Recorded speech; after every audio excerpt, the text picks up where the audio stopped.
Oh my god. Okay. I think stream is actually going now.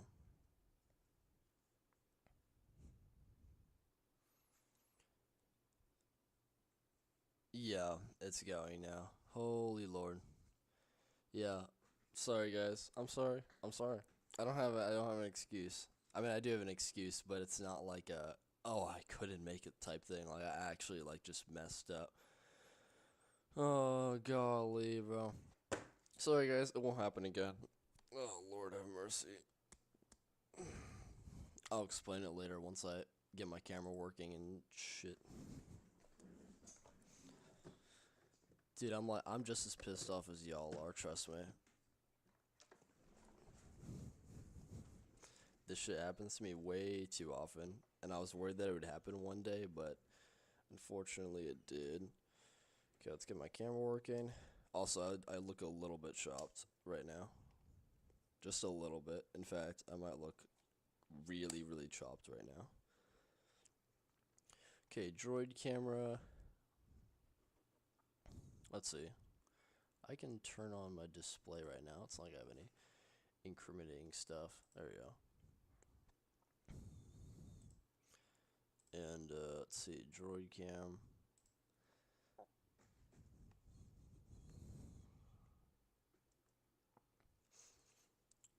Dude, I need to like my droid cam is gonna. Hey guys, my droid cam is going to shut off if I don't fix the battery real quick.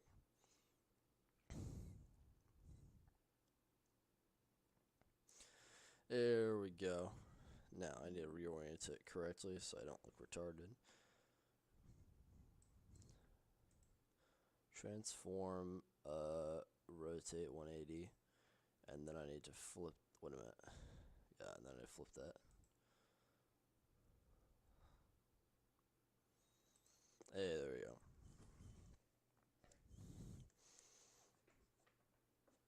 Okay. Oh my god. Thank God this is in co-creation season 2. That it's only 2020, 2022. Fucking hell, bro.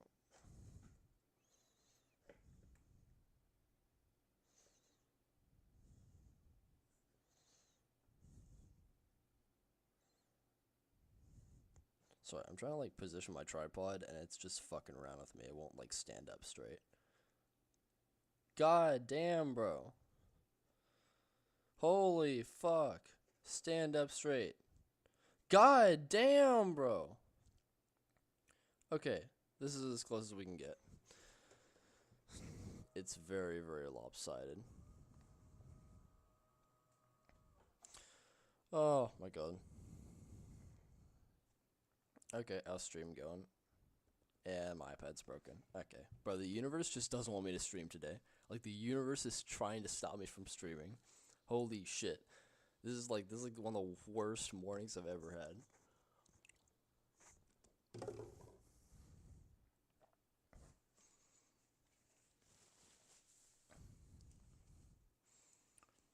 Okay, YouTube, are you gonna let me look at my own stream, or are you just gonna keep bullshitting me? Okay, it's gonna keep bullshitting me. So, guys, I can't start stream yet because I need to be able to open it on my other device, my iPad, and when I click on the video, nothing happens, so I can't open my own stream, even though YouTube says that it's running. So that's great. 42 views. I'm just gonna assume that 42 people are watching. I don't know. I can't figure it out for myself because YouTube won't let me open my own video. But I guess while we wait for YouTube to log the fuck in, we're going to have to set up stream because oh shit, I didn't do that either. Bro, okay. Oh my gosh. Okay, while I set this up, I need to explain what's happened.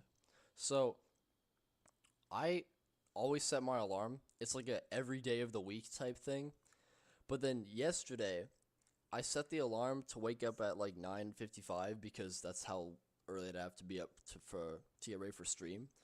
And then that was because at around 1 a.m. on Friday, I realized that I had to set the alarm, but I didn't realize that it was Friday on that day. For some reason, I thought that it would be Saturday that morning, so I thought I'd have to wake up then. And then I woke up and I was like, oh, I've streamed the next day. It's not today. So then my alarm like shut off because I woke up to it already. And so I set it again, but I didn't set it to like every weekday. And I set it to 9:55 a.m. this morning, and it didn't go off. I don't know what happened. I looked at my phone. It said that I didn't set an alarm, or maybe I did, and it shut itself off after it went off. So either I slept through my alarm, or it just like bullshitted me and didn't set itself up. So I slept through my alarm. I had a really terrible nightmare as well. So I had that, woke up to the bullshit that we have right now. And yeah, life is not exactly the greatest today. And I'll tell you what else isn't great is that Opera GX just spat in my face. I made the tier list like 2 days ago, and then it's like, no, you didn't. So now I need to rebuild the entire tier list all over again. Golly. So now I need to open up a previous stream and just check.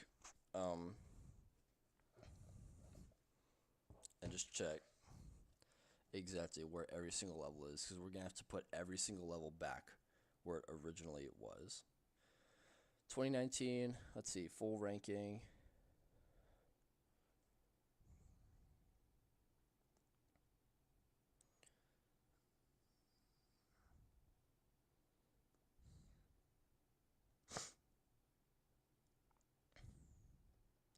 Okay, so let's see. Yeah, it's gonna take a while. I'm sorry, guys. Castle in the Sky, Labyrinth, Microchip,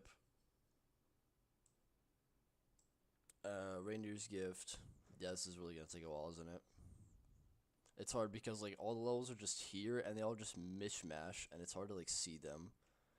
Varying Christmas here. Relics 1-up 4th Anniversary World Cup. Relics 1-up 4th Anniversary World Cup. God damn it, bro. Why can I not like find the levels? Christmas, Neon, Psychedelic Sunset. Where's Neon? Where's Christmas? Christmas, Neon, Psychedelic Music. God. Sunset Glow. Monody, Old Forest, Deep Space, Street Basketball. Monody, Old Forest, Deep Space, Street Basketball. Fairy Tale, Birthday, Poker, Reggae. Fairy Tale, Birthday, Poker, Reggae. City, Halloween, Tetris, Midnight Carnival.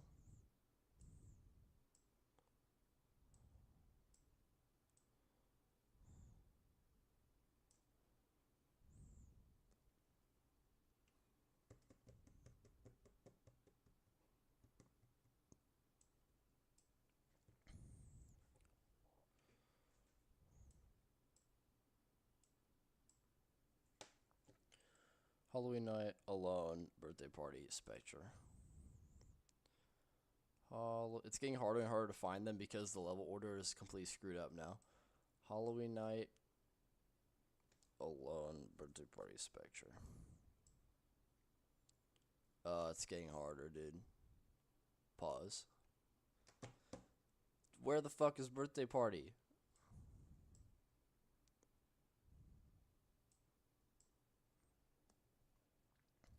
American Beat Party, Mental Rave, Egypt.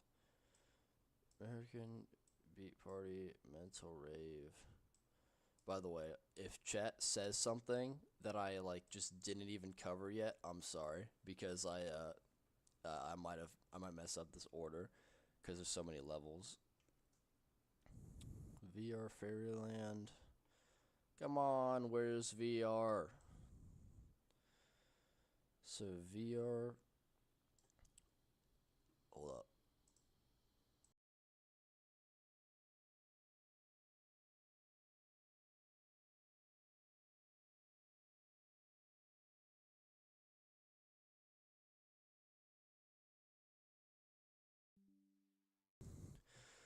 Shit, did my Droid camera run out of battery? And it did. Bro, today's just sucks.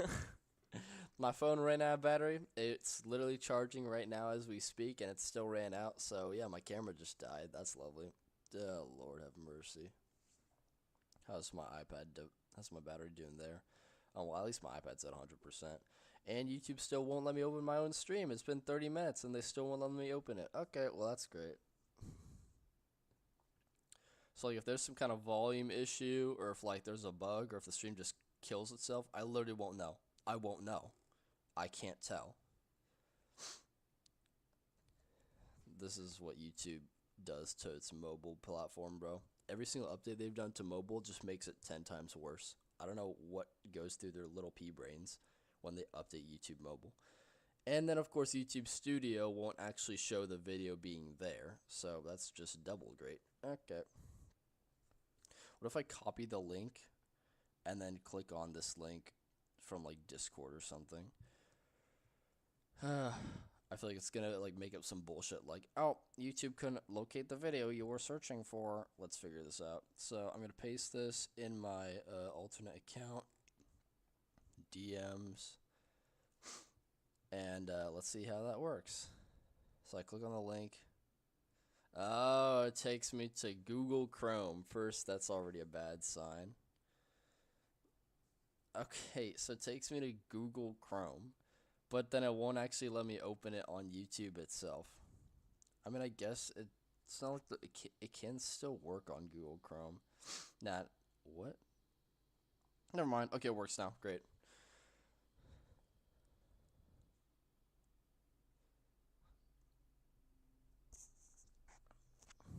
Okay, and I need to go back to the 2019 live stream so I can see exactly what all the rankings originally were. Okay, so we have Sci-Tech Faded Aurora Matrix.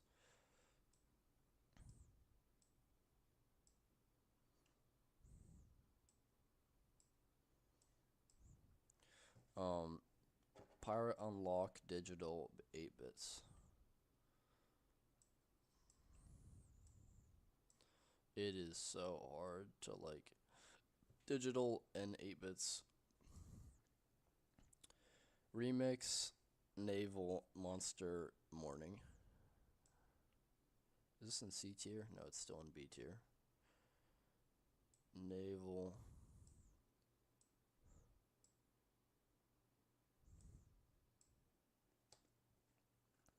Let's see.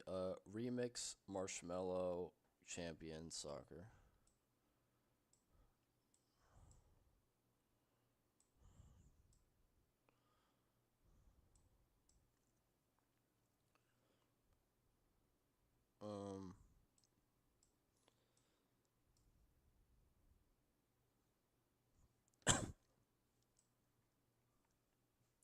Okay, now's a good time to rename the tiers. So this absolute.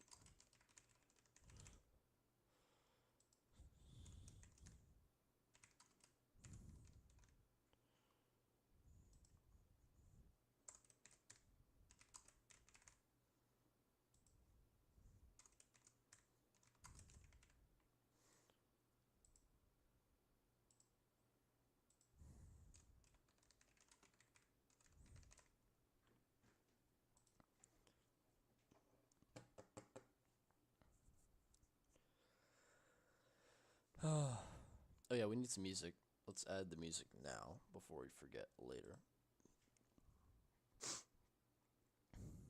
Oh yeah, by the way, here's Thanos. Thanos legend Thanos. Welcome to the Thanos world, my brother. It's because I'm watching Sweetie with my mom and she's watching it for the first time. And I saw Thanos and I decided, okay, why don't I actually, like, go listen to some of his music before he, did the whole, like, drug thing and then he came back as an actor. And then I listened to his music. Bro, he's actually, like, good. Like, all the goofy rapping that he does in the show, like, he actually knows how to lock the fuck in. Like, he's actually really good at rapping. And, like, his songs are very, very pleasant to listen to. Unless, of course, you hate K-pop. Let's just search up Rolling Sky music 1 hour. Because before we had Forest, and then we had Eternity, and let's see if there's anything else. You know what? Let's give this guy even more of a shout out. Let's see if he has more videos like this one. Uh, uh, I wish there was a way to replay videos on YouTube, because I swear there was a way to just like have the video play back from the beginning over again. Although it might be interrupted with ads, so I'm not entirely sure if it's a good idea. Dude, is this like that's the only 1 hour thing he's ever done? Okay.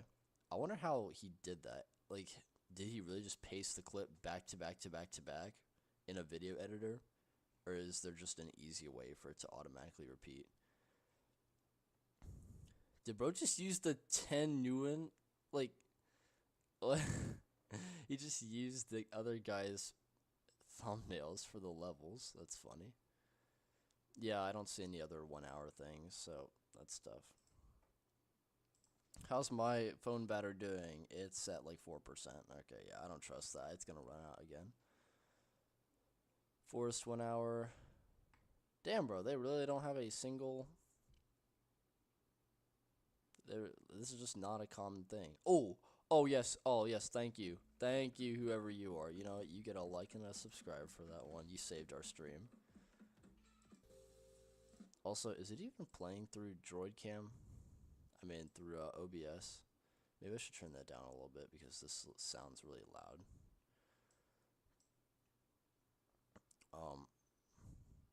Mini player. There we go. Oh, are you kidding me, bro? What? How the hell did that happen? Oh, I can't undo that. Ugh, fucking, I hate YouTube. I put into mini player, and then I thought that it was a separate tab, so then I clicked X, and then it just said fuck you, and it disappeared. What about my history? Oh, wait, I can't show you all that. Actually, no, I can show you all that. I don't give a shit. Yeah, look, I was looking at this weird-ass game, Romance Routes, because I was talking with, I'm not going to tell you their name, but they actually tried to argue to me that it was a good game. And I decided to look at, and it was not in fact a good game, guys. Don't play it. I promise. Please do not play this game. It's very, very weird. The romance thing is like the tip of the iceberg when it comes to its weird stuff. Like, it doesn't stop there. They have like eating each other and like murdering their parents. It's really, really weird. Don't indulge yourself in those terrible games. Let's see. How loud is this? I need to redirect my volume output. Shit, how do I do that?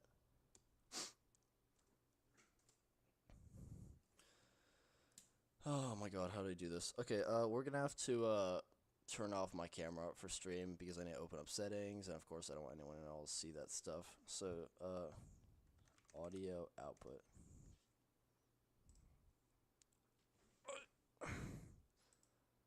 Ah!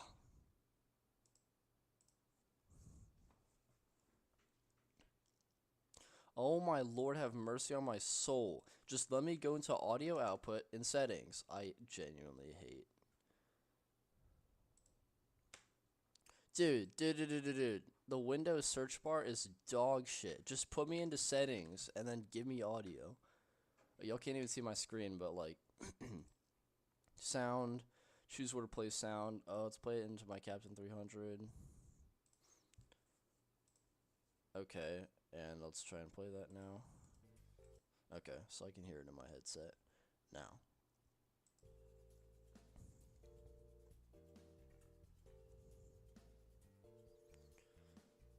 Mini player. Okay, so I guess we have to like just oh, I get it. It doesn't actually make its own separate tab.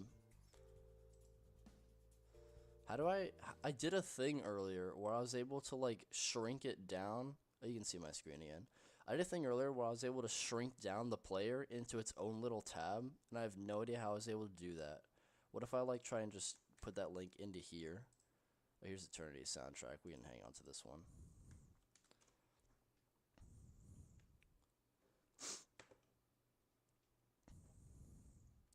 Okay, so there is a way to like play it outside. I remember I did it, and I have no idea how I managed to do that. Like, what? How did I do it, bro? Oh my god, I forgot. It just like happened as well. I don't want to look back at my old stream to figure it out. whatever, fine. So I guess I'll just play it, and then we'll just, like... Oh, okay, so you just have to go to another tab, and then it just magically appears at the bottom. Well, that's handy.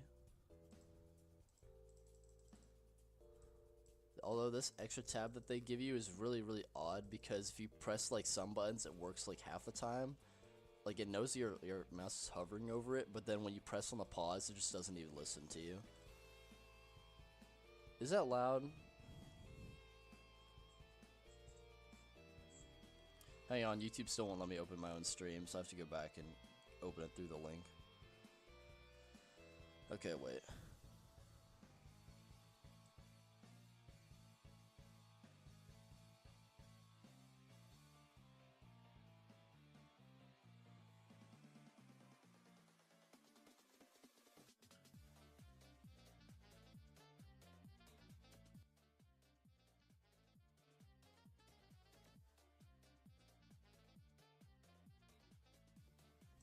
Okay, yeah, I guess we're just gonna assume that it's working now.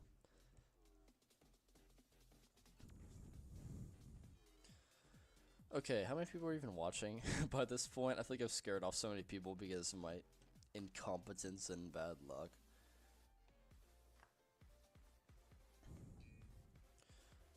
Okay, fine. Yeah, okay, I'm not even gonna, like, bother yapping about random stuff because, golly, we have to, like, get this going. So, Droid Cam. It's gonna shut off eventually because I know that my phone just dies even when it's charging with a supercharger. But, I mean, you know, whatever. Droid Cam. It'll probably be upside down. Or it just won't even work. Okay. What? Oh, maybe I need to open up Droid Cam again. Oh, of course I clicked the wrong one. Droid Cam. Hey, there we go. Okay. Oh, this is just, like, not very good. And we still need to go add all the other levels. Oh, shit, bro. This is what I mean, bro. Like, this is why I'm pissed off. Because not only did my alarm bullshit me, not only did YouTube bullshit me, but then I actually organized this entire list yesterday, and then I open it this morning, and it's just all reset. It's like, fucking seriously? Okay. It's getting harder and harder to rank the levels, like, back to where they originally were, because, like, all order is just messed up, so I can't tell where anything is anymore. Skeleton Party, Illusion, so Joker, Kung Fu Cube.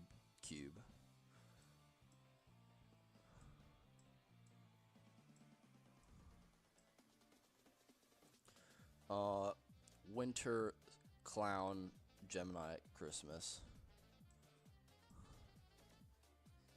What the fuck?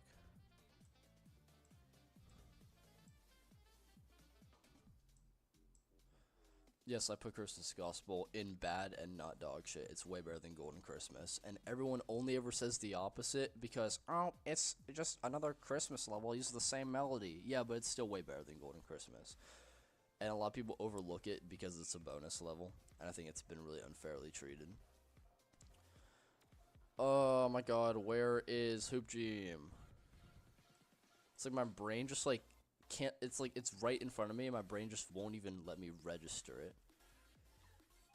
Cloud Spring Candy.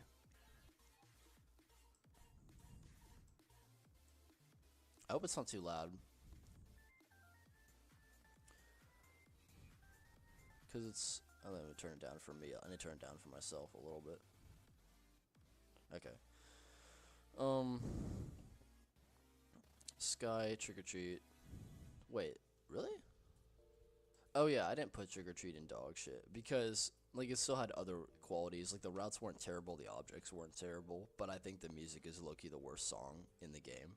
Maybe, like, one of the worst. It might not be the worst. We're really close, guys. Tropical Tides. I know exactly what's gonna be at the bottom of the It's Bad tier, and I think y'all do too. Or, I mean, some of y'all know, like, you wouldn't expect it, but then now that I said it, you probably know which level I'm referring to. Anniversary. Golden Christmas. No, Actually, never mind. I won't even answer that.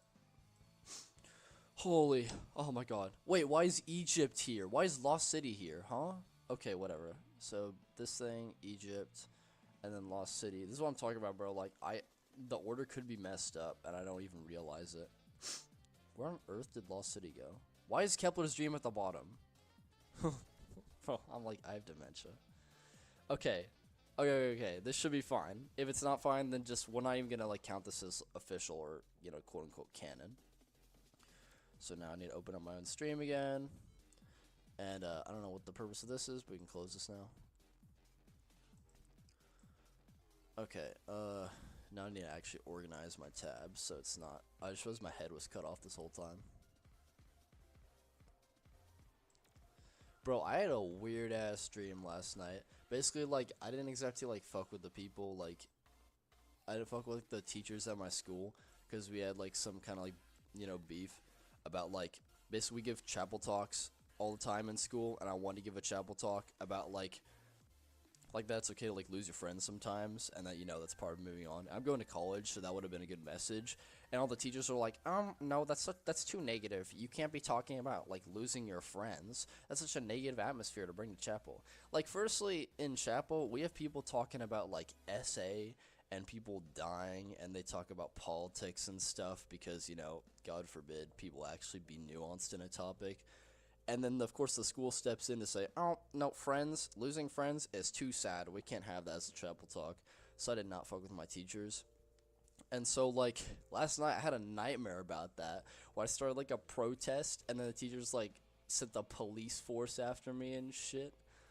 And then, like, I remember we were on, like, a cruise ship with the rest of my class, and it was, like, all my class knew about this thing, how the police were, like, after my ass. And so they attached my foot to the end of the ship and had it speeding off at 100 miles an hour, dragging me over the surface of the water. And I was like just barely on the edge of survival. And then I ended up at like this weird outdoor dinner party, and then I woke up and I missed stream because my alarm gave me the middle finger. So that's quite a dream. It might have been, what was that game called? It might have been Coffin of Andy and Leyley. It was just messing with my mind. It just gave me this terrible nightmare and made me miss stream. That's why y'all cannot be playing that game.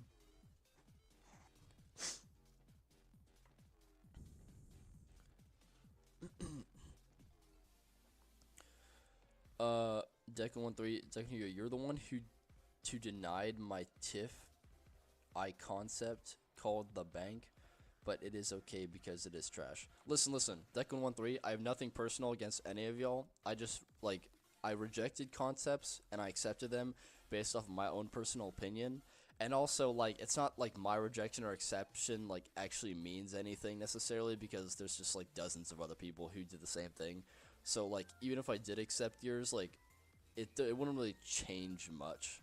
So, like, I don't feel bad that I didn't accept it, because I really don't have much of a say in any of this stuff. I'm not even, like, a moderator in TIFCO. A lot of people assume that, like, I'm really, like, close with TIFCO and I do a lot of stuff there. I've never done a single thing for TIFCO. Because, like, I mean, obviously me and Frogby are pretty cool right now, so, I mean, maybe I could do something in the future. But when Jet was in charge, yeah, no, he was not gonna let me, he's not gonna let me do anything with his game. Because, as you know, I essentially tricked his friend. Well, I didn't trick his friend tricked him. And, yeah, his friend gave me his level. So Jet was not happy about that. But again, I told Jet's friend to give Jet the level first, because, you know, I think that Jet's probably a better router than me. And then Jet said his computer was broken, so he kind of did that to himself.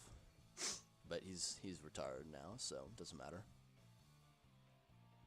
Okay, so you can see all the levels now, so we can do all that, yada yada yada.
also just realized my mic was off, my bad. So what I was about to say is that, like, when I come to ranking the first few levels, my brain just doesn't really work as much, which means that, like, I need to lock in quicker because we only have a few levels for this live stream. So now we have the 2020 setup, and I need to drag the tab down a little bit so y'all can see better.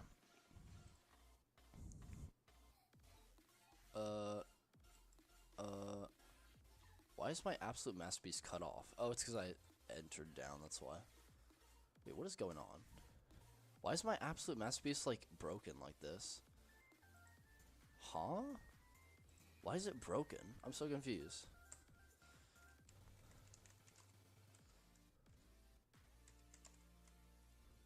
What is going on?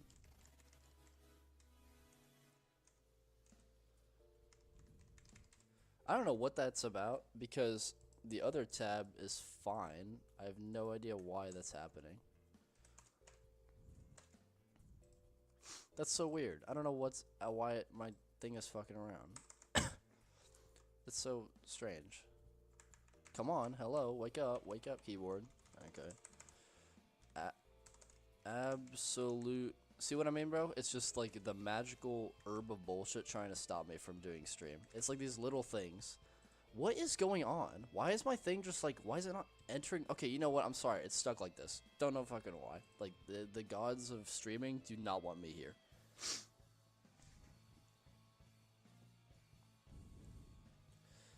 Opal does stuff. I could do that, but I need to. Okay, so that's the color. Yeah, fine.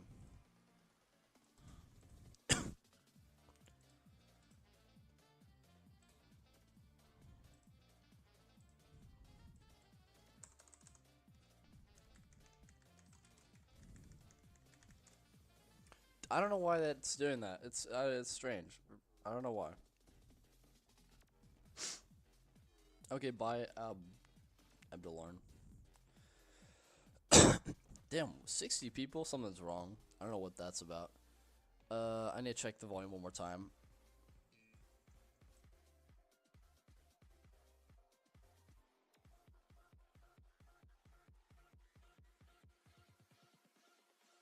Hey, we're fine. Hey, yeah, we're wasting no more time. Okay, Kepler's Dream. Where are we putting Kepler's Dream? Kepler's Dream is going, think about that. Okay.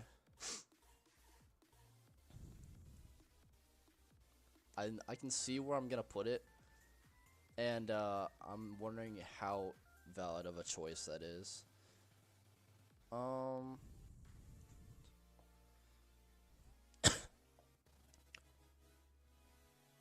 on. Where's my brain just needs to like lock in a little bit more.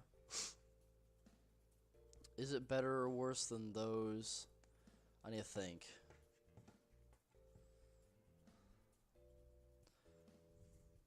I am putting Kepler's Dream right here. I was considering putting it under both Sunset and Psychedelic Music, but then I realized, no, it's like objectively better in quality, even if the song isn't as memorable. Firstly, I think, yeah, the song needs a lot of mentioning. A lot of people complain in Rolling Sky about the fact that the Somatone composers, the ones who compose the majority of the Cheetah Mobile songs, they use a bunch of soundtrack loops from sound packs that you can find online. So if you download this very specific sound pack, which is called, I believe, Odysseus, it has like so many different, like half of the things are in Rolling Sky songs from Cheetah Mobile. And a lot of people complain about that, and they're like, how come we can't have original songs? And my response to that is, like, we still fucking do.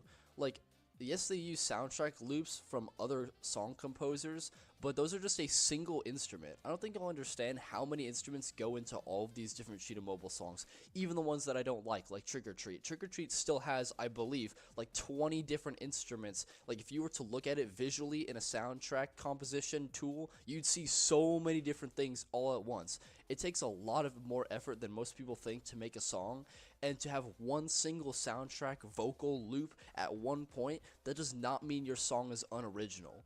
And I still think that even with the things that they use, it still makes the songs really, really good. I can't imagine the songs being half as entertaining as they are without all those melodies taken from the music packs. And then, of course, if you look at songs that we have today, yes, we don't have the soundtrack loops anymore from other packs, or maybe we do, we just don't know about it. Well, we're assuming that we don't use those anymore. But now, Minimax has to get songs, like song composers who aren't actually tied in with the game. They just have to keep reaching out left and right to Creo, to like F777, or anyone else like Hookington. Like, they don't have any people who are actually locked in at their company making songs, because a lot of people are saying we don't want any soundtrack loops, so now we don't have them, and then look where we are right now. Not saying we're in a bad spot song wise, I love our songs today, but the reality is that like soundtrack loops being used from other packs was not a sin to the game. It still meant that songs could be good. With that being said, Kepler's Dream has probably the most soundtrack loops out of all the songs in the game. Every single section has soundtrack loops that are taken from the Odyssey pack. Like, every single section. But I still love the song a lot, because again, you can take a bunch of different soundtrack loops and vocal cords from other packs, but if they're not the same key, like if they're not the same melodic key, they don't use the same notes on the keyboard, then your song is screwed, because you can't have them like mismatching into different keys, because then your song will feel very disjointed. But of course, this is what I mean by you need to give credit to the soundtrack composers even when they use other tracks, because they pitch shift them so that they all match the same pitch, and then it actually feels like a coherent song. That's why I was really surprised to even discover that we had packs that originated that all these songs pulled from, because the songs themselves sound really coherent to begin with. Kepler's Dream, every single section is a different melody, and each melody builds on the last one. And then there's a part right before the second drop where they played the second drop's melody in the background in these little like bell noises, and then they drop the second drop and it has that melody in the foreground. Like, that's some really good setting up, and like nobody even realizes it until the drop actually happens. And the drop in the second half sounds very, very intimidating. I like how the level starts building up this like ethereal, like neutral atmosphere where it's not positive or negative. It's just like Kepler's Dream, here you are. And it sounds really like echoey and atmospheric. And then towards the end, it actually gets really intimidating, like, you know, as if you're going to a black hole, or, you know, there's a million ways space can kill you. So I like that the ending turns a lot darker in terms of its tone. And it's funny because like this is actually the only key shift that the song does, where like, I obviously this doesn't really mean much since y'all don't really do music too often, but in the only key that they shift, well, the only note that they shift is they shift E to E flat. And what that does, it allows the melody to become a lot more intimidating with that single key change alone. And yeah, I think it's really well handled. I love the song. It builds on itself. It's really atmospheric, and then it knows how to become intimidating at the end. And then I think that every single soundtrack loop pulled from that pack contributes to this song in ways that I don't think any original melody could. And then as for the textures and objects, like, do we even really need to talk about these? Like, these are objectively some of the best models in the entire game. Not only is it really cool that we have like 6 different floaters, which was completely unheard of at the time, but all these different floaters are used perfectly. They all mix together in this really satisfying way. And I did not know we needed 6 floaters until this one point. And now most levels have 1 or maybe even 2 floaters, but it's not common. Or in the rare cases, we have Dinosaur Valley where there's 3. But, yeah, I think this is, like, overall really great stuff. Actually, wait, Dinosaur Valley has 4. But, yeah, I really like Kepler's models. Like, the gate is cool. Even though they don't use the closing variation, Stars does that. We'll get to that in a minute. And, I think that the meteorites are cool. I love the radio towers. I like how the radio towers bring back the classic like Morse code effect that they had all the way back in City. That's a really nice touch. Like, I just love little things like that. We need more sound effects in levels, by the way. Sometimes levels like Westland will add in a sound effect or two, and it's really like immersive. But we just need to do that for like half the objects at this point, because it always turns out so well. Also, I'm about to sneeze like shit.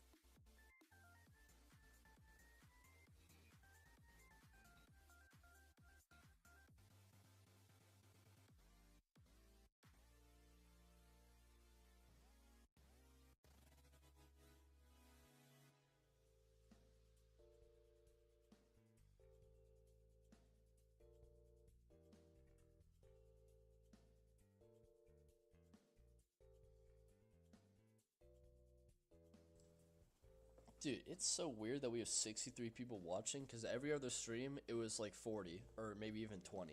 I have no idea why it's chopped to 63, but I'm not going to complain. because that gives me more attention. It doesn't give me more money. These streams are not monetized.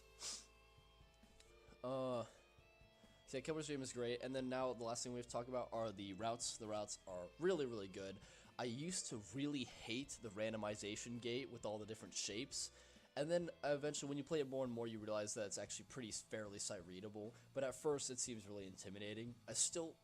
As you already know, I'm still not a fan of randomization, and I wish they could have done something a little bit more with it. For example, like they could have made it so that you had to collect those orange power-ups so that you could go through the gate and then have a collectible, whereas you'd otherwise have to go around the gate. That could have been a cool touch, but the gameplay never does anything interesting with the shape gate. It's always just put all the shapes next to each other, then the shape gate, then you have to choose which way to go. And I always thought that was a little bit boring for like something that was relatively well coded.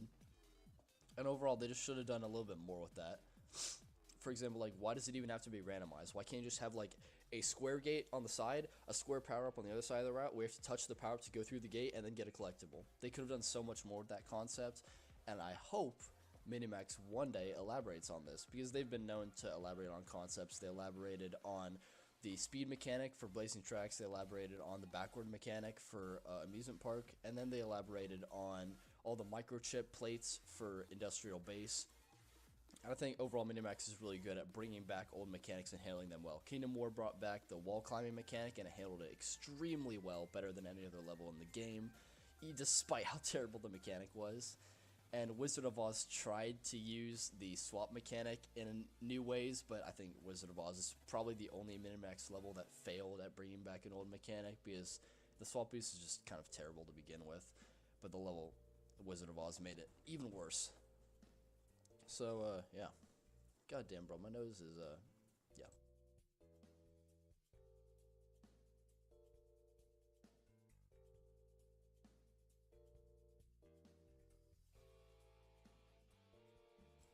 Sorry, guys. Oh, now we're back down to 45. This is what I'm talking about, bro. YouTube is weird the way it works. Okay, yeah, so, here's the thing that I've learned. I don't know who else was involved in the fan-made process in these levels, but literally from here on out, from Stars, Delicacy Fantastic, The Sea, Sea World, Steam Era, Mechanical Power, Ghost War, Shadow War, and Monster City, Spheres, like the professional block Spheres router, the guy who routed Mutation Crisis and parts of Jungle Expedition, he had a hand in routing a tiny piece of all of these levels. At first I thought it was just Stars, and then Quidian came to me and he confirmed that he actually had a role to play in all of these levels, meaning that before Minimax even showed up, this guy Spheres from Professional Block was already a contributor to the game. The way Quidian phrased it made it sound like he wasn't actually an official regular router, but it is definitely true that he had like about 10% in all of these levels. So if we like find a way to like figure out every single little section in each of these levels, and we can figure out if they all look the same, then those are all probably made by the Spheres guy. Sorry, my mic is a little bit far away. Sorry, I tried to click the mute button and it would not. I could not reach there in time. No. I said that everything from Stars to Monster City was a part of it was routed by Spheres. Kepler's Dream is the only exception for 2020. He did not route anything in Kepler's Dream. This is all confirmed by Quidian. Quidian is one of the he's one of the most knowledgeable people in the foreign community, so I trust his word for now. So, like, again, I have to play fair. I've always called out Minimax for being biased, and I think that they are, but the reality is that Cheetah Mobile wasn't, like, they weren't completely unbiased either. Like, of course, they let some of their friends, like Spheres, route in the game. The only difference is that, A, there just weren't as many levels for them to be biased in, and B, 10% is actually a really small fraction. If I was given 10% of an official level like I used to be, I would probably reject it today because, well, shit. I would probably reject it today because 10% is like 150 lines, maybe, even less so, maybe like 120, and there's just not really much you can do with that. Plus, then you have to make sure that your route style matches closely with the rest of the level, so it's just a hassle, and you don't get recognized for it either. So, I understand, like, why Cheetah Mobile allowed this random guy to route pieces of their level without getting any credit, because, like, the only reason someone would want to do that is if they genuinely care about the game. And if they genuinely care about the game, then go ahead and let them route a piece of the level without credit. So I don't really mind that Spheres was involved in all of these different levels. Stars. I don't know. This one is odd. I think I'm going to put stars right here. Because, like, I think that Stars' song is way worse than pretty much all of these levels below it in the OK tier. I know that a lot of people like Stars' song, and I will say the only good thing about Stars' song is the bass. The bass is like the really low instrument used in the background, and the bass is played really good. Whoever composed the bass, Jai16, is really, really talented because that bass, like all the melodies in the bass are really well done, and it really helps the atmosphere of the song.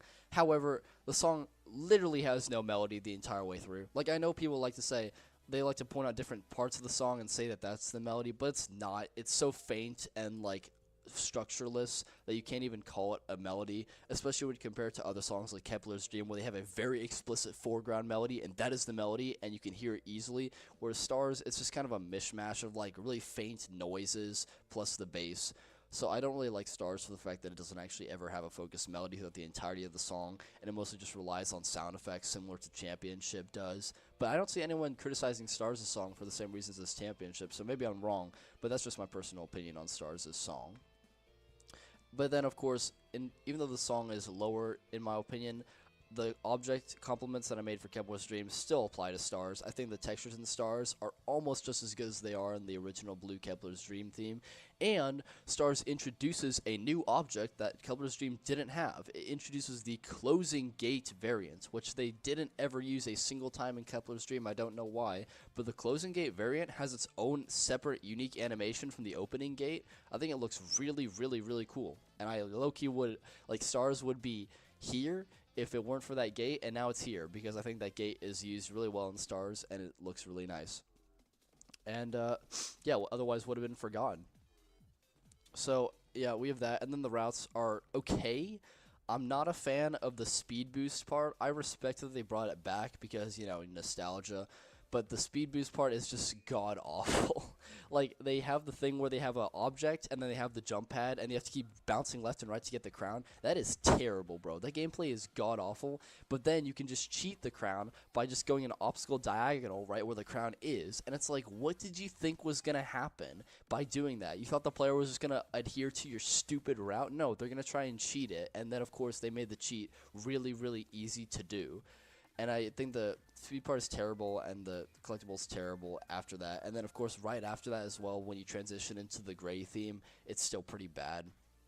And if Spheres routed that section, I wouldn't be surprised, because if you look all the way back to Spectre Remix, that was the first level made by TSR, and a lot of people criticize that level for being, like, doing two different of things. It has a cameo theme and one up.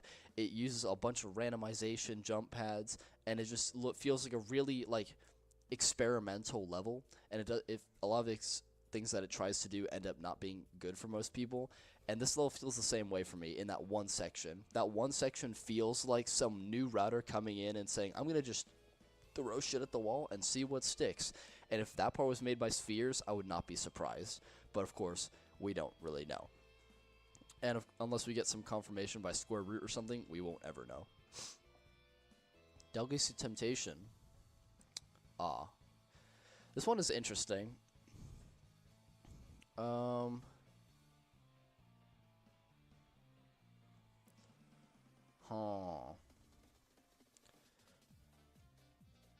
Yeah, I mean, like, no one, this is another thing, I don't see people hating on Delicacy Temptation.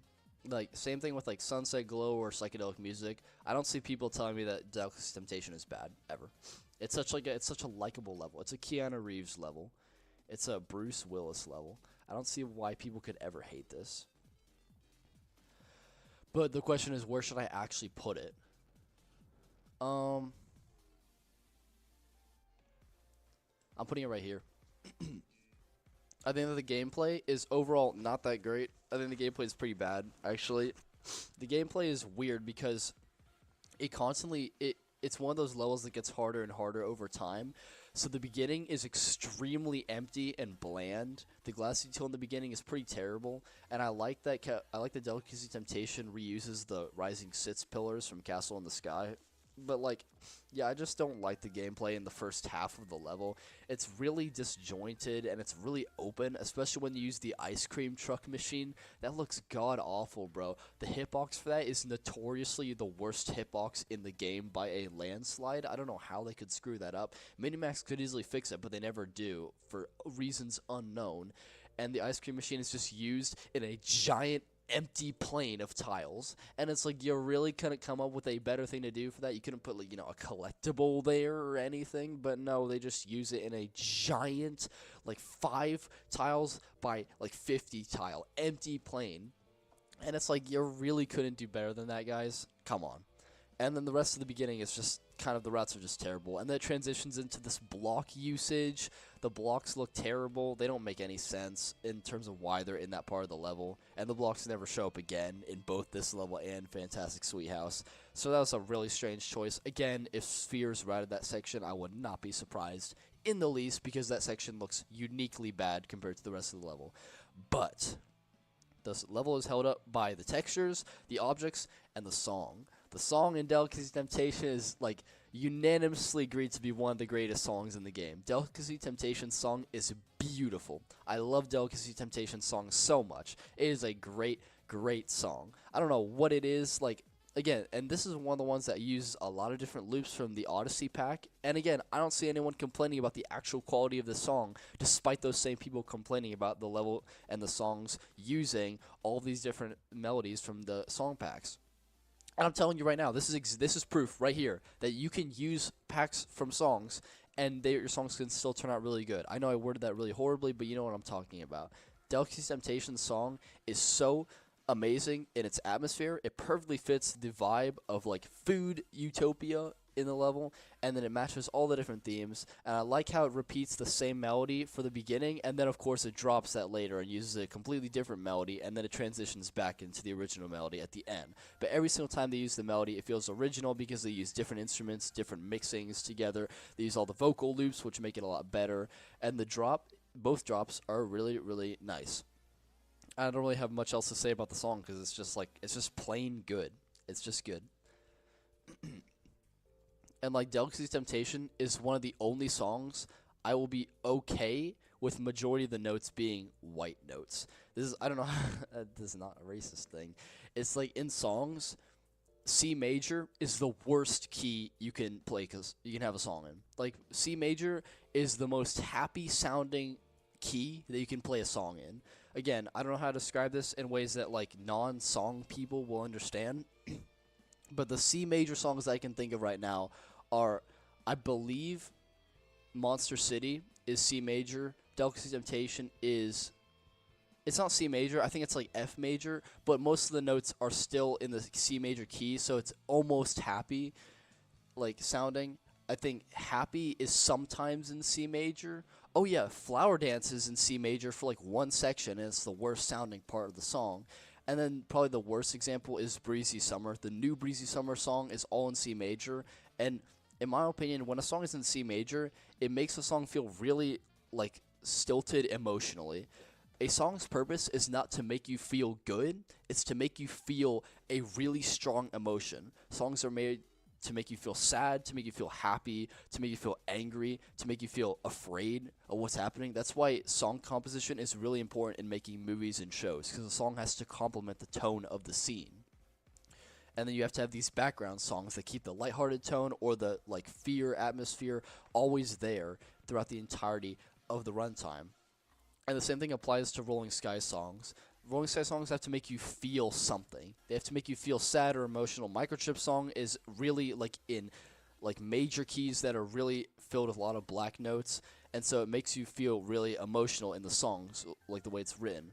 Whereas in Breezy Summer, it's just happy-go-lucky the entire way through, and it makes you feel nothing. It's just, oh, this is the song now. This is the song. Yep, oh, yep, this is the level, and then it just ends. It's like, it doesn't make you think anything, it doesn't make you feel anything. And the reason why I bring this up is because Delicacy Temptation, it almost does that, except it actually fits this vibe because there's literally nothing like Delicacy Temptation. It's not in C major key. It adds one minor note that I believe, not minor note, one flat note, and that note is what makes it feel genuinely happy and like actually a positive atmosphere.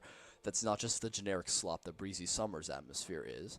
And so Delicacy Temptation song kind of survives the happy song syndrome. And then as for the textures, yeah, the textures are beautiful. They're amazing. You know, I always love it when backgrounds are different in the same level. When they have one theme in one background and then the other theme is almost similar, but they just change some shapes and objects, and I love that. I love it when backgrounds actually do their own thing, and they're not just hue shifted. I'm looking at you, Minimax, and Cheetah Mobile is no exception to this either. Kepler's Dreams themes are hue shifted as well. Except like in Kepler's Dream themes, they're like recolored, not hue shifted. It's very obvious that the person who made the backgrounds like colored everything manually and didn't just put a filter over it. So I respect that. But yeah, I love how the themes are completely different. Not only that, I love how the themes use different objects. That's a thing that most levels never do. In fact, like Delicacy Temptation's objects are so different in each theme that you can't even use majority of them in the other theme. If you try and use it in the other theme, the textures will look really, really broken. It's like they only design these objects to be used in the specific themes. And I think that it's really, really well done because Delicacy Temptation, the yellow theme, is all about like pizza and cheese and peas and bread. And then the pink theme is all about candy. One of them is candy, the other one isn't. And I think that's really, really well done. Like how they have different types of delicacies and they never intertwine. They never mix. They're always stuck together. I think that's really, really cool. And like, no, again, I can't think of a single other level that is so divided between its two themes to the point where you can't use other objects in those themes. Unless we're talking about like the original levels where they just use a bunch of different themes whenever they feel like it. But like other than this one example, I guess Westland is also another good example where the Mineshaft theme has unique objects that just don't exist anywhere else in the level, but that's not really saying much because it only uses like 3 or 4 different objects. But Delicacy Temptation is probably the most unique level in terms of having its two themes completely different in terms of objects and textures, and that's really commendable. Not only that, but the routes towards the second half, like I mentioned how the first half routes are pretty terrible, but eventually they start picking back up, and I think towards the build-up, the time you get to the second build-up, right after the second ice cream truck usage, that's when the routes really pick up. That's when they get harder as well. That's when it feels like a actual 4-star, and it has the glass detail locking itself in, and then the routes actually feel really challenging and fun, and they sync well with the song. I don't know what happened to the routing team when that level was being made, but it's almost like they used one router and spheres in the first half, and then someone else stepped in and said, hey, we gotta like just lock the fuck in, and we actually have to make a good level for the end. And the end feels completely different to the beginning in terms of difficulty and route style. So I know that there are like at least 2, probably 3 routers involved in this level. There's no way that it was one person. No way. It's not possible. Obviously, we know that it has to be 2 because Spheres made a little bit of it. But, like, it has to be more than one major router. Fantastic Sweet House is an interesting level because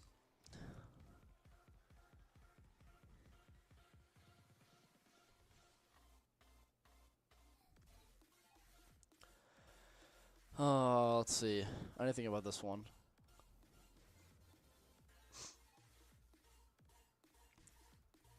This is a hot take. I'm putting it right here, actually. In fact, I'm actually going to put it right here. I think Fantastic Sweet House is a really, really underrated level. I think it's so underrated. No. I don't care. I don't care if people say ew. Shut up, Aiden Scotsman. Delicacy Temptation's bonus is, again, one of the most underrated levels in the game. Because this song is actually really, really good. I don't know what Jai16 was smoking when he made this song, but he was cooking the shit out of this song. The melodies are all great. Yes, it repeats the same melody a lot in the first half of the song, or like the first theme of the song, but like the instrument usage is beautiful. It uses way more instruments than Delicacy Temptation does, and it has this, again, it has this emotional feel to it. I don't know what it is. It's just the combination of like white notes and flat notes / sharp notes. It makes the song feel kind of sad in a melancholy way. and then it like somehow complements the candy atmosphere of the level. And I really wish that I was good enough at song composition to actually explain to y'all in real words how the song is good. But I think the song has so many different original melodies. It captures the atmosphere of the level really well in a unique way that Delicacy Temptation doesn't capture it. And I think the song stays original the entire way through. And yeah, I wouldn't change a single thing about the song. I think it's probably the best song that Jai16 has ever made, actually. He's made let's just check that right now. What songs has Jai16 made? Jai16. Well, it's actually pronounced J16, but I just say Jai16 because it's like the American way of saying it. So he made Sunny, Unlock the Future, Trick or Treat, Morning Dawn, Aurora Tour, Stars, Fantastic, Mechanical Shadow, Goblin Town. Actually, nah, Sunny is still the best song he's ever made. But yeah, I think that wait, what's his other one? Oh, he worked on Eclipse. Oh wait, no, it's because he contributed Morning Dawn into it. Yeah, so he's an old song composer. He didn't do any stuff for Minimax really. Wait a second. Oh, I didn't put that in yet. Interesting. Yeah, I think that Fantastic Sweet House is his second best song, and Sunny is his best song. And like, okay, I don't know why people are saying the mystery boxes are bad. Like, what? Someone explain to me in words. Someone write a comment right now. I'm gonna read it and tell me why the mystery boxes are bad. Is it because they're hard? I know that nobody's gonna use that answer because that'd be really silly. But I've seen at least one person say that the mystery boxes are difficult, therefore they're bad. What? No, okay, I don't think y'all understand. If you want to use mystery boxes in a level, it means that they have to be somewhat significantly more significant than the gems. If the mystery boxes are just gems, like, then why are you even using them? For example, Golden Christmas is the worst offender in this department. The mystery boxes are no harder than the gems. The mystery boxes and gems are the same difficulty, and sometimes gems are harder than boxes, sometimes boxes are harder than gems, because the boxes and gem routes are so horribly differentiated that you can't even tell which one is different. If all the boxes in Golden Christmas were turned into gems, and it's just a 20 gem level, no one would even question it, because the gems just all look the exact same difficulty. The same thing applies to Dino Disco. Dino Disco uses mystery boxes. If you turn those into gems and it became a 30 gem level, no one would even think for a second which ones were mystery boxes and which ones were gems. In fact, there's a section in Dino Disco where it takes one section and then it copies it and then it mirrors it the other way. But in the first section, the collectible, there's a gem, and in the second mirrored copied section, that collectible is a mystery box. So it literally just proves my point right there, that those two collectibles are the exact same difficulty. And yet people still think that it's good to use mystery boxes in that way, where they're just as simple as gems are. No, no, no, no, no, no, no, no, no. You have to use mystery boxes and crowns in ways that are more significant or more difficult than gems. Otherwise, why do they exist? What is the point of using them if they're going to be the exact same piece of relevance as the gems are? That's why crowns were invented in the first place, to give the player an extra challenge to jump for. If you make the crowns or mystery boxes just as hard, if not easier than the gems, observatory, sorry, it happens to be the case where the gems overpower the collectibles in terms of crowns and mystery boxes, and then there's no point even using them. So I think that Fantastic Sweet House, first, succeeds in the department of making them harder. Secondly, I think that it succeeds because all the mystery boxes are actually really well made. Some of the mystery boxes are extremely unique. For example, you have the mystery box where you have to jump around the giant gate at the very last theme. That's such an original idea. Tell me another collectible where you have to jump around a 5-tile wide gate that is like 4 blocks tall. Like, who ever thought of that? And not only is that the part of the mystery box, but then you have to go the route on the side that's blocked by rollers and other objects, and it's really well done, and it flows really well. You have a bunch of, like, mystery boxes where you jump around pizzas and shit. And then you have a bunch of mystery boxes where it causes a bunch of mover combination things to happen. I just think that there's so many different things that these mystery boxes do that are extremely unique, and they're a lot more significant in terms of routes than the gems are. None of the gems feel like they're more complicated than the mystery boxes, because the mystery boxes feel like the routers actually locked in for this one and genuinely wanted to bring them back because they wanted to make a lot of more significant routes than the gems. Now, let's look at the comments and see what people are saying as to why the mystery boxes are bad. Okay, Spirit, you point out the 8th mystery box in Fantastic Sweet House. I know exactly which one you're talking about. The one where you have to jump really quickly in front of the pizza. I'm not a fan of that. However, it's still a really unique mystery box because you have to go to the side to get the jump pad, then jump around, and then go to the side. In fact, that mystery box is basically just the same level of quality as any of the Crowns in Delicacy Temptation are. That's what I'm saying, and that the Crowns in Delicacy Temptation, firstly, the 2nd and 3rd crown are essentially just copies of each other, and no one ever complains about that. And not only that, but all the mystery boxes in Fantastic Sweet House are more complicated and more well thought out than any of the Crowns in Delicacy Temptation, which is why I don't understand where the hate is even coming from. Opal does stuff. I'm just gonna see it. No, okay. Let's see. Swipe left fast after the 2 candy sticks. Oh, Washim, you're talking about the one right before the first theme change where you're going behind those 2 cupcake things. Yeah, I understand why people hate that, but again, like, a lot of crowns and mystery boxes do that. All these reasons, well, I don't know, like, I don't want to generalize anything, so I want to read more reasons as to why they're bad. About mystery boxes, Husson and Ember Force, they don't fit the other side of the route, and they're annoying. Not hard, but actually annoying. How do I even respond to that? Like, how do I respond and say, no, they're not annoying, you're wrong? Like, I've explained to you why the mystery boxes are well thought out, but I just genuinely have no idea how they're annoying and that other crowns and mystery boxes aren't. Like, you're telling me that, like, everyone's gonna give, like, these mystery boxes the most criticism, but they're gonna give, like, Poker and Delicacy Temptations crowns and Digital Matrix's crowns a pass? Like, you're really telling me that, like, this level is so bad in its mystery box department that they're just all objectively worse than, like, all the other crowns that people adore, besides those crowns being extremely hard and annoying? You're really gonna tell me that Poker's crowns aren't annoying as fuck? Because, like, people, I still be dying on those crowns all day, and they're, like, it's not that I've gotten worse at the game, it's just the crowns are ridiculously hard. Same with Cube.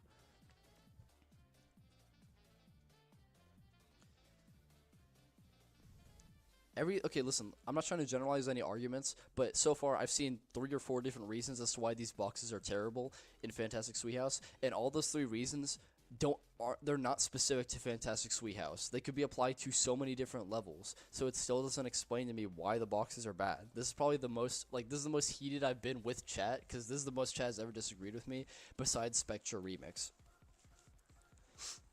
But I will stand my ground and say the mystery boxes are well thought out, they're well designed, and yes, I think that some of them are annoying, like that one where you jump really quickly in front of the pizza. But other than that, I really don't see the issue with the mystery boxes. I think it was a great idea to bring them back, and I think that they're well thought out.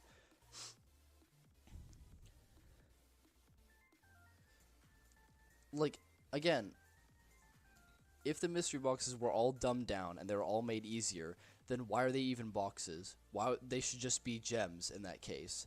In fact, there's a fun story. I know about Candy Girl's production of Axolo-Waltz, and she originally had 10 gems and 10 boxes, and then the developers told her to dumb down the collectible routes because they're too difficult, and she listened to them, but when she dumbed down all the mystery box routes, she realized, wait a second, all the mystery boxes are equally as difficult as the gems. Plus, the developers said they weren't really keen on using mystery boxes at all, so then she just turned it into a 20 gem level because all the boxes were the same difficulty as the gems anyway, so it doesn't even matter by that point. So Candy Girl actually agrees with, like, my mentality on why mystery boxes and crowns are more significant than gems. Otherwise, they have no purpose. There's literally no reason to use them if they're not put more effort in when it comes to collectible routing. And a lot of people will make the argument, oh, what about World Cup's crown? What about Birthday Party's crown, where they just give it to you for free? That makes it more, that does not make it less significant than the gems? No, because those crowns are free, which is by itself a really unique thing. To give a crown for free makes you feel like you're being rewarded the best reward for ending a level that you could possibly have. And World Cup does it even better because it has the goal mechanic where if you go to the center of the goal, then it'll have that effect where you get a goal. So if you have the crown in the middle and you get it, then it has the effect, whereas you otherwise wouldn't have it. And World Cup is just a really difficult level overall, and it feels really rewarding to give a crown to you for free. That's a unique thing by itself, and it's more significant than any of the gems in the level. Not only that, but World Cup's gems are also, all the gems float up, so it's still unique in that regard as well. My nose is just running nonsensically, bro. I wish I could, like, fix it.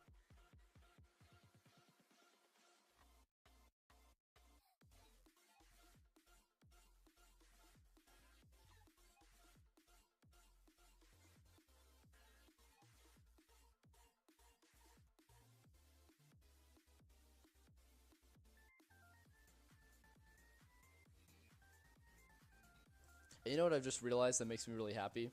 Is that I've actually like finally locked in 80 people?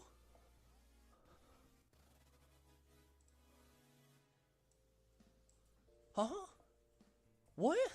YouTube, explain this to me. What's going on? How do I have 80 people? This is crazy. I've literally only had like 40 people maximum in the live stream. What? How? What? Huh? Huh? Did someone like bring a bunch of Chinese people over onto YouTube? Like, what happened? I'm very, very confused. I have no idea why that's happening. Like, how did we get 80 people on stream? I'm literally a celebrity, bro. This is crazy. I've never had 80 people on stream before. That's ridiculous. And like, I know it's gonna go back down to like 60 or 50. I have no idea why YouTube does this. Like, do a bunch of people just unanimously jump on stream at the exact same time? It's a mystery to me. Pop and pop. Wait, I have to. Okay, I have to click over this. Okay. Is anyone getting tired of Foggy City, by the way? I'm not getting tired of it, but I'm just asking if y'all are.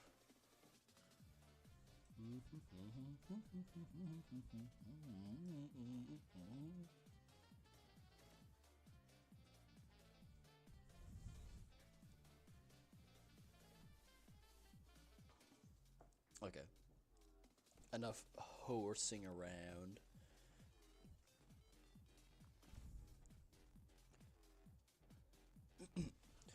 Okay, yeah, I mean, like... Anyway, so, yeah, I think Fantastic Sweethouse is a great level. I think the routes are amazing. I think the song is amazing. Obviously, it still has the exact same texture and model qualities that the original level has. And I think the mystery boxes are great. I do care what y'all say. I've read it, but none of the arguments apply to this level specifically, and they could apply to a dozen different levels, and I know that those levels don't receive the same criticism, so I don't understand why this level does anything significantly worse.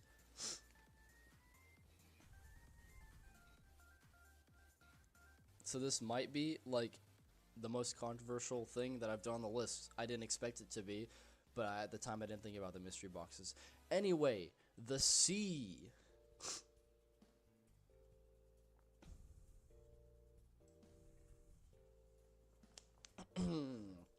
Did we really expect this level to go anywhere else except for the masterpiece tier? Like, come on. This is another one of those levels where, like, it's either people say that it's amazing or people say that it's garbage. I don't know where the garbage arguments are coming from. I hope that I have one of those people in chat so that they can explain this mentality to me. But I think that the sea is low-key, like, one of, if not for some people, the best level in the game. Everything about this level is just, oh, pish-posh, perfect, just beautiful. This level is a beautiful level. It's so great. I love everything about the songs is 10 out of 10. The textures are almost 10 out of 10. The objects are almost 10 out of 10. The routes are almost 10 out of 10. This level is just a goddamn solid level.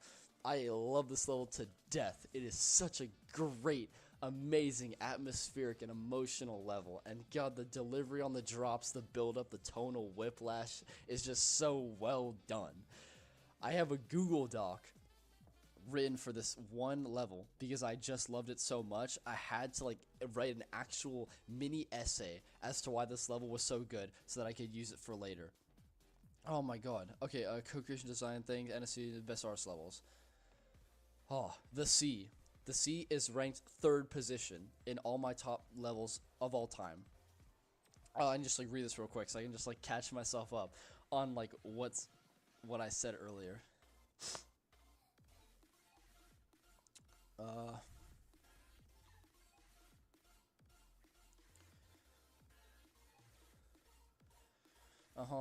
Okay. Yeah, okay, we got that. Okay. God, bro, this level just makes me feel so much stuff. I just love it. Oh, I love it so much, bro. I love C. And I just keep reading this paragraph so I can be sure that I'm going to cover everything that I need to cover. Okay, yeah. Okay, yeah, I've got it. So, I think obviously the thing that carries the song the most out of everything, but not by too much, is the song. The C's song is so beautiful. I would even go as far as to call it criminally underrated, because most people will agree the song is good, but no one will agree just how amazing the song is, which is why I still think that it's underrated in the grand scheme of things. I don't think you'll understand how rare it is for a Rolling Skies song to spend half of its runtime building up. Do you understand like how weird it is for a song to not have a single energetic drop in the music until halfway through the level? In Castle in the Sky, we have one section, 12%, dedicated to build up, and then you have the drop. In Labyrinth, 12%, then you have a drop. Cube, you have about 24%, which is 2 sections, then you have the drop. One Up, 1 section, drop. Westland, 2 sections, drop. Like, or maybe like 3 sections, maybe.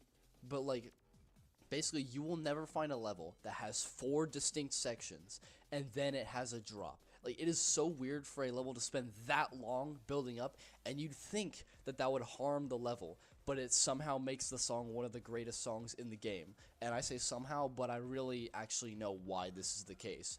Because the level, every single section feels distinct in its build-up, and it gets more and more energetic with each of the 4 sections, and then by the time the drop arrives, it finally pays all of it off. The first section is extremely calm. Is almost empty. It is literally just echoing. There is like one single note with background like ethereal noises and like maybe some like the sound effect of the crab clamping its claw together a couple times, and that's it. Like, that's how simple the song is. It starts with like 3 instruments maximum with echo effects in the background. Combine that with the slowdown effect, it just creates the atmosphere so much better. The moment I played this level for the first time and I was hit with the slow boost and the song started, I was like, holy shit, bro, this level is not gonna fuck around. Like, the routers and the song composers have such a great chemistry with each other. The router knows exactly what to do for the song. I don't know what 2 people they got to do these things, but it is so well done. Then you have the slow boost stuff coming to an end, and it speeds up. And then you have, it's like starts off with like a couple objects. You go left and then right. It's very simple routing. Then you have a mover combination, and it gets a little bit more complicated. And then you have another crazy mover combination. And then, as you can tell, the routes get more and more complicated as the level goes on. The routes start off at like a 2-star, and then quickly, by the end of the first section, it's like a 4-star. It just keeps building up and up and up. There's more objects introduced one by one. And then you finally get to the theme change, and you can hear the white noise in the background slowly building up, and then combine that atmosphere with the water effect. The water effect is so criminally underrated and unique as a screen effect. The idea that you can warp the screen to make it all like bubbly and wobbly and watery is so well done. Why is this not a thing for like the cameo theme of the sea in A Dream of 7 Years? Why didn't they not use it for other things as well? Like, or like, I think Tsunami uses it as far as I know, but like, it's just a unique thing to do, and I wish that other levels did something similar to it. And then you combine that water effect with the bubble effect. They just randomly put throughout the entire level a bunch of bubbles coming out of the ground. Most people don't even notice it because it's so subtle, and it just adds to the atmosphere that much better.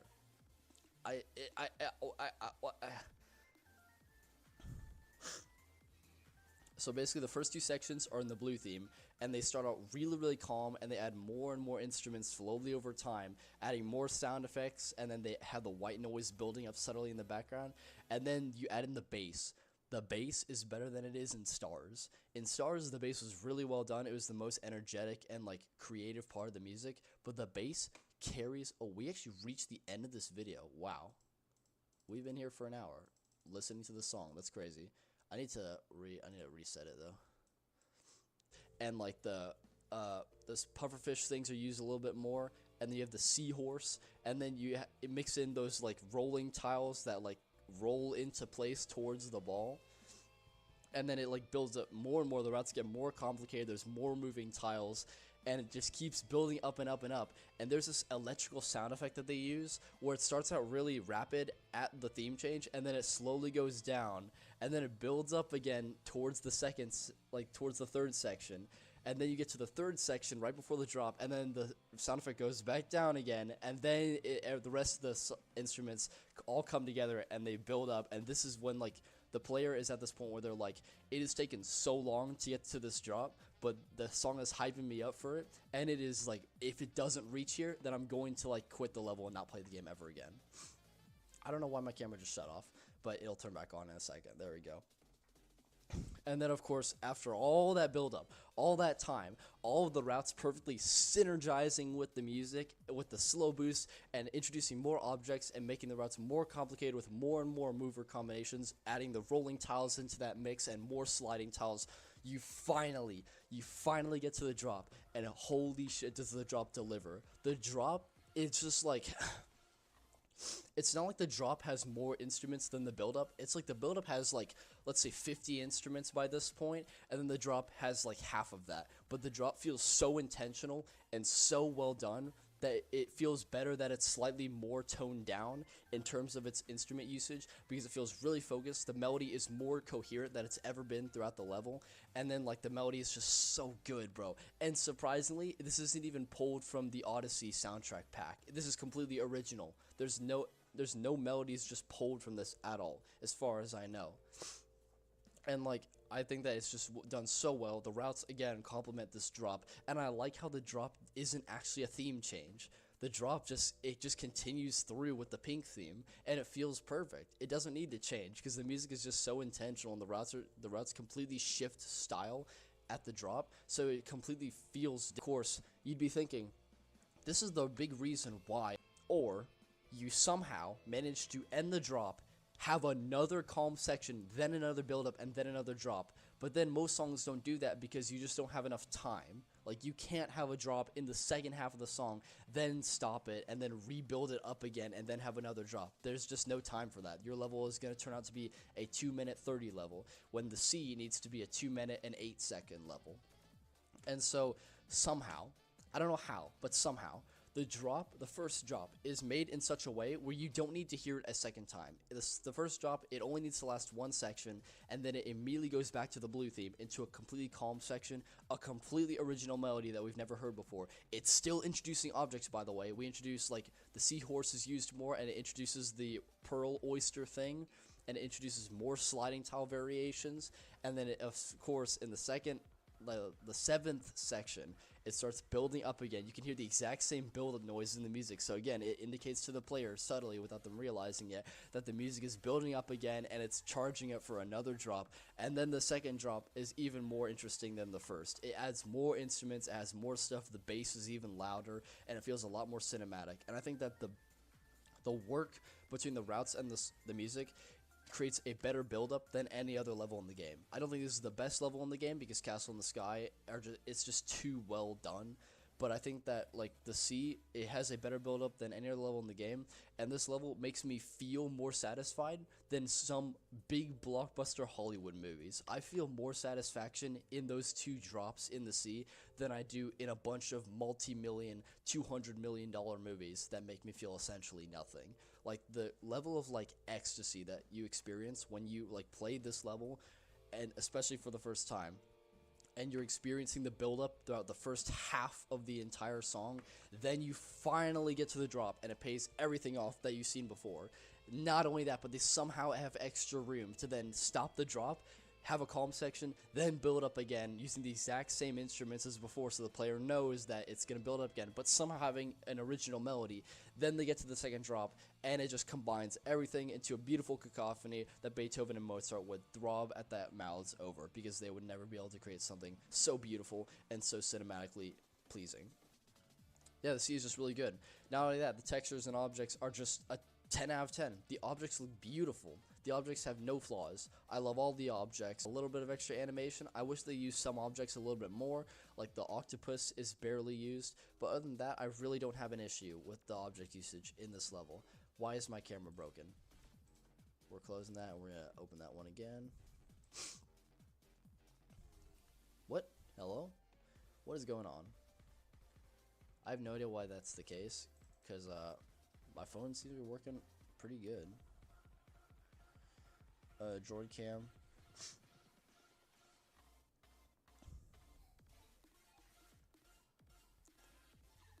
There we go. Oh. I think that the sea is just a masterpiece. It is a masterpiece in every single way.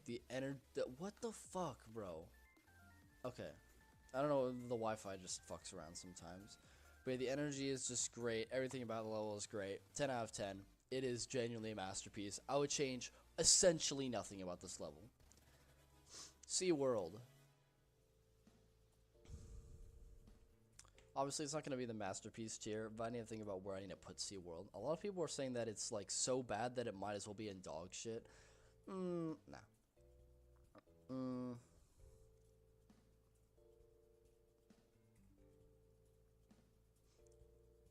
Hot take. I'm putting SeaWorld right here. I think that it's actually okay, and I think that it is not bad, in fact. A lot of people hate SeaWorld because of the fact that we could have gotten the Sea Rock remix. And a lot of people love the rock song.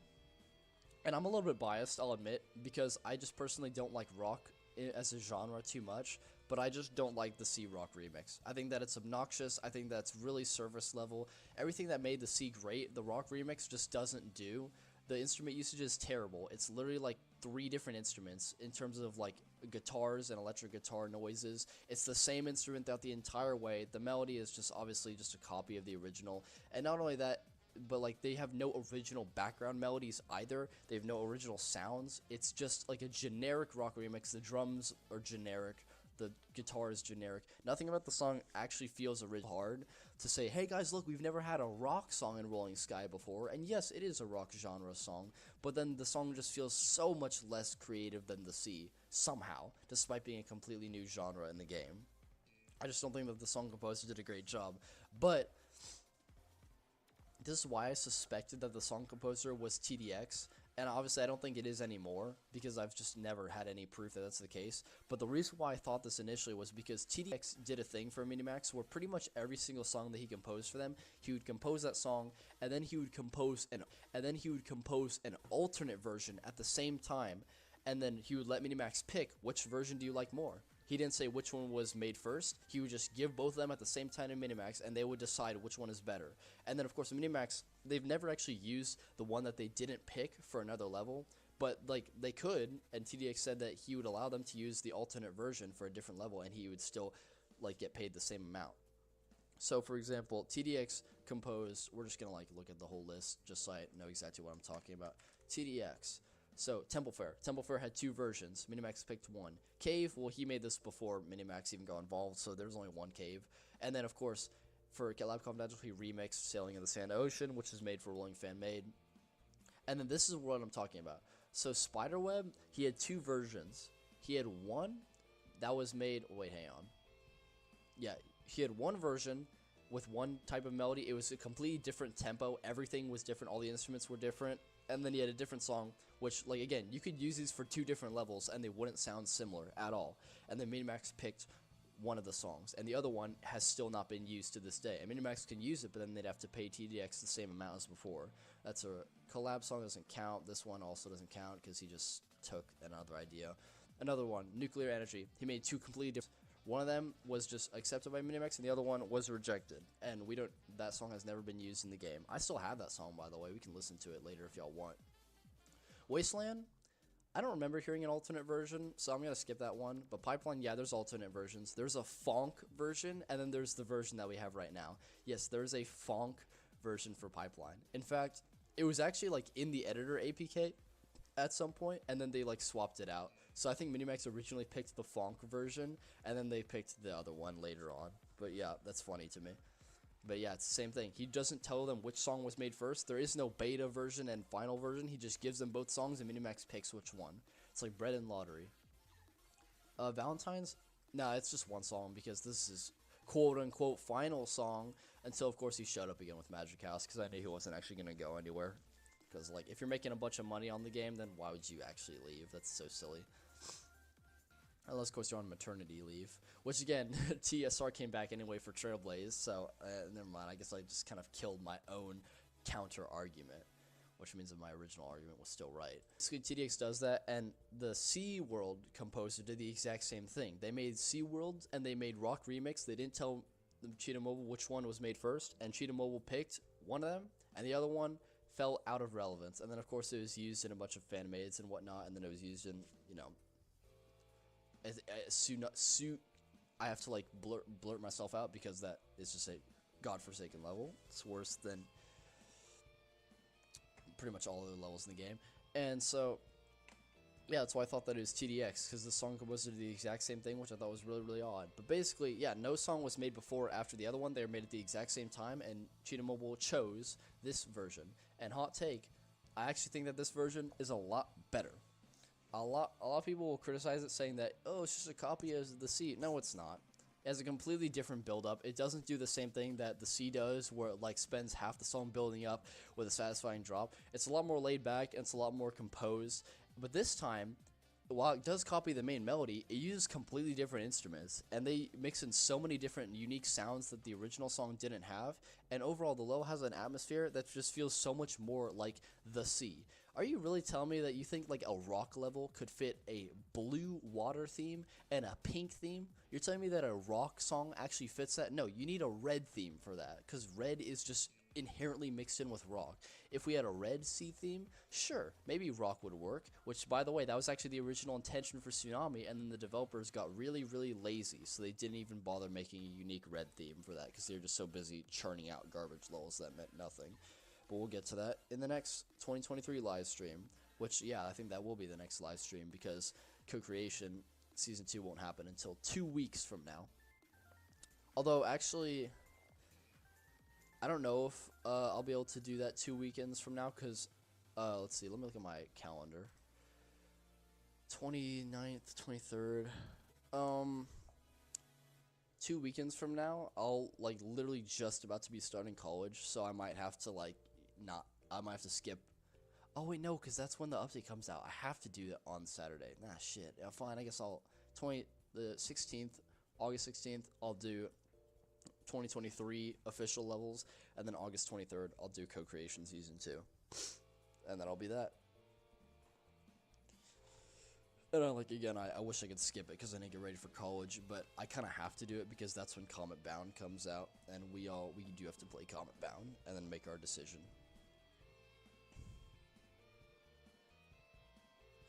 Okay, let's actually look at comments because I've been ignoring them most of the time. There's one thing that I could never do if I was a streamer. I can't do stuff and keep looking at the comments. My eyesight is just not good enough for that stuff. Yeah, Co-Creation got delayed. I think it's the routing. Yeah, the routing just got delayed. Or there's a very tiny chance that they could be trying to fix the textures, but that's really unlikely because Minimax would rarely try and fix the textures unless talking about really specific cases like Legendary Racing. But yeah, I don't know why it's being delayed so much. It has to just be the routes, actually. I wonder if we'll find out that, like, basically someone confirmed to me that it wasn't Quidian, it was someone else, because I know that Quidian, he saw what I said, and then he tried to invalidate it, saying, just because it's from an insider source doesn't mean it's true, which, I mean, you're not wrong, but, like, this person is pretty trustworthy in their information, and they told me that, the Comet Bound level will not be routed by official routers, it's routed by a bunch of Minimax glazers. So, when I say a bunch of, I actually don't know. It could be one router, or it could be, like, a bunch of Minimax routers from before. I think it could be what WF, because he was the first Co-Creation router, so that would make sense. But it could also be, like, a PB, professional block situation, where Minimax just lets 8 different people route this level, which wouldn't be far off either, because it's a birthday level. I can't see Minimax just picking a random router that they've never routed before, and expect them to not let other people contribute at the same time. What, like, yeah, just ignore the camera. Like, the Wi-Fi just fucks around sometimes. It just goes on and off. Like, just ignore it. I'm sorry. Can you hear the noise whenever it connects and disconnects? Well, I'll just wait for it to disconnect again. College? Oh, I'm 18. I'm going into college this year.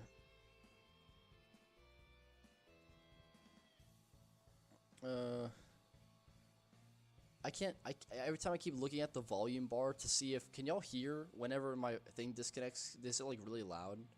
Because I don't know. Every time I try and look at the volume, it's always too late. I can't react quickly enough. Yeah, people were just talking about the next levels that I'm gonna rank in a second.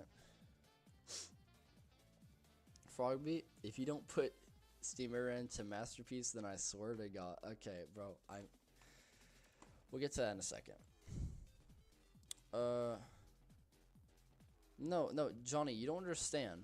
There is no demo in these songs. There isn't a demo version of the song versus a final version. I don't know why people can't ever grasp this. The song composer TDX makes 2 different songs at the same time. He gives them to Minimax at the same time. There is no beta version or final version. He gives it to them, and Minimax picks one song, and they leave the other song behind. There is no beta version. It's not like TDX makes a song and then realizes, oh, I don't like this song. Let's just completely remix it into something else. No, he doesn't do that. He makes 2 songs identically at pretty much the exact same time, and Minimax picks one of them. There is no demo version of a song that TDX makes. Well, there is, but like whenever it comes to these 2 completely different songs, neither of them is a demo version. They're exactly the same in terms of relevance. Yeah, the camera, just ignore it, guys. There's no way to make it work because either I connect it to the computer itself and it like works even less often, or I rely on the Wi-Fi, which works like half the time. And it's funny because like my room is literally the closest room to the Wi-Fi router, and it's still this awful. So I feel bad for everyone else in the other rooms of the house. I even have a little Wi-Fi antenna on top of my PC, so it should connect even better, but of course that it doesn't. So yeah, it's great. I guess I'll okay, never mind, the camera's working and it'll disconnect after like 10 seconds. Yeah, so Quartz, that's why we have a lot of unused TDX soundtracks, because he just makes 2 of them because he feels like giving Minimax that choice, and then it also opens up the door for him to make more money should Minimax ever use an old soundtrack that they didn't pick before.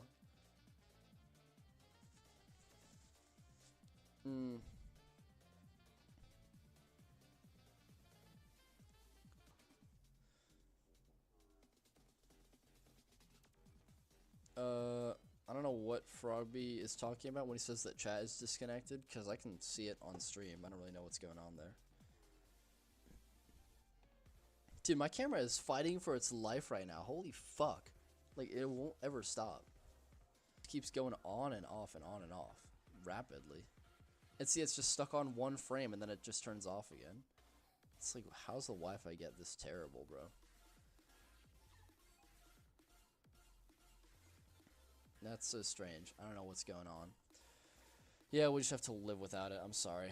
That's just fuck-ass Wi-Fi.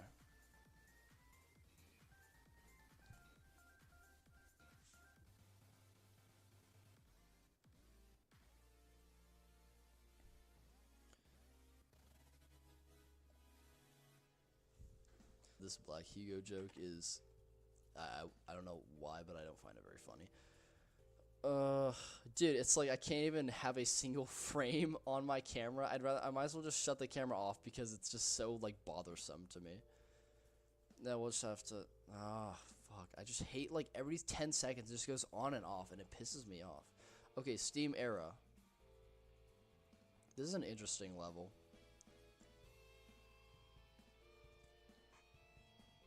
I know Frogby wants me to put it in Masterpiece.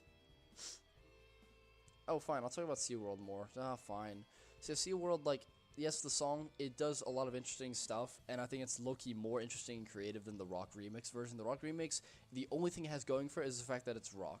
The instrument usage is terrible. Like, the music, the melodies are terrible. It doesn't do anything beyond electric guitar, whereas SeaWorld actually tries to do interesting stuff that's unique, and I really respect that. The routes are also not terrible. I don't know why people are saying the routes are bad. Like, what part of the routes are terrible? Genuinely. Like, the object usage is still great. It uses every object from the original level, except it's more spread out. The build-up feels really well done because they slowly introduce more and more sliding stuff as the build-up happens. And then the build-up melody is completely different in the song. And I don't know what part of the routes are terrible. Maybe some people would criticize the second drop where they use a lot of mover combinations. Yeah, sure, I understand that, but that's just a little piece of the level. And I'm still thinking that part of the level was routed pretty well.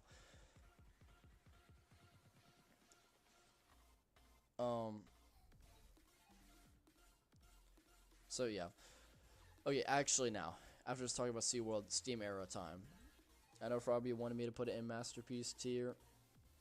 Will it be a Masterpiece, or will it be in okay, or will it be in great?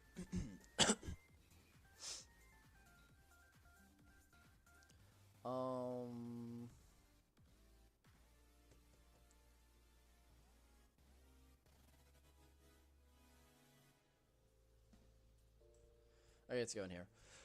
Because I mean, I don't think it's a masterpiece. I would have said that it was a masterpiece maybe in like 2023, maybe 2022, and obviously in all the years before that, I definitely would have said that it was a masterpiece. But after playing the level more and more, it's kind of grown less on me. I don't know what it is. The level isn't bad. I'm sorry, Frogby. I don't like. I don't think the level is a masterpiece. I. You know what? I think I'll put it here, okay? We'll put it above these two levels. I think that it's almost a masterpiece. I would have said it was a masterpiece, but after looking at it more and more, I've realized that it could be better in a lot of departments. For example, the song is really well done. I love the song. I love all the vocal loops. I love how it builds up. I love the drop. I love the drum and bass. Usually I don't like drum and bass, but this song does it really well. But, like, I don't know. There's something about the song just feels a little bit more to be desired. The song, it captures the atmosphere so well. It has some of the best sound effect usage of the entire game. All the steampunk sounds and all the pistons and like gas being let out. Like it just feels like a really environmental song. It just really captures the atmosphere of the level, and I like that. But the melody itself just it could do more. It could do more. Like the melody, it's clever. It has 3 different melodies, and it has the build-up melody, it has the calm melody, and then it has the drop melody, and like that's it. And I know it has variation. It has way more variation than poker or something, but it just, I don't know. I feel like the melody could be a little bit more interesting rather than repeating itself again and again. But I still love the melody a lot. Again, this level is essentially like a 8.5, a 9 out of 10. I'd give it a 9 out of 10. Because it's a great level. The objects are so well detailed. Objects look beautiful, bro. Like the textures and objects combine to make this like a really immersive atmosphere, and I can't give that enough credit. And I think the routes are really complementary to the level. Actually, this is another reason why the level is going so high, because the routes are beautiful. I love that the routes are completely different than they are in the sea. The sea was really flowy and really nature focused, whereas Steam Era feels really mechanical in its routes. It uses crazy complicated mover combinations that aren't even really necessary half the time. They just add to the detail. But I like that the movers are colored differently than the rest of the tiles, because it makes them feel like pistons, like they're separate things in a mechanical machine that you'd have in Steam Era. I love how complicated the moves are. I love like all the mechanicness of the routes, and they have so many different objects, and they use all these objects really well. Aside from, they have a blimp that flows to the left, and for some reason they don't have the right version until mechanical power. They just forget to use the right pointing version in Steam Era. It's very weird. I don't know why they did that, but you know, whatever. It's not that big of a deal. I didn't even know they had a flipped version until mechanical power came out. And then, yeah, I think the objects and the object usage is really well done. And I'm generally trying to think of a thing that I don't like about it. Oh yeah, and then this is the one setback. Well, actually, the song was a little bit of a setback, but this is the real setback. It's the mechanic. The mechanic is used well in the level, in that like when people see it, they think, wow, this mechanic is really cool. But then the big disappointment comes with the fact that you can't do anything else with this mechanic. Ugh. 1 second.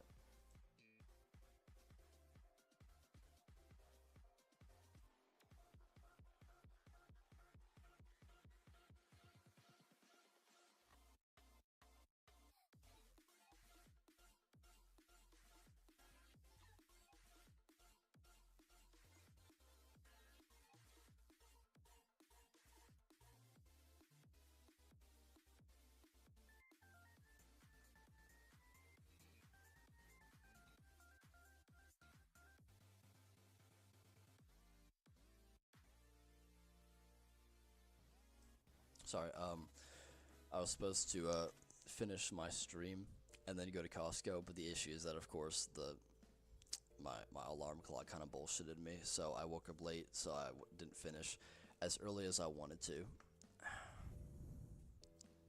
God damn it, bro. That it's all cause of the coffin of Andy and Leyley video. It's all cause of that video. It just ruined me. It had gave me a nightmare, and then I somehow slept through my alarm, or just corrected my alarm somehow, and then I woke up in this state, and then I delayed my live stream so I couldn't go get my Costco membership, which I need because I'm gonna go to college. I need to be able to get stuff from Costco. But you know, it's all cause of this live stream, bro. So anyway, yeah, the route collectibles are really great. The mechanic is, it leaves a lot to be desired, but it's still really well used in this level specifically, so I can't give the level too much criticism for that. And yeah, it's really good. Anyway, mechanical power.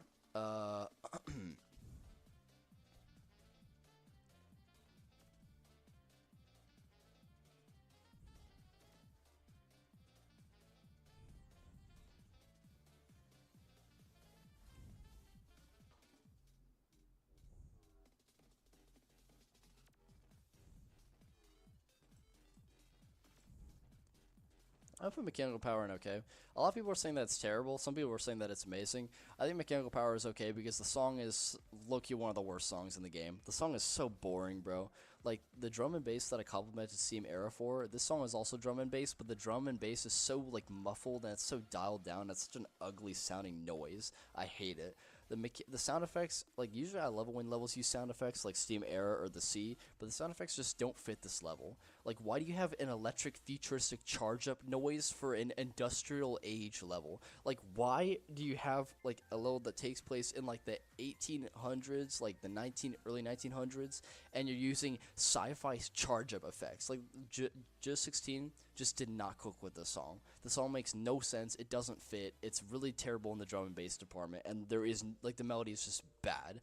The only time there's ever a melody is in, like, the second half, and it's the same melody the entire way through, and it's not even that good of a melody.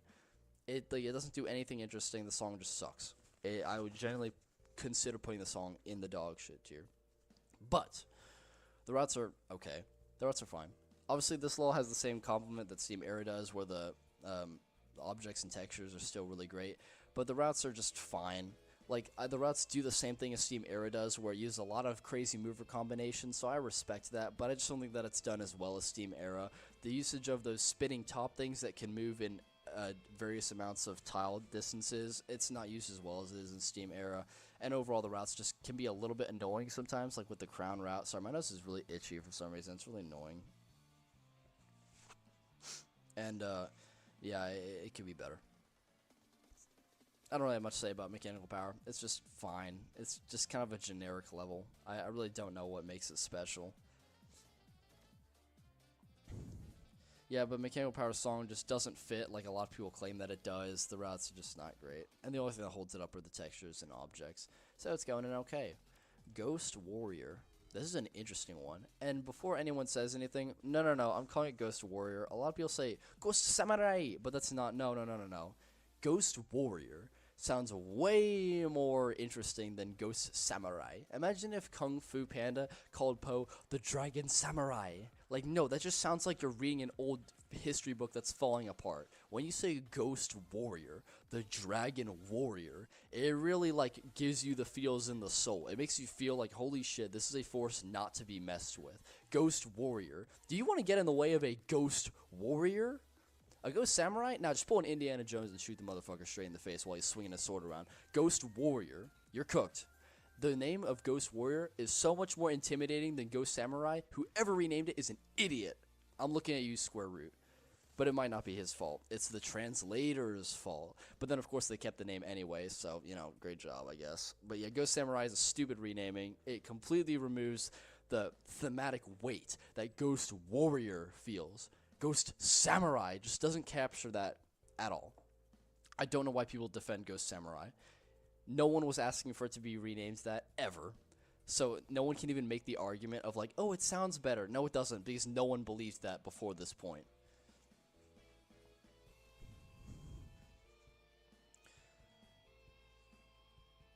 Yeah, so that's enough about the name. Ghost Warrior sounds great. I'll get to Shadow Warrior in a second because a lot of people will use the argument, oh, well, we already have Shadow Warrior, so we can't have Ghost Warrior because the names are too similar. Yeah, we'll get to that in 1 second when I talk about Shadow Warrior. But as for Ghost Warrior, it's not. Sorry, it's not bottom of bad. I just, like, dropped it there so I could talk about the name. So Ghost Warrior is going to go.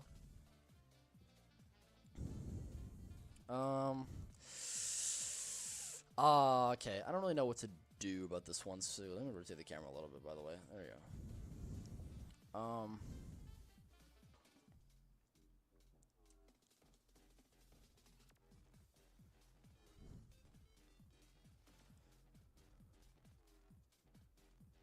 I think I'll put it right here. It's okay. It's a lot better than people say it is, because like a lot of people look at the level and be like, "Oh, it's too slow. It's too simple." I actually like how the level feels very disjointed.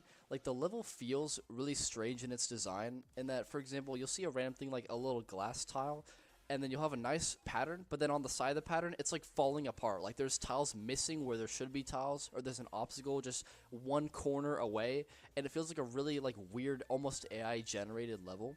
And I actually kind of like that, because it builds this really unique atmosphere of feeling like you're in like the Japanese countryside, where it's like really ancient, but also it's really modern. And I like that the background captures this as well, where you have both road signs and ancient stuff together, or like how the ancient warrior is actually a robot in disguise. And I think that's really, really cool. I like that the plant is secretly a robot with like the mechanicness underneath it.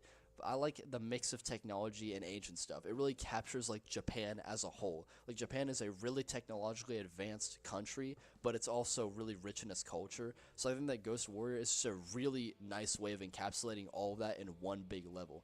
Egypt tried to do this, where they mixed technology and its ancientness together, except the technology was only like one technological thing in the background, and then the archway had technology stuff. The rest of it was all ancient. And Egypt, like, it's not like Egypt is primarily known for its history and its culture. When you say Egypt, people instantly think, oh, the pyramids, the pharaohs and stuff. No one really thinks about the technological modern day advances of Egypt, and Egypt is obviously a lot more advanced than people give credit to, but like it's not like Japan's level of technological advancement, if you know what I'm talking about. Like Japan, it makes more sense for Japan than it does for the Rolling Sky Egypt level, and the Ghost Warrior captures that perfectly. And then the routes, I think they capture that fine as well. The textures are okay. I think the most basic textures you can possibly make are, you have a light theme and you have a dark theme. A lot of levels do that, and it just gets tiresome after a while. Like we get it, daytime, nighttime, yeah, whatever. But like this level, it's fine. The textures are okay. They're kind of basic, because again, it's literally just white and black, and then like a little bit of color. But both themes are like the exact same enemy textures pretty much, except some of the whites are turned into this like warm tan color. Yeah, the textures are just not that good, to be honest. The theme distinction is pretty bad. And in the teaser, they had a promise where they had this watercolor effect, where like instead of the theme just changing normally, it was as if like you dropped like ink onto the page and it like spread slowly. That's what they showed in the teaser, and everyone's thinking, wow, that's such a cool theme change. We should have that in the official game. Nope, it didn't. No theme changes. Okay. Okay. In fact, we're actually going to just play the teaser right now, because I'm just that pissed off about that. Ghost Warrior teaser trailer. I don't even know if it's going to bring up Rolling Sky. Yeah, no, never mind. Ghost Warrior Rolling Sky teaser. Dog, what the hell is this? There it is. Ghost Warrior animation. So this is like, I believe they released this as a trailer at some point, but it might just be a teaser video. Okay. So look at this watercolor effect. Dude. Wait, what, did y'all not see that? No, we gotta play that again. I'm sorry. Hang on.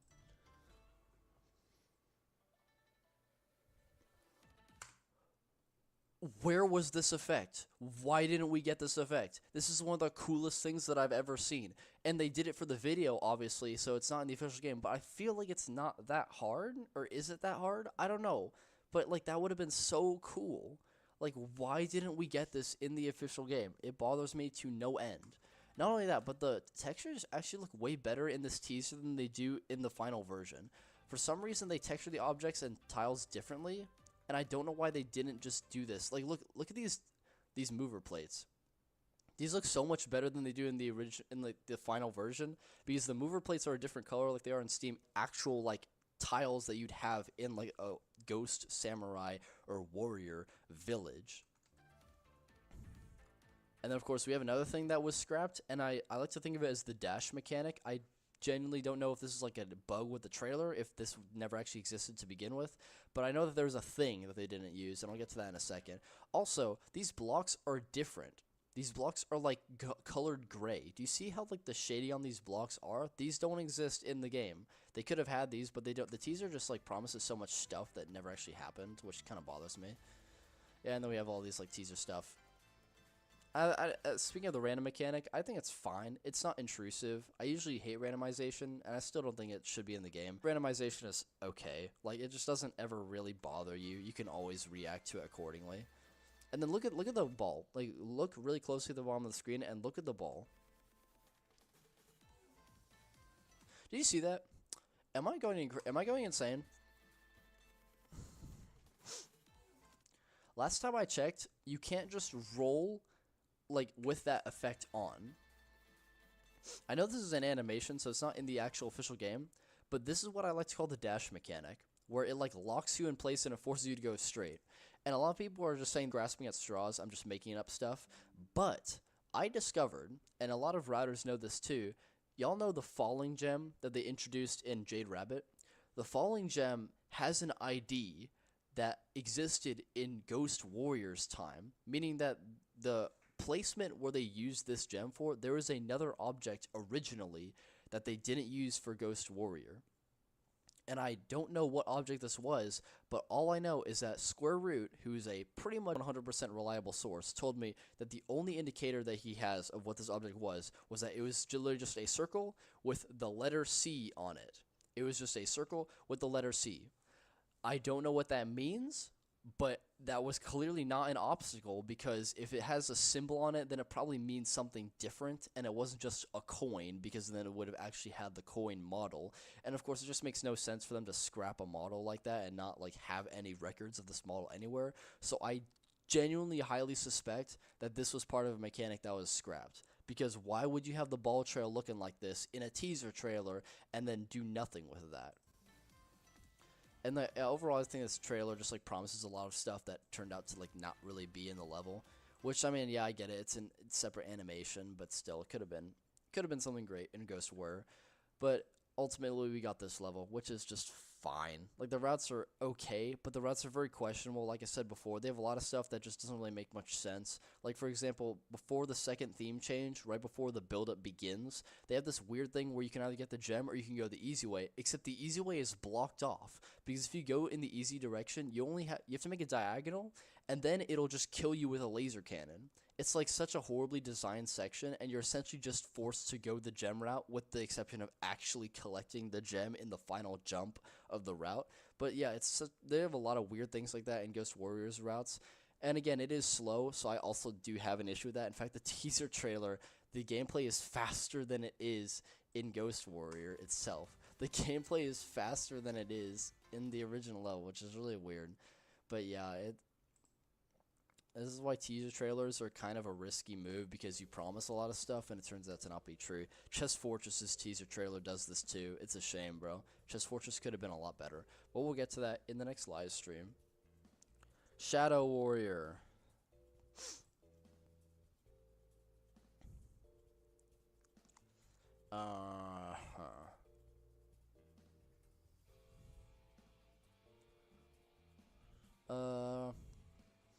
I didn't think about this. I haven't played Shadow Warrior in a long time, bro. No, I'm not putting it in that spot. I just accidentally right-clicked.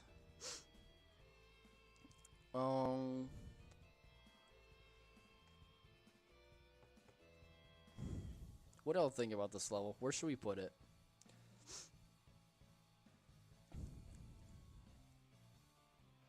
I'm trying to think, bro. I can barely remember the routes.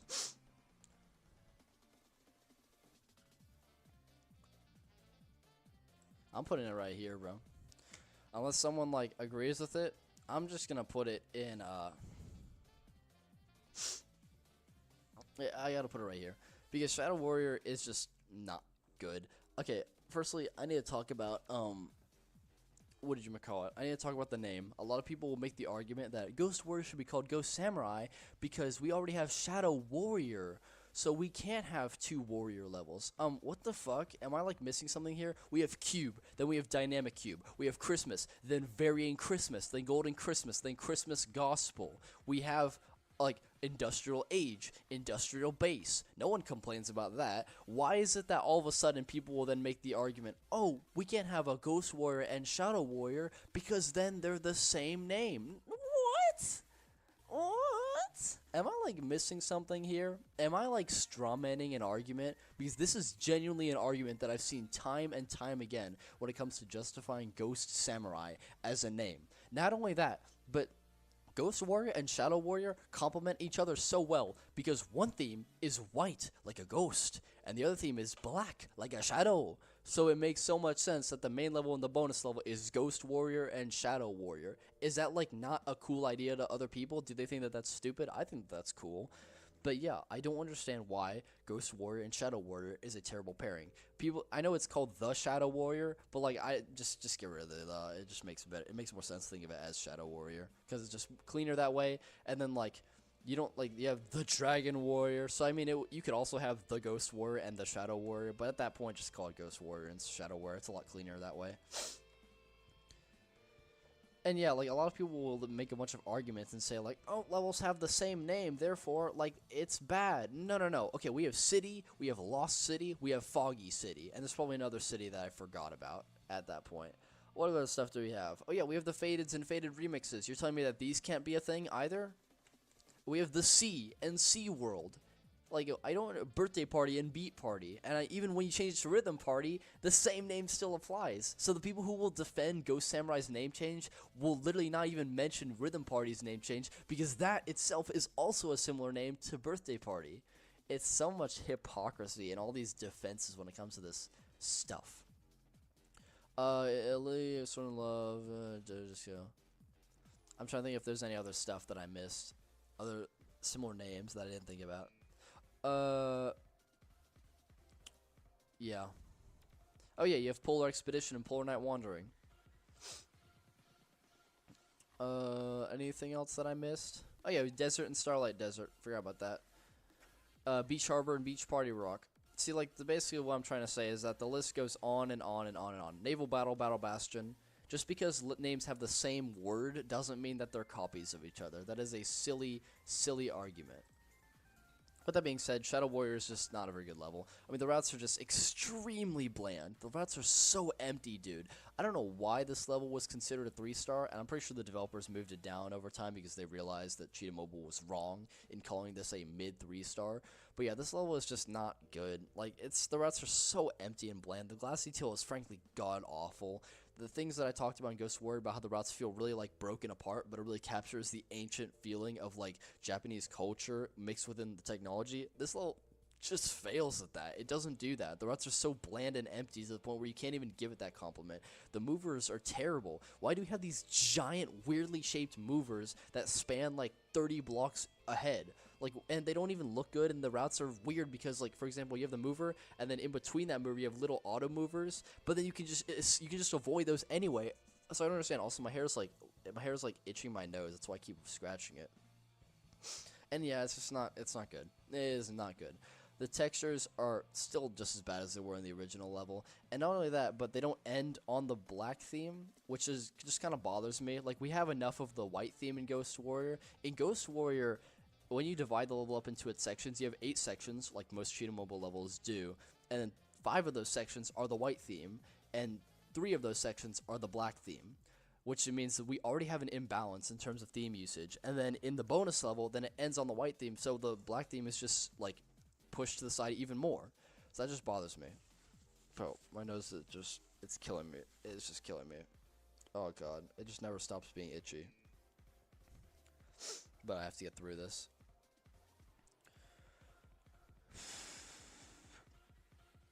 Yeah, so the movers and ghosts, like the movers and Ghost Warrior are fine, but the movers and Shadow Warrior are terrible. Like the gameplay is terrible, the collectibles are just not good, the theme usage is awful, the texture issues are just as bad as they are on the original level, and the song is really, really boring, bro. No one can remember how the song goes because the melody is so pushed to the background, it's so repetitive, it's so generic and boring. Who made? Was it did Just16 make the song? Was it Just16? Shadow Warrior, Just16. Yeah, so he made it. Just16 has an issue where some of his songs are really good and some of his are just really, really terrible. Like, this is one of those terrible ones. I don't like the song. It's really repetitive and boring. The melody is forgettable. No one remembers how the song actually goes. No one can, recall this entire song in their head. I can recall Trick or Treat's song in my head better than I can recall Shadow Warrior. Shadow Warrior is a forgettable, generic, not very good level. It's not dog shit because it has some redeemable qualities, but it is just not good. It doesn't build up in difficulty like not Steam Era, damn it, bro, my nose is so itchy. What level, like Delicacy Temptation does, it just has a bunch of random difficulty spikes, and it's just not a pleasant level. And now we have the final two. This is the last Cheetah Mobile level that Spheres contributed to, and now we are going to rank it. Monster City. Where are we putting Monster City, guys? Monster City is an interesting one.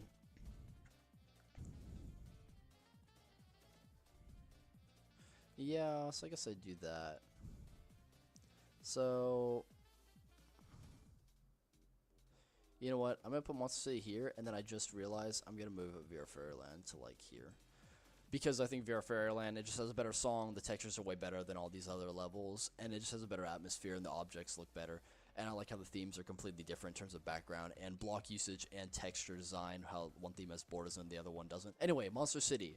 I'm putting it here because Monster City is just kind of a mid-level. It's not very good. It's a shame that the game, quote-unquote, ended in this way. Because I just saw this level, and I was like, it's just a filler level. Monster City, everyone knows it. It's such an iconic level, but that's only because it's the last one. If Cheetah Mobile continued making levels, this level would just completely fade into irrelevance. No one would care about this level because it's just so generic, and it's so, like, nothing is really creative about it. It's just a filler level to pass the time. And it's a shame that that was the final level that Cheetah Mobile ever, like, really contributed to. And, like, the rainbow jump pads are a cool, unique idea, but then, like, how much battery does my camera have? Oh, come on, don't collapse. I'm not in the mood for that. Okay, well, I need to rotate the camera. So, like, don't get me wrong, I think that, like, the rainbow jump pads are a unique idea, but the textures are just terrible. You can see exactly the diagonal line where the textures don't line up, and it looks terrible. Like, they don't even have a, like, symmetrical design. It's, like, 2 quadrants and then a 3rd quadrant that's twice as big, and it looks really bad. And it's funny because in the original version, they were just yellow jump pads, and then they changed it. But then in Professional Block, when they made Colorful Fairyland, they then changed it back to yellow jump pads, which is interesting. I think I like the rainbow ones a little bit more because they're still interesting and unique, but yeah, they're just not really handled too well. The routes themselves are pretty bad. I'm sorry. The routes in Monster City are not good. They're very gimmicky. I like how it brings back stompers and one-up bridges, but it just feels really, like, really uniform and really not thought out.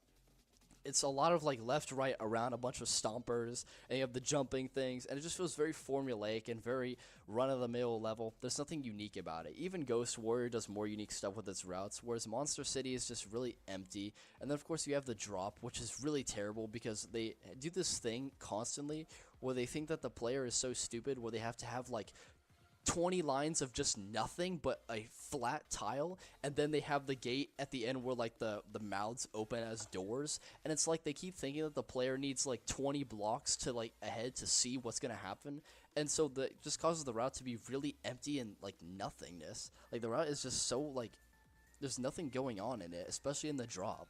And then, of course, the one-up bridges aren't used too well. Like, they're just there. They don't do anything interesting with them. Even Knit Kingdom does more interesting stuff with their one-up bridges, which I don't think fit either.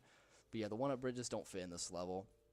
The objects are mostly well modeled, but there's just nothing creative behind them. So many of the objects just don't even have animations. You have 3 different objects with no animation. You have the house, you have that like medium building, and then you have the tall building.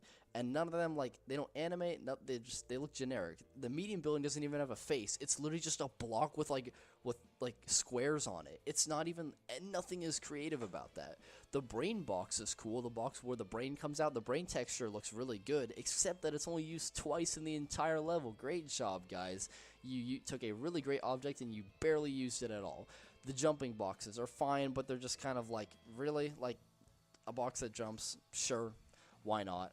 Then you have like the rollers look generic, and then you have the door gates are cool, but I just hate the fact that the routes always are empty before and after every single time that they use them, because the router thinks that the player needs to sight read them so far ahead, and it just makes the route really, really ugly and empty.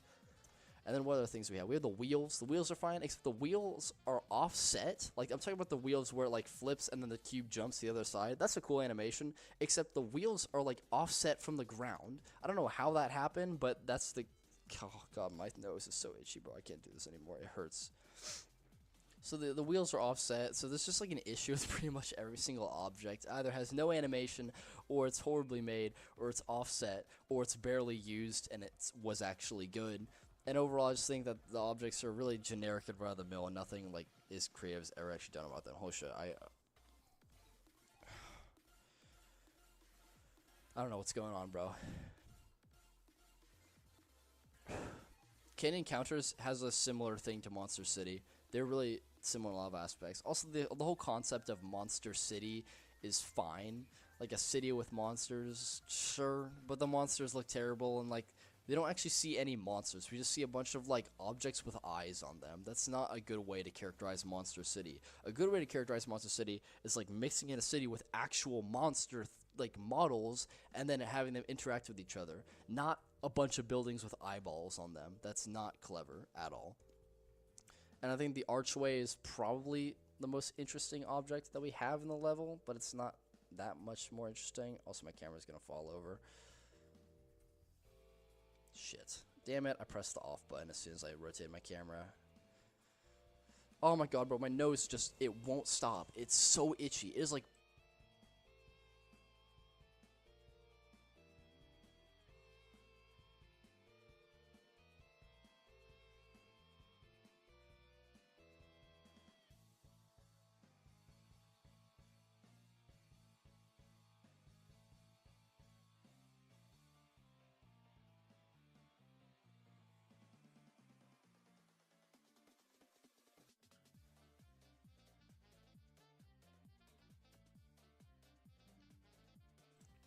Yeah, that's... okay.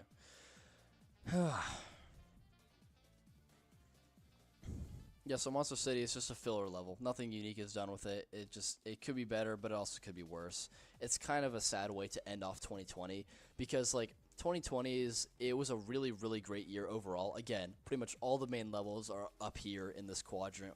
We have a new great, like, a masterpiece level, and then we have another great level, and they have a bunch of other great levels after that. I think 2020 is a really solid year. They really locked in for this one, and I wish that 2020 was longer and it went all the way until the end. But unfortunately, Monster City is the last one. I think Ghost Warrior was a little bit worse than the other 2020 levels, but then Monster City kind of dropped the ball even further. I think that it's just nothing special about it, and the only reason that people still remember it is because it's the final Cheetah Mobile level. Or so we thought, because turns out Cheetah Mobile actually made routes and the song in 2020 for a bonus level of Monster City, but then due to financial issues and getting banned from Google Play Store, they eventually decided we need to close down as a company, and supposedly for good. And then, of course, when Minimax took over and Square Root announced that Rolling Sky was making a return and everyone was going crazy out of their minds in 2022, and I revealed my face because I thought that it was so special, and it was one of the worst face reveals or face things. I looked Loki the worst in my entire life in that video, which is why it's deleted. But I also deleted it because, like, I don't respect Minimax anywhere near as much as I did when they initially showed up. But they came back. They came out with Goblin Town in December 14th. At least that was the earliest date that it came out on iOS. And Square Root told me that they couldn't even find the routes for the original. They made routes in 2020 for Goblin Town, along with the same music that J16 made, and they genuinely have no idea what happened to those routes. A lot of people will say, oh no, I have the routes, and they send me a link of like the alpha version of Goblin Town. No, those routes were made in 2022. I'm talking about the routes made in 2020 by a completely different person. It was not made by the programmer, but these routes were made by the programmer. And so we're going to put Goblin Town right here. I don't even need to think about it for more than a second. Goblin Town is bad, but it's not dog shit.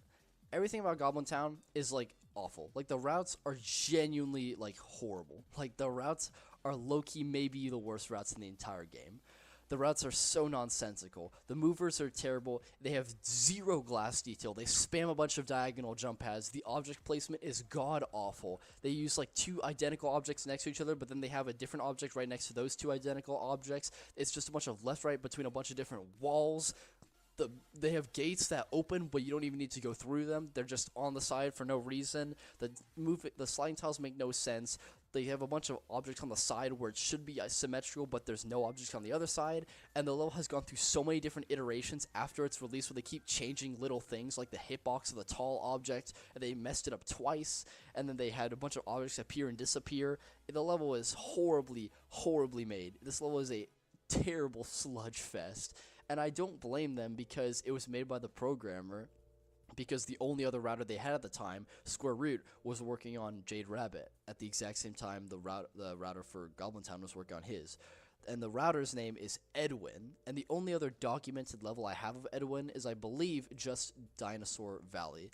But let's search up his name. And so we have Edwin in Goblin Town, Dinosaur Valley, and Space Station. He also routed Space Station. I confirmed that later on. But other than that, I genuinely like I don't know what else he's been in. I'm sure he's routed other levels that I'm unaware of. But yeah, Edwin, no. I understand where he's coming from in that he wanted it to be a goblin, like a monster town. So he put a bunch of buildings everywhere, especially in the second pink theme, how he used a bunch of buildings everywhere. But it just looks so bad. It looks so awful. Having the buildings all randomly organized everywhere doesn't make any sense, especially when it's a city, so it'd make more sense for it to be organized in a way, but it's just not. It looks really bad. The gates, every object used to just atrociously terrible.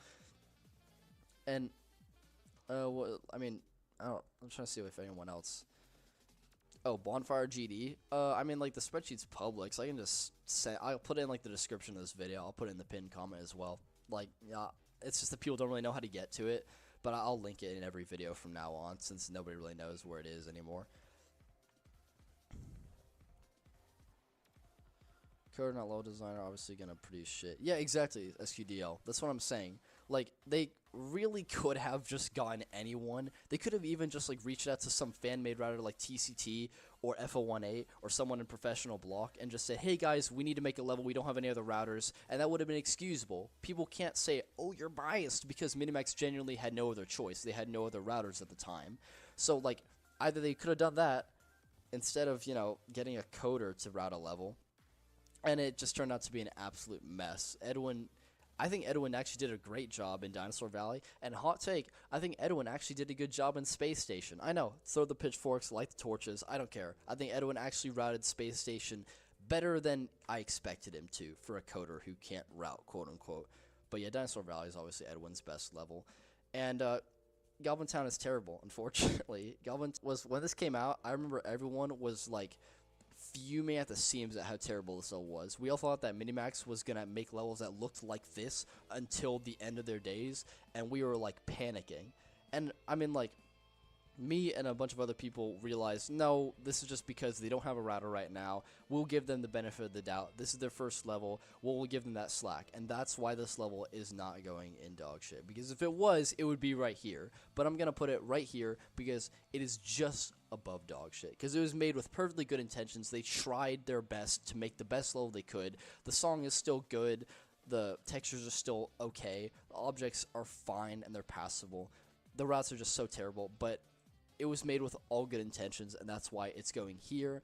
And I think that overall, it is actually still somewhat of a hopeful start for 2022 and the beginning of Minimax, because it showed that Minimax actually had some passion in their levels. Of course, that kind of went up and down as the years went on, but you know, I think Goblin Town, it actually gave me hope.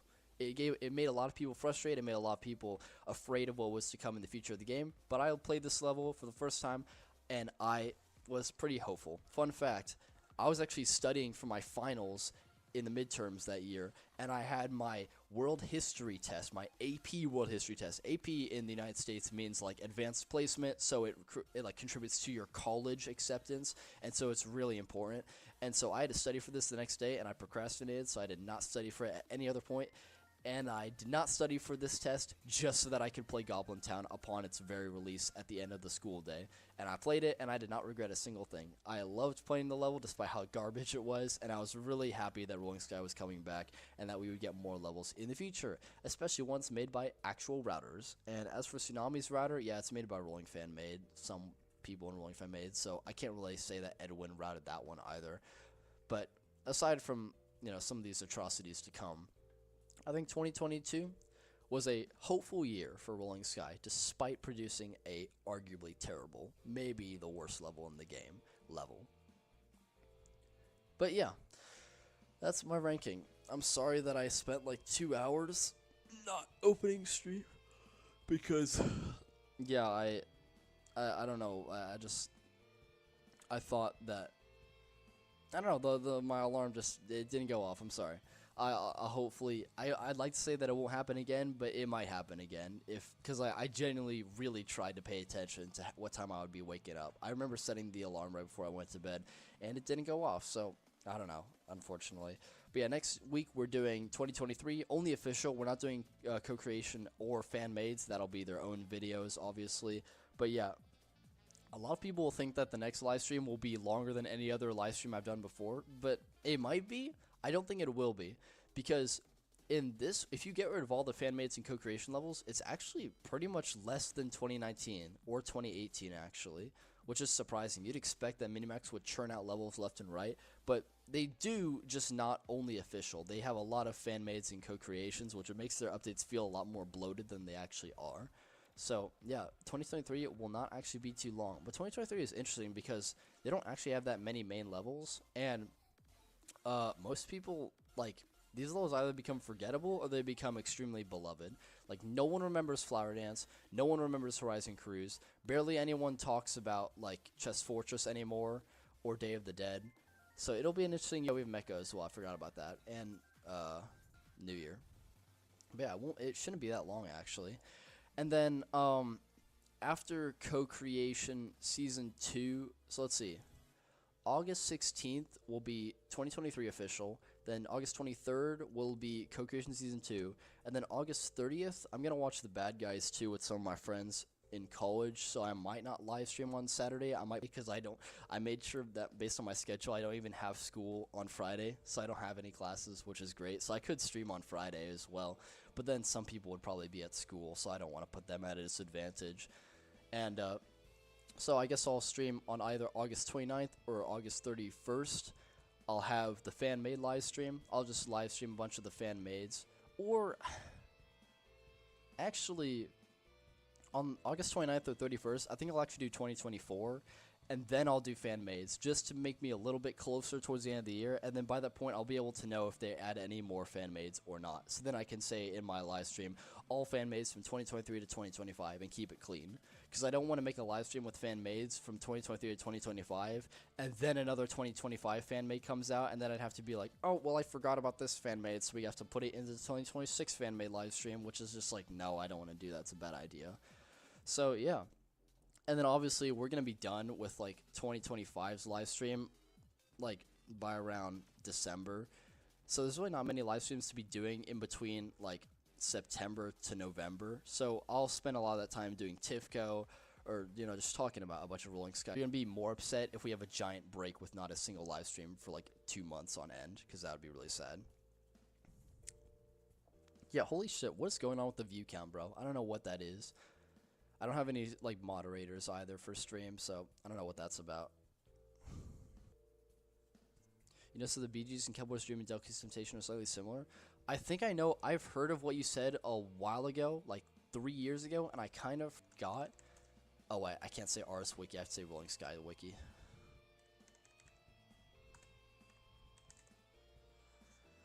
let's look at that actually. I do think I know what you're talking about though, because I remember someone pointing this out a really while ago, and I kind of forgot. I don't even know how this thing works, bro. I don't like look at this. Level.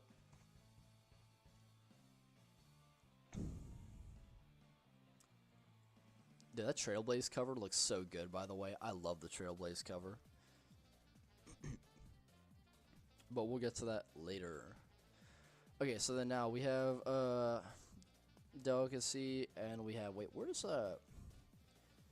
is Shadow Warrior? I've not looked in this level. Oh, it's still in 3-star? I didn't even realize that, because I haven't played that level in like 2 years. Delicacy Temptation. And let's go to the background. What? I don't want to see the crown. What is going on? Where is the what? Whoa, that looks weird. Okay, hang on. Where is the background? What? Huh? I don't know where the background is, but like, let's just like look at it real quick. So we have those like diagonal things. Oh, I see those pyramids. So is that what it is? Are you referring to those little pyramids in the background? And then Kepler's Dream in 5-star.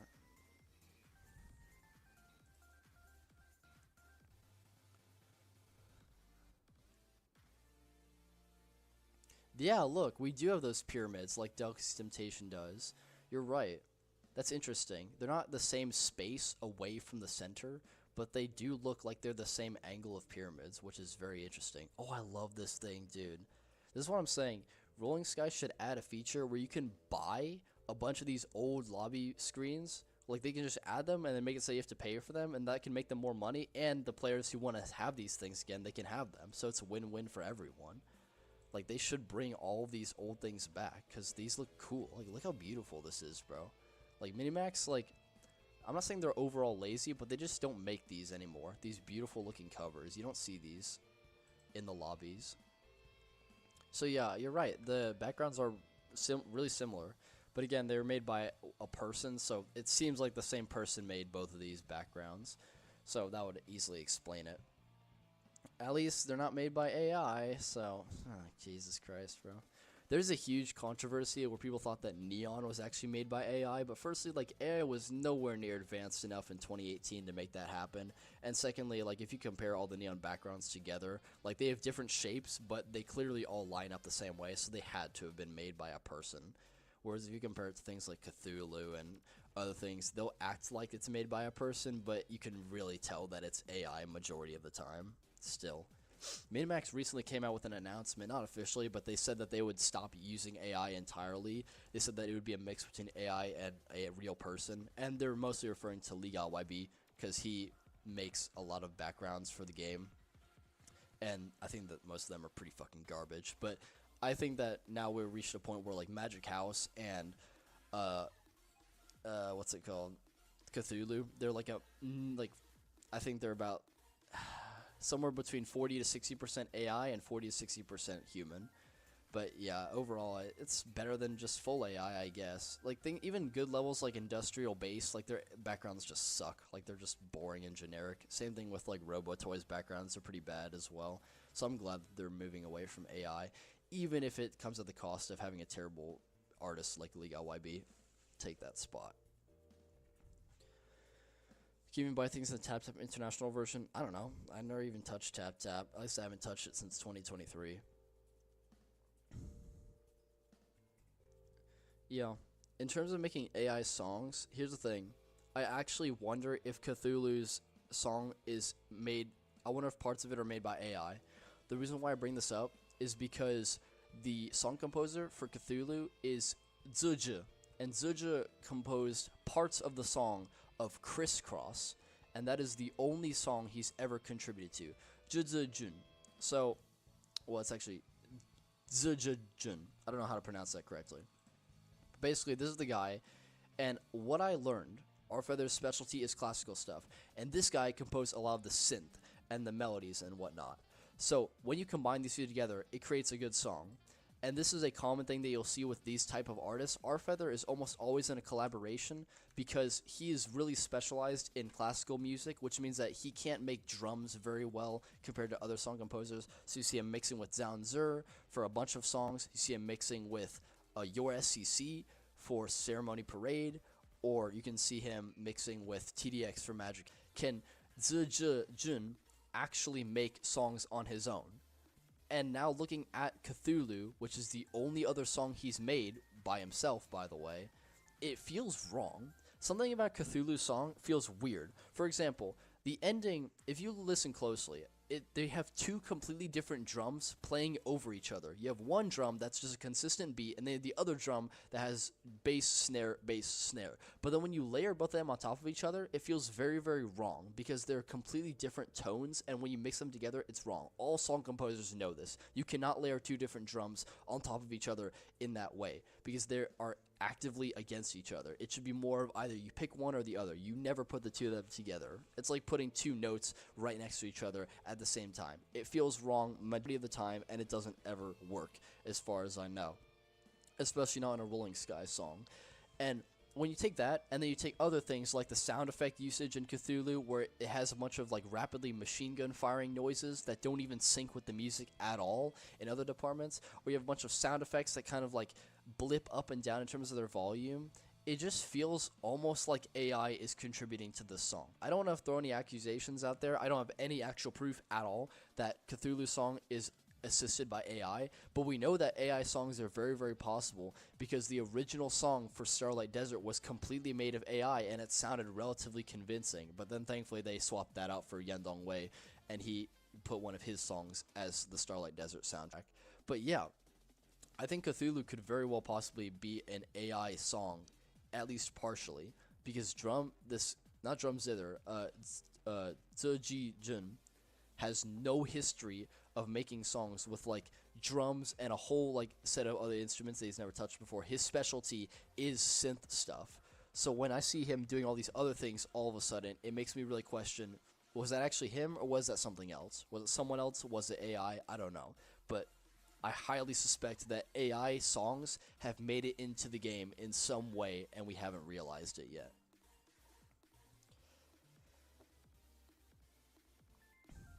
So yeah, I don't know what. I'll get to Cthulhu later in the 2025 live stream. This is like, I wonder if they're even going to release Russia in this year. Russia has been a thing since January of 2024, and they've pushed it back so many times. And it was supposed to come out before Magic House, before Industrial Base, before Toy Blocks, before Cthulhu. In fact, Cthulhu was made up at like the last second this year. And so, like, the fact that they like push this level back so much, all because of seemingly just a texture issue, I don't know why they just don't lock in and fix the level. But I wonder if it won't even come out in 2025 anymore because it's been pushed back so much, and there's not been a single mention of it by the developers or any router or beta testers or anyone. So I don't know. I don't know what's going on with Russia. It's weird. It's really weird. Anyway, I saw Obel mention earlier about something related to JetNine, about how he was rebranding himself. That was a long time ago, earlier in chat, way up like 20 minutes ago. Yeah, JetNine is he's working on a show now. He was done with Rolling Skies, so that's why he retired from TIFCO finally. That's why he stopped like being a Minimax Glazer, and he gave up when it came to like Galdonius and stuff. And so he's just gonna work on his show. It's called, I believe, Epitrus City of Speed, and it's something about like gemstones. I don't know. It sounds a little bit corny, but he's making it a whole by himself in Gacha. So yeah, me personally, I fucking hate Gacha. I think it's obnoxious. I hate looking at Gacha so much. Wait a minute. And we're just gonna search up Gacha, and we're just gonna look at this. Oh god, like I don't want to watch that. That looks kind of NSFW. I'm gonna watch this one.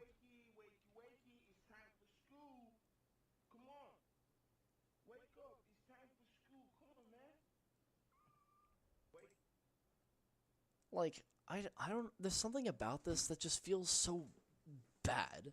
Like, I hate the dull animation style of this. Why does it just look so, like, fake? It just looks like it's being animated, like, it's one of those, like, ventriloquist things where they have, like, the stage, and they have the strings holding it up, and then it, like, has all the pieces of the character. It just feels so fake.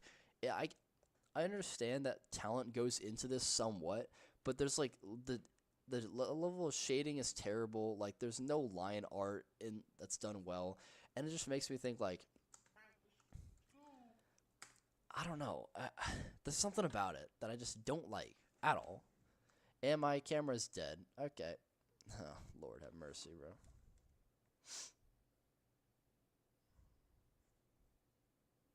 Sorry, my phone's charging back up again. It'll fix itself in a second. But yeah, I just don't like this animation style. It's really weird. I guess we'll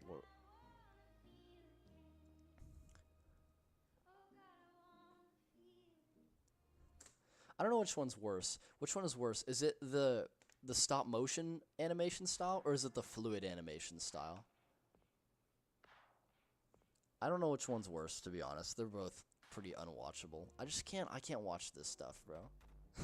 I don't even know why I'm so bothered by this animation. It just feels so fake. It feels like Roblox animation. And, like, dude, people like this. 160,000 comments. Nah, cause that's savage and the vid is great. Guys, he is not biting nor kissing her neck. He is kissing her face. The girl, I won't cut my hair just for you.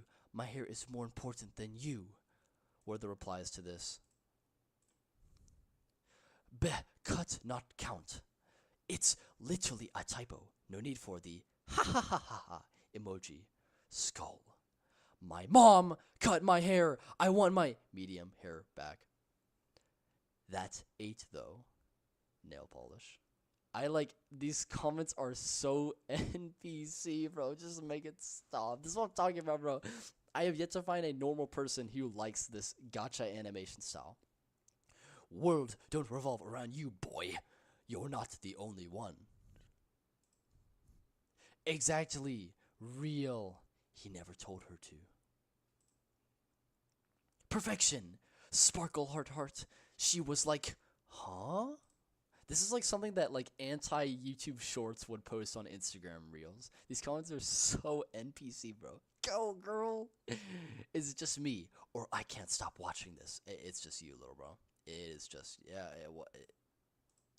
You know what I'm talking about? What the fuck? 399,000 likes. It's not even 400,000 yet. Oh.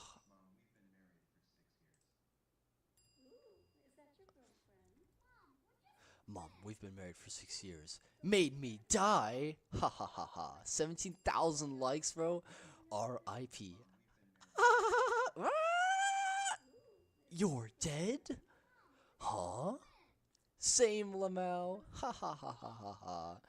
Bro, JetNine, all I will say is that you can make gacha animation if you want, but the reality is that this is going to be your audience. So if you want to make a mature story that you say, like, based on what JetNine has said about his thing, it sounds like he wants the story to be really mature and like actually tell a good story with real characters. And I just think that like you can accomplish that with gacha, but I think that ultimately your audience is going to turn out to be just a bunch of little kids. Like they don't see the nuances in stories, so they're not gonna care. Like when I was a little kid, I didn't give a shit about like story beats or anything about that. So you'd like put me in front of Shrek 3, I'd eat that shit up like it's Shrek 2. I would say The Incredibles 2 is better than Incredibles 1. Like as a little kid, I didn't actually understand what made movies and TV great. Whereas now I kind of look at stuff and I'm a lot more critical about it. It's also that I'm a movie nerd and I'm a story nerd, so I actually care a lot about like the way stories are written and whatnot and how characters are written. So if you want to make gacha, go ahead, but with this animation style, you're actively inviting people who are this childish. You're inviting people who are this strange. So true. Ha ha ha ha. Heart. Ha ha ha. Mom, we've been married for 6 years.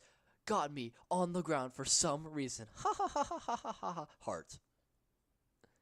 It took her like 20, probably something years to get the word friend and is still wrong. Skull, skull, skull. The girl, 9, 15. Now. Slay girly. Ha ha ha ha. Nail polish, nail polish. Ha ha. Cat. What, like, bro. I feel so bad for JetNine. I wish there was a better way to animate stuff. What am I? What is this? What is this? What the fuck? What is this, bro? This guy, everyone always thinks this is like just a random tangent. The player 100, everyone thinks that he's the stupidest character in Squid Game. He's actually probably one of the smartest. He's one of the most evil, and he's one of the smartest. Everything that comes out of his mouth sounds really stupid, but the way he says it, the way he like raises his hands up, he screams, "One more game, one more game."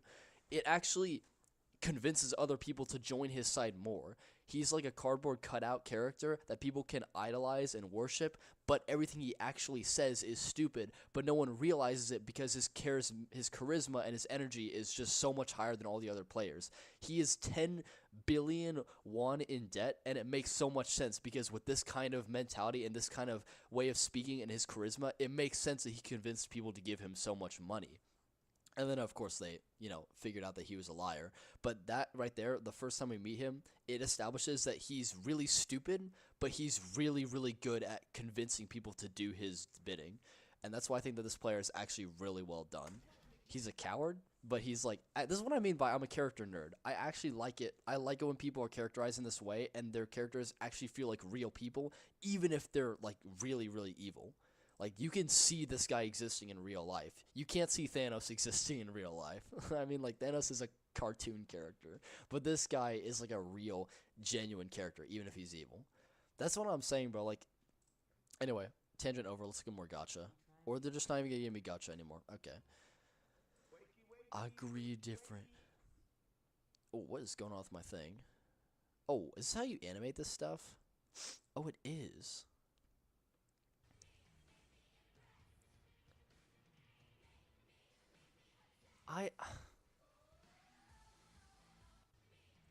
Jet has a really hard thing to tackle. It's going to be hard for him to do this, bro. It's going to be really hard for him to make this story that he wants to without it devolving into a fan base that's made of a bunch of toddlers. Because this art style just actively attracts people who are relatively younger overall. I do not see adults gooning over this art style on a large scale.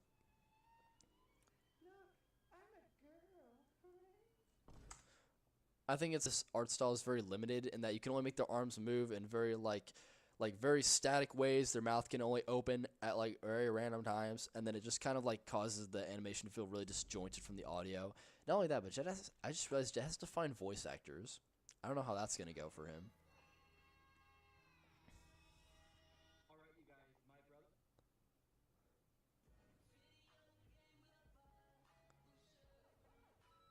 What the fuck?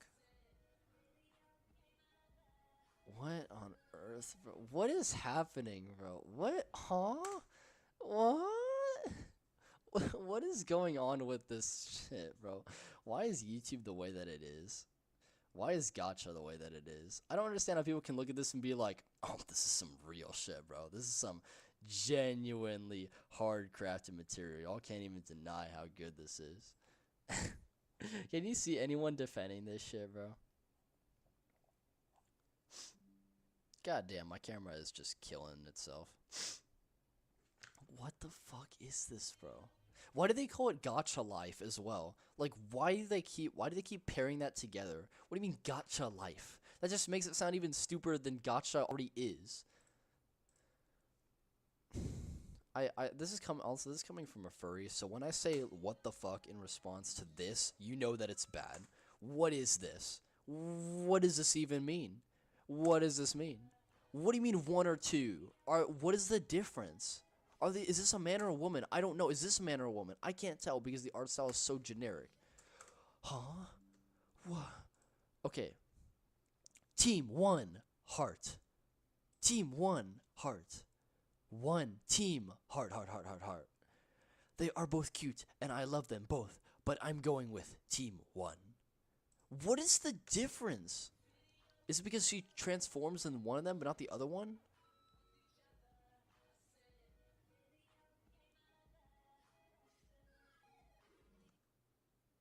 So, oh, I get it.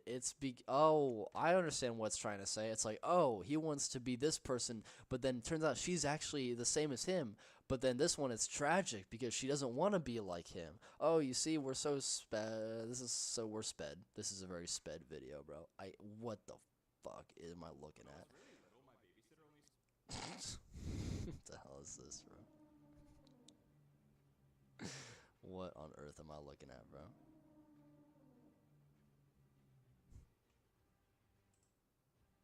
I don't even watch YouTube Shorts, and that was very strange. Anyway, a lot of people are wondering why do I keep watching this stuff if I hate it so much. Think of like this. What is this? Huh? Are those ears? Okay, we have to watch this one now. Actually, I feel like this is a little bit. Well, I mean, this is on YouTube, so you can't even consider this to be NSFW because it's on YouTube. Are those ears? Oh god, they are ears, aren't they? Okay, this is too cringy. I can't watch this anymore. Okay, goodbye. Goodbye. Let's just say goodbye, goodbye, goodbye. Yeah, see, Jay, a lot of people are wondering, like, why do I keep looking at this if it's like, if it hurts me? And then to that, I will respond and say, let's go on to Google and let's search, well, let's go into Opera GX and let's search, like, I don't know, guy trapped in room with shock button. I'm sure the video will pop up. Managed to find, no. What is this, bro? What is this video? Okay, anyway, basically what I'm trying to find, or what I was going to find, is that, like, what the hell? What kind of YouTube am I on, bro? Like, what, I don't know. But aside from this weird-looking pig from Pixar in my screen, the reason why I keep doing this is imagine there's a guy who's trapped in a room, and he's stuck there, and there's a button in the middle, and he is told explicitly, and this person is telling the truth, if you press this button, it will give you an electric shock. So if you want to press it, it's going to hurt a lot. The guy knows this, and then they lock him in the room, and he's stuck there for like 2 hours or something. And within 10 minutes, he immediately presses the button. Like, he presses it. And it's like, you'd think, why would you press something if it hurts you? And then the guy explains, well, eventually you get to a point where you're so bored that you'll even hurt yourself out of curiosity, even if it's logically not a good thing to do. So sometimes I get to a point where, like, I just want to indulge myself in all of this, like, unwatchable garbage just so I can, like, feel anything and understand myself why I didn't like Gacha in the first place. And this just reminds me perfectly of why I cannot get through watching this. Why do Gacha animations always draw them with, like, the craziest... What is this? Actually, this actually looks kind of well drawn, I'm not going to lie. But in terms of, like, animation, it looks just as bad as everything else. See, even YouTube thinks that I'm gay because I'm looking at Gacha. This is what I'm talking about, bro. Like, this, if you take a Venn diagram of this and Gacha, they're basically just a circle because there's pretty much a 99% overlap. What? Guys, coming from a furry, I need to say that the furry community does not condone any of these Gacha furries, especially whatever the fuck this one is in the slide. And, yeah, the Gacha community is very weird. JetNine, I wish you good luck on your journey, and I hope that you do not run into any of these people. But it feels like it's kind of inevitable because, you know, I can't see you escaping this. Anyway, we need to stop looking at that. Oh, yeah, I completely forgot. We have to create our tier list without all of the extra fluff. Oh, my God, I'm actually so slow. Okay, so Kepler's Dream, Stars is okay, Delicacy Temptation is okay, The Fantastic Sweethouse is okay, The Sea is a masterpiece, SeaWorld is, I believe it's worse than Stars. SeaWorld, where's SeaWorld? It's worse than Stars, Real Thing, yeah, okay. And, let's see, Steam Era was better than all these, Mechanical Power was... Did I say that it was better than these ones? It's better than Stars. Steam Era is better than all these. Okay. Ghost Warrior was... I remember it was... Wait, why are these tiers swapped? Okay. And wait a second. Oh shit.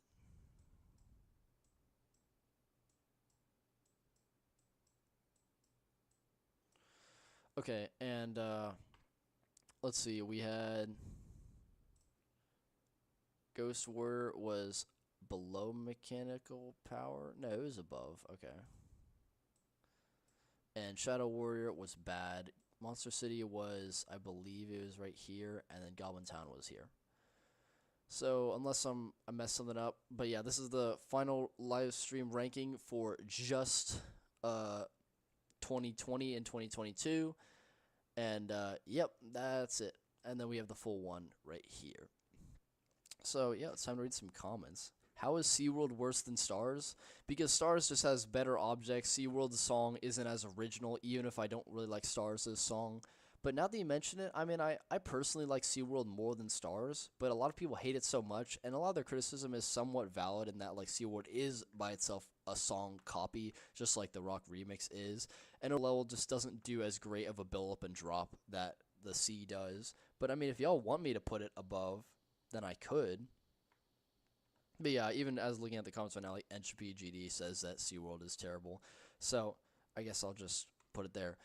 What I think about Spheres as a router is just not really that good overall. Like, I'm not saying that because he's in professional block. I think there's a lot of good professional block routers, and this is like, I'm not going to involve like how I view these people personality-wise when I come to criticizing their routes. But Spheres, in my opinion, has never been a good router. I think Mutation Crisis has some good syncing things. Like, the sync is pretty good in Mutation Crisis, but Spheres is just, like, the routes just look really weird. The glass detail is horrible. He does a lot of the things where he, like, has a pattern, but then he messes up the pattern at some point, and it could have been perfect, but then he just messes it up at the very last second. For example, like, a small detail that goes largely unnoticed, but it's just an example that contributes to a larger issue, and that you have like an object here, and then 2 spaces away you have an object here, then 2 spaces away you have an object here, and then it makes sense that if you want to continue the pattern, you have to put an object right here.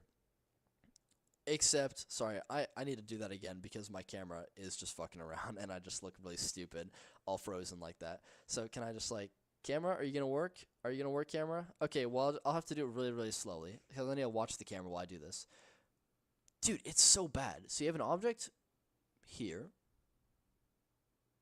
Hello, camera, wake up, please. Okay, and then you have an object 2 spaces away, and you have the object right here. And I need to wait because the camera is really, really slow.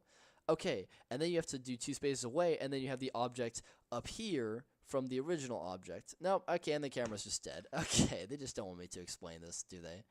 So they have an object right here, and then 2 spaces away, you'd expect the object to be right here. Come on. There we go. But instead, Spheres puts the object here, and it's like you just broke the pattern for no good reason because you just had something going good, and then you just messed it up. And that kind of issue where he messes up a pattern is pretty much present in almost every second of the level. He has a pattern when it comes to glass or object placement or route quality or whatnot, and then he just breaks it for no reason. Even if the sync is good, I just think that his routes are pretty mediocre, and they have a lot of weird, unique issues that other routers just don't have. Even PonyDom doesn't have this issue, despite I think his routes being god-awful.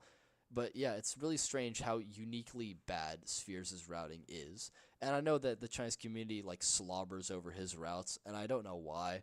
But I mean, they're not the worst routes in the game, obviously.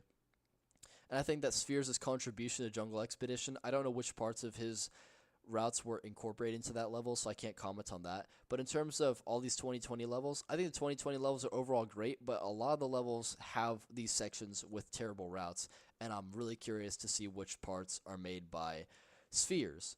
In fact, I think the Seas routes are actually really, really great, so I'm very surprised to know that Spheres also had a contribution to this level, because if he contributed to this level, then clearly he's capable of making good stuff. But most of the time, it seems that his routes are not very good. No offense to him, though. And then if y'all are curious how I think about him personality-wise, I actually don't. I genuinely have never encountered this guy before. I don't know what he says. I've never heard him speak. I've never seen a comment from him about anything. I've never seen him contribute to any controversies at all. I know that he's friends with PonyDom, which by itself is kind of a red flag because PonyDom, sends death threats and talks about people's dead mothers. But, like, by himself, I don't really have anything wrong to say about Spheres personality-wise. He's just kind of there. He's a professional block Minimax glazer who's really close friends with the developers even before Minimax even existed, so I really don't know what to say about him. Do I think I'll ever get into co-creation again? Well, I could if I, like, really tried to. Like, it's really easy to just, like, get a friend to, like, recommend me. Like, I have plenty of friends who are still, like, looped in on Minimax stuff, so I can have them recommend, like, an alt account or something, just like I did with Galdonius. Or, I mean, just like I asked Galdonius to recommend Jet. Like, I asked Galdonius for Jet to recommend him, and then Galdonius didn't even want to write a level, so then he gave it to me. But that was, like, more of a coincidence thing. It's not that I planned that out from the start. It was kind of just a right time, right place type situation. But, like, I could easily just recreate that again. Like, Minimax, they get desperate for routers a lot of the time, so they'll just say, like, oh, this guy recommended this person, let's look at one level, okay, that level's good, let's just hire this router now. Like, they're really rapid when it comes to router selection, and again, they'll always say things like, oh, this router's a bad person, Candy Girl's a bad person, Hugo's a bad person, or Galdonius is a bad person.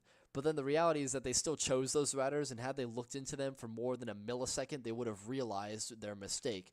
And I just think that, like, Minimax, they're really incompetent when it comes to router selection. But, of course, if people call out the router, then Minimax will, like, completely distance themselves from that responsibility and say, oh, the router's the reason that this level is the way it is. We didn't have any part in this. The industrial age is terrible, yes, but that's the router's fault. Let's just pretend that we didn't select them deliberately out of bias. Minimax just does that a lot. So, like, while I hate that, I can easily just, like, take that system and use it to my advantage. But again, like, here's a big reason why I don't think I want to come back right now, is because my routes are just not good. Like, I had this mentality for the longest time that the Chinese community hates my routes because it's Hugo. Because I criticize Minimax, because I call that a lot of their routers are selfish and greedy and stupid and they're cowards. And I think that a lot of them are. But I always thought that's the only reason people actually hate my levels. They don't actually hate the quality. They don't care what the quality is like. And then I released Polar Night Wandering into the game, and even before I revealed myself, the majority of the Chinese community hated that level. They hated it so much, and that was before they knew it was me. So then right there I realized it's not just bias. The Chinese community genuinely hates my style, and they don't know that it's me at the time, which means that I need to actually improve my style and, like, win their approval back. And I think that, like, once I've improved my routing style, which I'll do eventually, then I'll try and get myself back into the game. But as of right now, like, the Chinese community genuinely hates my route style, so I'm not going to try and put a level into the game that they're going to hate. I genuinely want as many people to enjoy a level as possible. I'm not the kind of person who will just shove in my level into the game, regardless of what the quality is, just to make a name for myself. I actually want to make a good level. So I'm not going to come back right now. But I will come back later if I manage to improve my routing style significantly. Quartz, if they did feel like we wouldn't get shit like industrial age, yeah, I know, that's what I'm saying.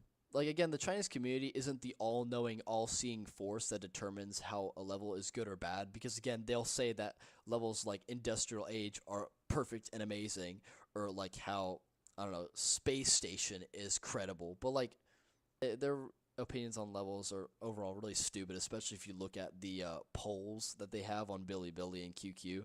But I mean, still, it doesn't mean that what they have, it doesn't mean their opinions are just all invalid. Like, they still have reasons for why they like and dislike certain levels. So if a lot of them come together before they even know that it's me and say that Poor Night Wandering is terrible, then I'm actually going to try and make an effort to improve my routes. Because, like, again, I'm not going to throw dog shit into the game just to, like, make myself more popular. So, yeah, I'll fix my routing style, and then I'll hopefully come back to the game, which is relatively easy to do. Mosaic video, yeah, I don't even know. I'm not going to give you a release date, because I just, like, I'm so bad at, like, I've reached a creative blockage in this video where I just don't really know what to do to make the video interesting, and it'll just be really boring. So I've kind of reached a standstill stalemate where I really don't know what to do with the rest of that video. I'll try and finish it, but I can't guarantee you anything. Yeah. Ellie Atkins pretty much summed it up. That video is in production hell. I don't know what to do with it. It's like, it's a little bit, it's not outdated. Like, if I were to release it now, it's not like people would say, oh, well, you said this at the time, but it's actually different now. Like, no, everything that I said in the video still applies, even if the level released a long time ago. But I just don't think that it's really relevant anymore, largely. compared to how it was before. Do you think that the 8th and ninth anniversary levels were a little disappointing in comparison to the 3rd and 4th? Yeah, but like not by much. Like they still tried with both of those. I just don't think that the execution was very good, but we'll get to those later, obviously. I just like 9th anniversary was really just, it was probably the most generic anniversary out of all of them, to be honest. That's surprising because they made a bunch of pixelated objects and they have Time Machine, which has a lot of cameo themes, but it is kind of the most generic. The song has nothing to do with Rolling Sky at all. It doesn't reference anything. There's no birthday theme, nothing. It doesn't feel cinematic, it doesn't feel special. It's a filler song. Nirvana, it's a good song, but it doesn't feel happy birthday. It doesn't feel like it has anything to do with the anniversary at all. And then, of course, the pixelated objects idea is cool, but they just completely rely on that, and all of the objects just don't look that good. And overall, like, the usage of themes is pretty terrible, and the routes are pretty terrible. So I'm not a fan of the 9th anniversary overall, but the whole thing isn't terrible. As for the 10th anniversary, the biggest criticism that I have of Minimax celebrating things is that Minimax doesn't celebrate themselves. Minimax only ever celebrates Cheetah Mobile. Almost only ever. Every time Minimax has a birthday level, or every time Minimax wants to reference something, they almost always just reference Cheetah Mobile stuff. It's never Minimax stuff. In both Minimax birthday levels, there was not a single object that was referenced in Minimax's era. Not a single thing from Jade Rabbit or Horizon Cruise, Chess Fortress, Dinosaur Valley, Westland, anything. It was all just Cheetah Mobile stuff. And I hate that. This is a celebration of 9 years, not 3. We need a celebration that has everything we've seen in the game, not just a bunch of Cheetah Mobile stuff. I have no idea what is going through the minds of the people in creative control of Rolling Sky, but the reasons why they decided to not ever celebrate Minimax's work in the birthday levels is insane to me. The closest Minimax has ever gone to celebrating their own work is when they had the Interstellar Leap cameo in the music of Eternal Journey. That is literally the only and they've never referenced a single object. No cameo themes from Minimax, nothing. And I hate that so much. And I think the best way that the 10th anniversary can stand out is if it actually celebrates Minimax stuff. If they reference Minimax stuff, then the anniversary will be way, way better than 8th and 9th anniversary combined. And I see a lot of people in the comments right now saying, oh, what about Trailblaze? You forgot about Trailblaze. That's not Minimax. That was JetNine and Denny. They are the ones who came up with all the ideas to reference co-creation stuff, not Minimax. Minimax themselves chose deliberately to only reference Cheetah Mobile and not pay a single cent of respect to any of the work that they put into the game and contributed over the last 2 years, which is one of the biggest flaws of Minimax's mentality I've ever seen, besides their way of hiring routers.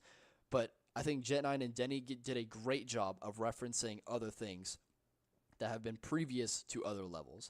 And I guess I should back down a little bit because Square Root is part of Minimax, and him and TSR did reference a bunch of co-creation routes themselves. So I'll take that back. Minimax technically did pay homage to other Minimax stuff, but even so, co-creation is still unofficial in regards to the main levels. It's not really part of Minimax's catalog.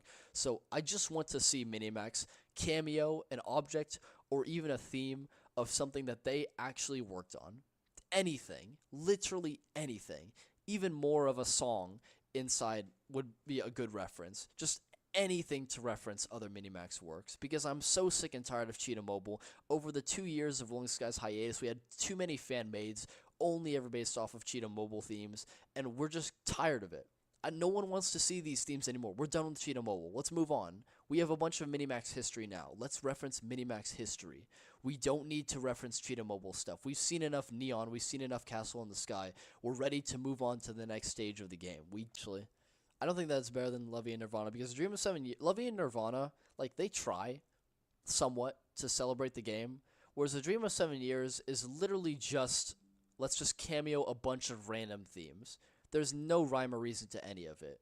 They just pick a bunch of random themes that they feel like. The song composers just picked a bunch of random melodies from other songs that they wanted to use, and a lot of the songs ended up being copyright claims, so they had to change the song and make it worse overall. And I just, like, The theme usage is not good. The routes in A Dream of 7 Years are obnoxious, especially towards the second half, where they just start spamming shit left and right, and they spam a bunch of cameo themes. A Dream of 7 Years is just a slot fest of fan mades. Even if the routes aren't like garbage, even if the themes aren't garbage, if the song isn't garbage, I just don't think that A Dream of 7 Years is a really good celebration of the game. It's a good celebration of fan mades. I'll say that. A Dream of 7 Years is a good celebration of the fan-made era that we had after Monster City, but it is not a good celebration of the game at all. For 10th anniversary, they should bring back the obstacles from older levels, but birthday decorated. Sure. When I say older, I mean Minimax though. Minimax needs to actually celebrate and appreciate the stuff that they made. They need to stop relying on Cheetah Mobile. It has gone so annoying to the point where like no one gives a shit about Cheetah Mobile objects anymore. We only want Minimax stuff now. We've seen everything from Cheetah Mobile already. Every single object in every single Cheetah Mobile level has been referenced in some way, shape, or form in either fanmades or the 2 anniversary levels that Minimax has put out. And I'm just sick and tired of Cheetah Mobile. We need to move on. We have plenty of Minimax material to reference in birthday levels. And I think I'm ready to see cameo themes again. Like, I get it that Minimax didn't use cameo themes in the last 2 birthday levels because cameo themes just became really generic, and especially during the Love E era, there weren't that many themes to cameo that we've seen a million times before. But now, we have 2 years worth of Minimax history. We can easily cameo a bunch of Minimax themes that people have rarely ever seen cameoed because there aren't that many fan-mades anymore relative to how many there were back then. And I think that overall, 10th anniversary is a really good opportunity to finally cameo and respect a bunch of Minimax stuff that they contributed to the game. Oval does stuff. I remember Aiden asked a question earlier about routers you'd like to see in co-creation or something like that. I actually don't have that many. Like, there's a lot of like routers that I wanted to see or routers that I didn't want to see, and they were put into the game anyway. And now we've reached a point where, assuming Minimax doesn't just reuse existing routers that have already contributed stuff, I really don't know that many other people who are willing or who I want to contribute to the game. I'd be okay with Sonic Revolution contributing something to the game. Sonic Revolution was an old router in Ruling Universe, and once Ruling Universe collapsed, he kind of like stopped doing stuff. But I hear that he's like just, hanging around sometimes, so he could route a level. But the people, I think the 3 people who I genuinely do want to see route stuff are not Sneak 22, he already routed Polar. I want to see Brox Gamer route something. I want to see Afterknife Volvery route something. And I want to see Extremacy route something. I don't really talk to those people much anymore. Like, I used to be good friends with them. But, like, back then, when I was really good friends, like, 2 years ago, I said, like, y'all really need to apply for co-creation. And some of them did. Some of them didn't really care. But I think now, I'm pretty sure some of them are, like, potential routers. But I would love to see levels from them because I've seen what they can do. And I think that they have a lot to offer to the foreign side of co-creation routing. Other than that, though, I genuinely don't know who else there is to route levels. There's a bunch of Chinese routers who I don't know about at all. So, I mean, obviously, if there's a Chinese router out there who hasn't been gotten enough recognition, I think that they should hire that Chinese router too. Like, they should give Chinese routers just as much of a chance. And, like, I think that the main issue is not that Minimax is hiring too many Chinese routers. It's that the issue is that they're hiring a bunch of their friends who just happen to be Chinese for the majority. They're hiring a bunch of their friends, their beta testers, a lot of the people who have high rankings in the company, and I have an issue with that. But when it comes to other Chinese people who are just as neglected as people like Extremacy and Afterknife Volvery and Brox Gamer, I think that like they should be recruited for routers as well. Another person who I want to see is Unsentimental. Where is this guy in co-creation? I want to see a level from him. I also want to see a level from Sokka. He was positioned to be a router, and then he was kicked off for, like, editor APK leaking or something, but that was never actually confirmed. And also, like, this is coming from someone who doesn't even know Sokka. I don't know him personally at all, but I'm, like, defending him because I genuinely don't have a single piece of evidence that he actually leaked anything. And not only that, but even if you did have evidence that he leaked something, you do realize that, like, every single professional block member has leaked this editor APK to shit. When people, here's the thing, there are people in Minimax, people who glaze Minimax, who hate me really much. Like, people like Y3G or FO18 or Walker Turkey, they'll always tell you, oh, we don't hate him anymore, he's just trying to become the main character. No, they still hate me. Trust me, I see their private chats, they talk shit about me all the time, and they try and conspire against me in many cases when I disagree with them. But the thing is that even those people will tell you that professional block members are more problematic than me. to Minimax. Minimax thinks of them as more of a problem than they think of me as a problem. Why do they keep hiring those people? Because they're their friends. But the reality is that professional block members are the most problematic people because they leak so much stuff and they abuse so many of their rules and powers. So they cause a lot of problems in the Minimax development team. So I don't think that Sokka should be kicked off because that's just not a big deal. So yeah, there's a bunch of people that I want to see. Again, I can't say any Chinese routers that I know of because I just haven't come across a single router who hasn't already contributed to the game who is Chinese. So I don't really know. Let's think. Who else have I seen? I guess I'd want to see yeah, actually I don't know. Actually, this is kind of a risky move. A lot of people would disagree with me on this, but I actually want to see Bluedirg, aka OTFT, become a router in co-creation. I think that a lot of people, they don't like OTFT's routes because they're really spammy and they're really like messy a lot of the time, and they're incredibly fast as well. And they're focused hyper fixatedly almost on sync to the point where it gets a little bit too much. But I've seen what OTFT can do when it comes to modern levels. Back when we only had Cheetah Mobile levels, OTFT's levels in like anything before Happy Birthday were a little bit questionable and they were really messy. But then I saw his routing for objects when he used the C or when he used Steam Era, and I realized that OTFT actually has the potential to route like genuinely good levels. And I think that I would want to see him route a mini-max level because it's new objects, and OTFT has this weird thing where when it comes to using objects he's never used before, he somehow makes way better routes. I don't know what kind of phenomenon this is, but I think I would actually want to give it a shot and see OTFT become a router. And clearly, Minimax used one of his concepts, so I feel like he has good enough connections with them.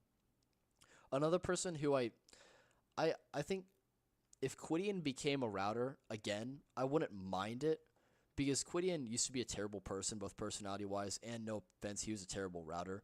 Because I saw his original Sugarfall level, it was god-awful. And then he came back, and he seems to be a much more genuine person, and his routing style seems to be improving significantly. So if he came back as a router and Minimax hired him again, which I could see, it's like 50-50, because again, he didn't fire him, but he had really bad relations with Minimax people, and so they didn't really care to see him leave. So whether he comes back or not, it's like 50-50 chance if Minimax wants him or not.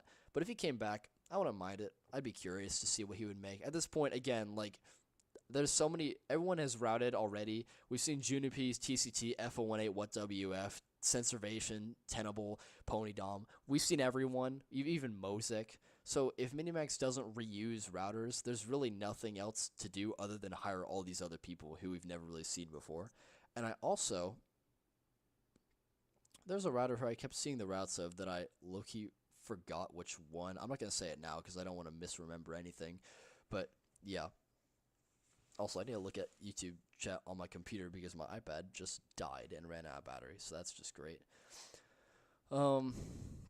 Hugo, what do you think about Minimax's management, difficulty rating, co-creation, fan maids? We can just talk about more of that later. Overall, I just think that they're really sloppy in their management. They hire a bunch of people based off of them being friends, and overall, they're just not a very fair company when it comes to fan maids and co-creation, especially fan maids, though. Fan maids should, even Chinese, the majority of Chinese people in the community agree as well that fan maids should be eradicated from the game.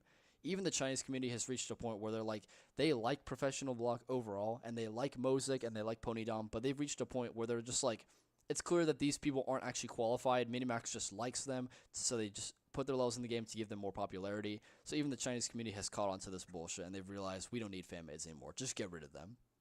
And Minimax said that they would get rid of them multiple times, but then, of course, they come out with Frozen Winter or Basketball or Earthcore Adventure. So, really, they don't know when to stop because their friends are their friends. They're not going to just stop being friends, and they're not going to just stop being biased. So, yeah, fan maids are obviously more going to come out, but overall, I can agree that, like, the community just hates fan maids now. No one gives a shit about them. No one takes them seriously, and I'm very glad that everyone has come to that agreement. Seeing Hugo not being native with Quidian and vice versa is unreal. Well, yeah, that's what I'm saying. Like, again, I'm not trying to say that I'm like the moral pillar of like absolutism. I'm not a perfect person, but I do believe that Quidian was a very nasty person before he left the community. He was really abrasive. He started arguments with people for no reason other than the fact that he just happened to disagree with them or because he had friends who didn't like me. Quidian was very wrapped up in the min-max glazing friend group that I like to call the Walker Turkey or the My God friend group, which includes like Walker Turkey, Sinservation, TCT, Denix, Tenable, like Matt2813, and all those people where they'll like glaze minimax, but then they'll also break their rules. And if you call them out on anything that they do that's questionable, they'll then delete all that evidence because they're too afraid to actually confront reality. And I just don't like those people in general. And Quidian was probably the worst one out of all of them. I hated his personality. He was obnoxious and self-righteous, and he was almost wrong 90% of the time in almost all of his beliefs. And then eventually he was so abrasive that even people in the Walker Turkey friend group stopped wanting to help him when he was struggling with his sugarfall level. No one wanted to help him. TCT didn't want to help him. JetNine, if he told JetNine, I'm pretty sure Quidian reached out to JetNine, didn't want to help him either, and neither did Y3G. And it got to Legal YB had a huge issue with him as well. And by that point, I think Quidian was pretty much rejected by that friend group, and then that's when he decided to leave the game. And then he came back, and I think that he actually is a much better person. He's a lot more open-minded about opinions that he doesn't agree with. He's not abrasive like he used to. He has the same sarcasm that he had, except it's not like passive-aggressive. It's more on the note of just general sarcasm. So I think, and also, of course, Quidian's opinions of Minimax and other things are a lot different than they used to be, which I won't specify. But overall, I think Quidian is a much better person than he used to be, so I'd be fully willing to give him a chance in terms of coming back to the game and routing, or doing anything else, like making music or making a concept. So yeah, I don't really have anything against Quidian anymore. I actually want to see more families in the game, but they need to choose good ones without bias. No, Fudge, here's the issue. Wait a second. Wait, who are you? Oh, I thought you were TCT for a second. Anyway, Fudge, I mean, like, here's the thing. If Minimax came to me and they said, hey, Hugo, we've changed our minds about you. Magically, we decide that we want your fanmates in the game right now. Or let's assume that they came to Hasuni. Well, Hasuni is gone now because he was bullied out of the community. But let's assume that like they came to like TCT and they said, TCT, we want to have Cotton Candy from Rolling Universe into the game. Would you like that to happen? Or let's say that they came to BroX Gamer and they said, hey, we want your fanmade level in the official game. Would you like that to happen? Even though I agree that a lot of those levels deserve to be like recognized, I don't think that we should put them in the game. In the same way, like a lot of people are saying, we've had enough Chinese bias levels, let's put in some foreign levels now into fanmades. But the reality is that, like, firstly, Minimax probably wouldn't do that because they're just not friends with foreign people in general. And secondly, like, we can't fight fire with fire. You can't criticize fanmades for being biased and focused on Chinese creators and then say, oh no, now we need to be biased towards the foreign community and give them an upper hand just to get back at all the evil Chinese people. That's just not the mentality that we should be having right now. We should not be counteracting bias in fanmades with more bias in fanmades, but targeted the other way. That never works in politics, in any kind of interaction in games, in art, in anything. You can't fight something bad with the same bad thing. It just doesn't work. So when someone says we need to like fix fanmades by adding more fanmades, no. We need to fix fanmades by just deleting fanmades for good and give all fanmades equal screen time in the community and not uphold some to this ridiculous pedestal. And I think the Chinese community largely agrees with me on this as well, for the most part. And, like, even people like TCT and F018 slowly are agreeing with this as well. Like, because, again, they are some of the people who were, you know, invited into fanmades, so their view is a little bit biased. But even them are kind of agreeing that, like, maybe fanmades wasn't a great idea. Hugo, what do you think about my personal list of 6 stars, including 3 to 5? I mean, like, if it's not anything that's different from this list, I'm just gonna be criticizing for all the same reasons that I talked about for all these other levels. So it's not really that much to talk about. And also, I kind of need to eat lunch because it's 3:43 p.m. So yeah, I don't know. I don't think it's a good idea for me to like look at your list because I'm not gonna have anything interesting to say beyond what I've already said in live stream. Um, Minimax is too lazy to bring back the Old Forest. I talked about this in last live stream. Minimax is not too lazy. They don't want to bring back the Old Forest because the new forest was made by TSR. TSR made New Forest, and TSR is still around. So TSR is not going to let Minimax bring back Old Forest because that was her choice to make New Forest the way that it is. Technically, Minimax is responsible for New Forest because TSR is now part of Minimax, and they're not going to undo it because that would be undoing their own work. So it's not that they're lazy, even though they are, but they're not lazy in terms of Old Forest. They simply do not want to bring it back because they themselves are responsible for New Forest. I'm not gonna. My God is unfunny now. I like. I never thought the term "my God" was funny. I just always thought it was dumb. In the same way that like TCT always said like "oots the fuck." Like for example, like in the way in uh. Wait a minute. I think he's Vietnamese. He's like half Vietnamese, half Chinese. Basically, in the Vietnamese like keyboard, if you write W, it'll put a U with a little like asterisk on the end of it, and then he would always send that and say like "oots the fuck." And then I always thought that was so infuriatingly stupid in the same way that like Skibbity Toilet was infuriatingly stupid. And then like I think My God is just another addition to like the happy ball type dry toddler humor, and I never thought it was funny. And I mean, maybe it's just that like our general cultures are different. Maybe in America, like we find things that are funny that Chinese people don't think are funny at all. So I respect that difference in culture, but like overall, I just don't think that My God was or is ever funny. LYW, all for pictures, none of them make me laugh. They're just whatever. Like nothing in that whole range of humor is funny to me. And this coming from someone who like if you played a like a trap fart remix music, I'll laugh at that. And that's how like dry my humor is. But then when it comes to this stuff, I won't even crack a smile. It's just not funny to me. There were people who just one family is just entirely moved from the game. Yeah, a lot of Chinese people agree with like foreign people on this. Like that's why Minimax decided to like make all these unofficial announcements because the Chinese community was getting all riled up about this stuff. Um they released Valentine's level in December. Yeah, that was really weird. I don't know why they did that. I mean, obviously the reason is that Valentine's was delayed all the way from February in 2024. Wait a minute. It was 2024. Yeah, it was 2024. And then it was pushed back continuously, similar to the Russian level. And then they decided to release it when they had nothing better to release because they had no Christmas levels or anything. So they had no choice but to release their Valentine's level. And then, of course, Romantic Afternoon came somewhere a little bit closer to Valentine's, but it was pretty poor planning overall on their part. It's not that big of an issue because, like, we didn't really need another Christmas level anyway. But they could have at least, made, Polar. Like, even Canyon Encounters would have been a better Christmas level because it looks like a bunch of toys and stuff. But, yeah, Passionate Love was not the route to go for Christmas. Do you ever think they'll bring back the OG Force? No. I explained already why.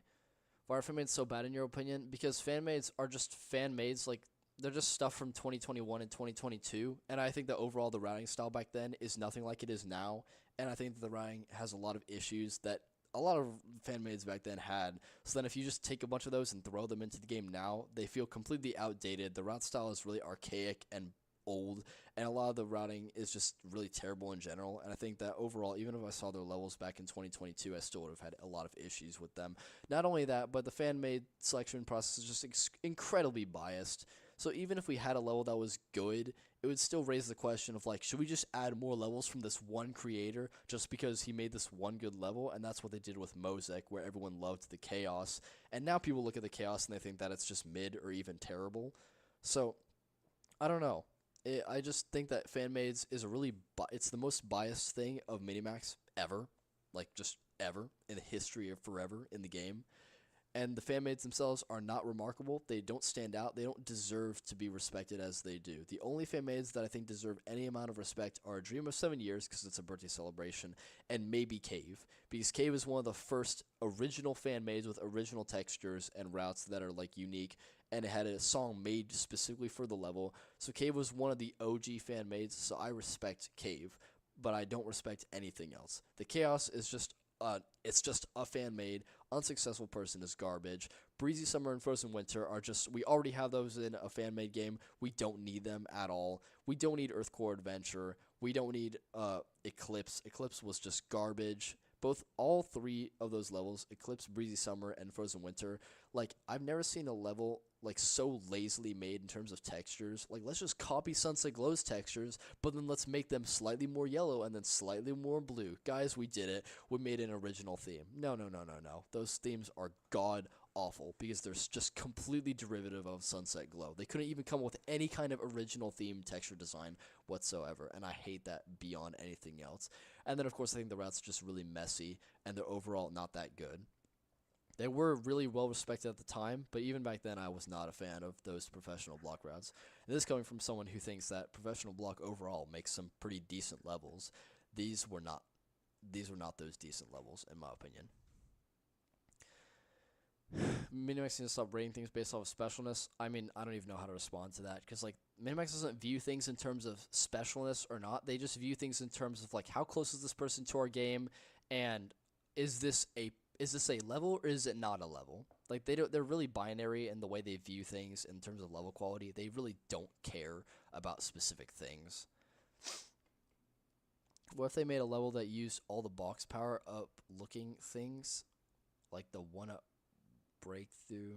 Oh, what if they made a level that used every single power-up? I mean, that would be kind of cool. That would be a cool thing for an anniversary level, actually. I wouldn't mind that. That'd be actually really interesting. If they just, like, used every single power-up for some section of the level, yeah, that'd be cool. That'd be a great way to pay homage to the entire game.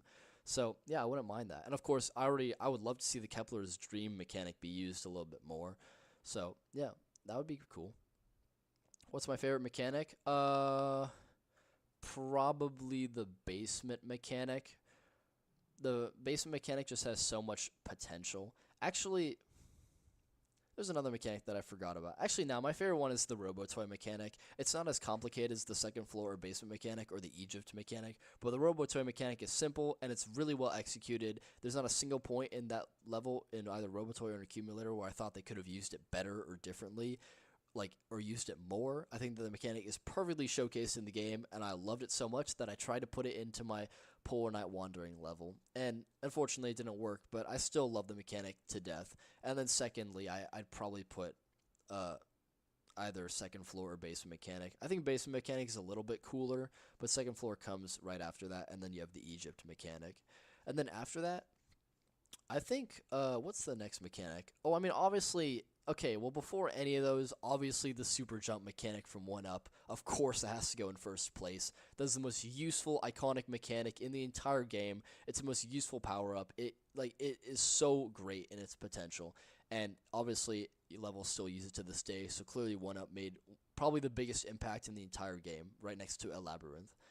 And I think another mechanic that I think right behind the Egypt stuff is the dynamic cube stair mechanic. That's really cool. Levels used to use it horribly, and then Bouncing City used it really well, and then the original Axolo-Waltz used it really well, and I think that overall the stair mechanic got the justice it deserved.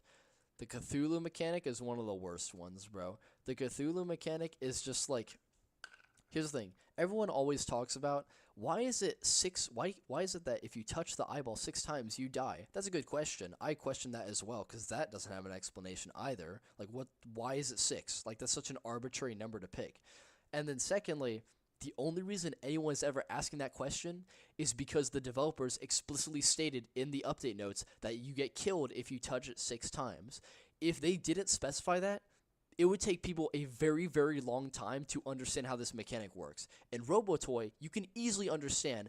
Grab the power-up thing, grab the next power-up thing, grab the third power-up thing. Oh, look, the thing lights up. It must activate that. I wonder how many you have to grab. Oh, look, I had to grab 3. So it seems like I have to touch 3 of these things to activate the super jump or the flight power-up thing. That's very straightforward, very simply explained. Same thing with Enchanted Lamp. Oh, I wonder what this cracked tile does. Oh my god, it falls through, and now I'm in the basement. It's very well established. As for Cthulhu, the first eyeball, they force you to collect. You can't avoid the first eyeball, so then people will just touch it and they think that it's just a pulsing thing, which, by the way, for anyone who's played the game like who knows about like the history of behind the scenes in Rolling Sky, they actually had pulsing tiles for psychedelic music, where if you go on them, it would pulse the screen, or around the area, it would pulse it either red, green, or blue. And then they scrapped those because, I don't know, maybe it's just a bad idea overall. But then they replaced those with like moving, like, I think it was crowns and gems on sliding tiles on the second floor, I believe. But yeah, Minimax replaced those, so they're gone now. But when people saw that, a lot of ones were saying, "What is that? The pulse mechanic? Are they bringing that back?" But then the rest of the eyeballs are avoidable. So then if you touch them, you see the screen pulsing red, and then arbitrarily you just die. And I'm thinking of all this from the perspective of someone who doesn't understand how the mechanic works and hasn't seen this random developer note. So then a lot of people, especially the ones who are playing this level far in the future, they don't see this developer note, so they play this level and they keep dying to these eyeballs, and they're like, I don't know how this works, so I'm just going to avoid them constantly. And then, of course, if you have a collectible route where they use the eyeball in the collectible, then people are going to think, well, I don't know if I can touch the eyeball or not, because I might arbitrarily die, but I might also not. So then it'll just cause a lot of confusion. And overall, I think that this mechanic is just really horribly explained. Like, it is horribly demonstrated in the level. It's a cool concept by itself, but it is just executed in a way where the player has no idea how it actually works if there's no developer note. Maybe they could have had like a loading bar at the bottom where it like loads 6 different cubes, and if you reach 6 then you die. I don't know. Or like a loading bar on the top corner like they do from Reindeer's Gift, where if you collect the present it displays the gem count at the top. Like anything, but it's executed really, really badly. And the only reason people give it any slack is because the developers just explicitly explain how it works. Because otherwise, no one would know. You know what's another funny thing I noticed is that I've seen a lot of security breach from Five Nights at Freddy's. The developers do this all the time, where they have a bug, but then they pretend that it's a feature. For example, in Eye of Horus or Egypt, they have the walls that rise up on the sides, and they're for using those like tombstone floors that like roll in from the side. And if you play those in weekly match, or if you have a shield, you'll just die to those walls, and there's no way, like, even if you have a shield, you'll just lose the shield as you die. The shield doesn't affect it at all. Same thing with there's a tile where there's like a void that if you go over it, it'll force you to fall and you'll die. There's no way to save yourself. Even if you have flight power up, you'll fall and you'll die. Or if you have there's a weird thing where in World Cup, the goal posts, there is no actual hitbox. So then what the developers did is they decided, let's just invent an invisible object, and then let's place it where the goalposts are so that the player will die. But the issue is that those goalposts are coded in a way where they didn't code it to be available for the shield. So if you have a shield, or if you're in a weekly match, you'll just die when you hit it. There's no way to recover from it. So what I'm talking about is that there are some objects in the game where they're designed to kill you, but they didn't put in the extra step to coding the extra thing where if you have a shield, you can survive. If you have floating power-up, you can survive.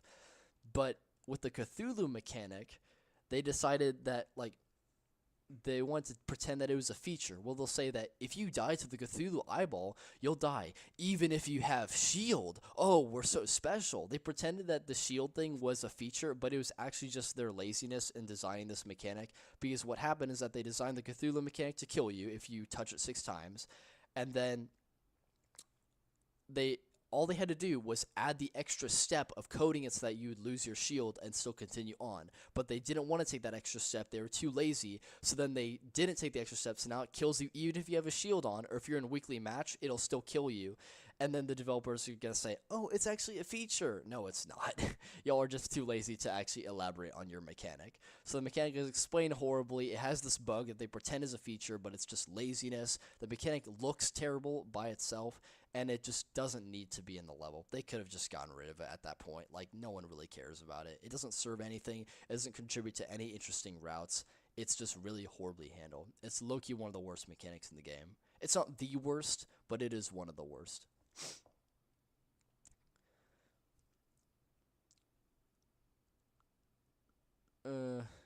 Yeah. What I think about IE as an editor, I've never touched it. I have no comment on it. Actually, I will say one thing.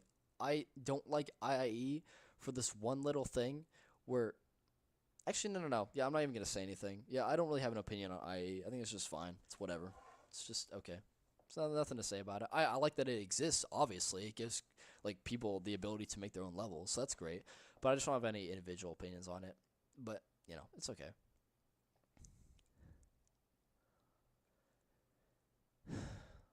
Minimax, Ryan Jomick, Minimax did not become lazy. They were always this lazy, but sometimes they get more or less motivation to put effort into things, so it's just really unpredictable. But like they've largely always been like this. Thoughts on Comet Bound soundtrack? I love it. JetNine has been very, very vocal about how much he hates the song to his bonus level, and I like it a lot. I don't appreciate that they only referenced one single song from co-creation, but at least it's the first song, so I don't mind that, I guess. But the rest of the song is just okay, it's whatever. It's the same thing as Trailblaze, where the melody is just kind of like watered down, it's just, you know, whatever. And then like they have one unique melody inside of it, but I don't really mind it. It's okay. So it's pretty good. It's much better than Trailblazes. No, I kind of like Trailblazers a little bit more. I think MengHe, that might be his best song. He's the guy who made well, let's look at that, shall we? I believe his first song was Otherworld.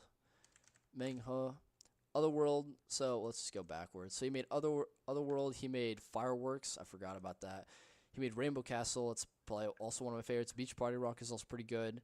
89 V2, I hate his remix. It's terrible. Sunshine Ocean is so generic that no one even remembers it at all. And then he made Trailblaze. I think Trailblaze is his best song. I think it's pretty good. But he didn't really make that much overall.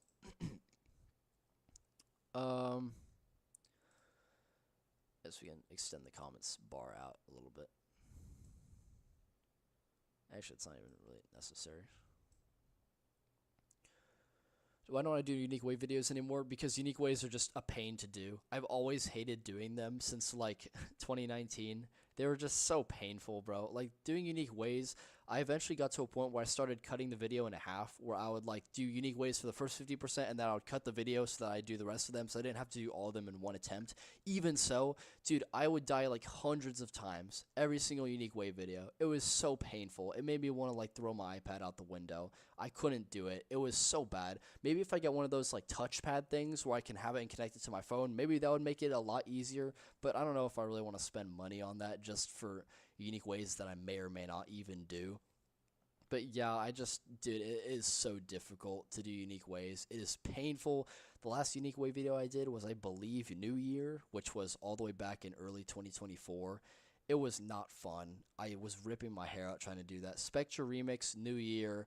What are some other? Let's just look at my unique waves playlist so I can remember like how they are and rank them in terms of like how awful they were to record and perform in like 1 or 2 attempts. Most of them are still just done in 1 attempt because it's just easier, so you don't have to like splice the videos together.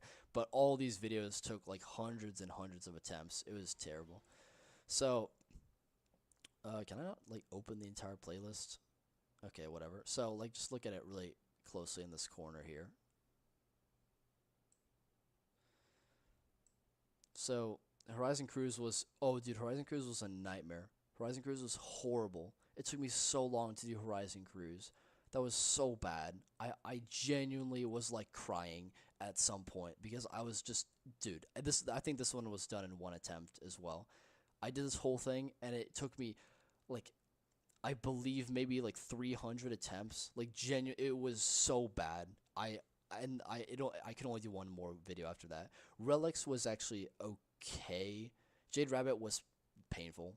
That was painful. World Cup was okay. Zaria. Oh, I forgot about this. Dude, I forgot about this level. This level was actually pretty bad. Faded. Yeah, that was a nightmare. Especially these long ones were terrible. Oh, I forgot about this level, dude. Holy shit. Wait. Rolling Sky Spook Time. This is like one of the very first fan maids ever added to the game. What the? Spook Time. Why does it keep auto-correcting me?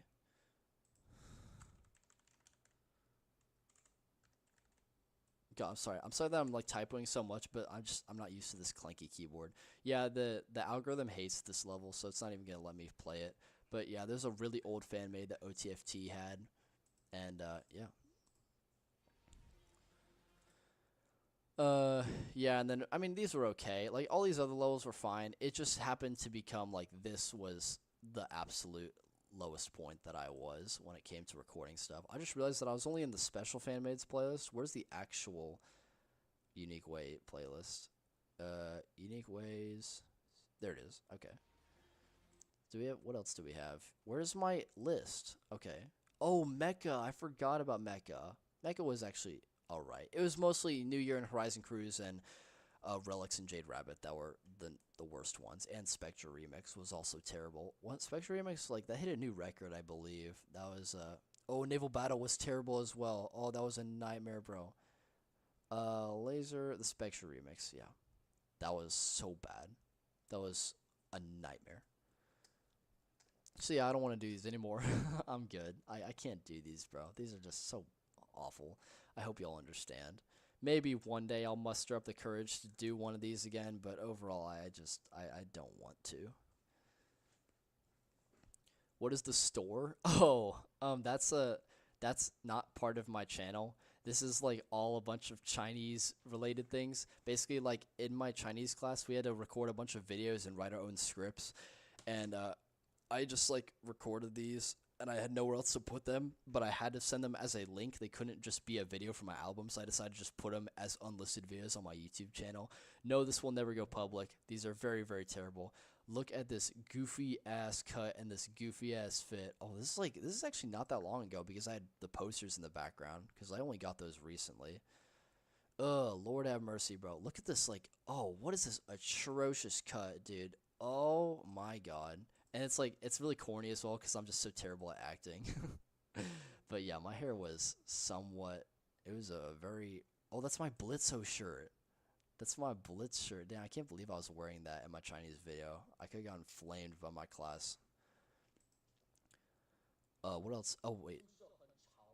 Oh, it's so bad, bro. My Chinese pronunciation is so terrible. I can't get through it. Wait, can I just expand it again? Okay, yeah. Where's my playlist? There it is.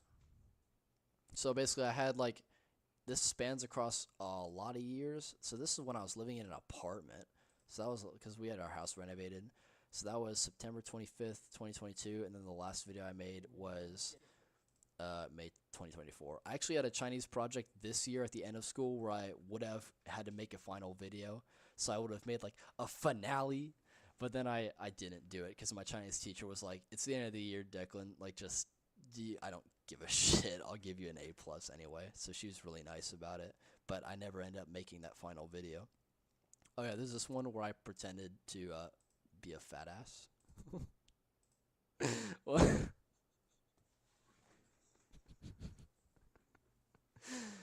Oh my god, this brings back memories, bro. This was something else. This probably was better than Hell of a Boss's riding Afton. I'm not gonna lie. that my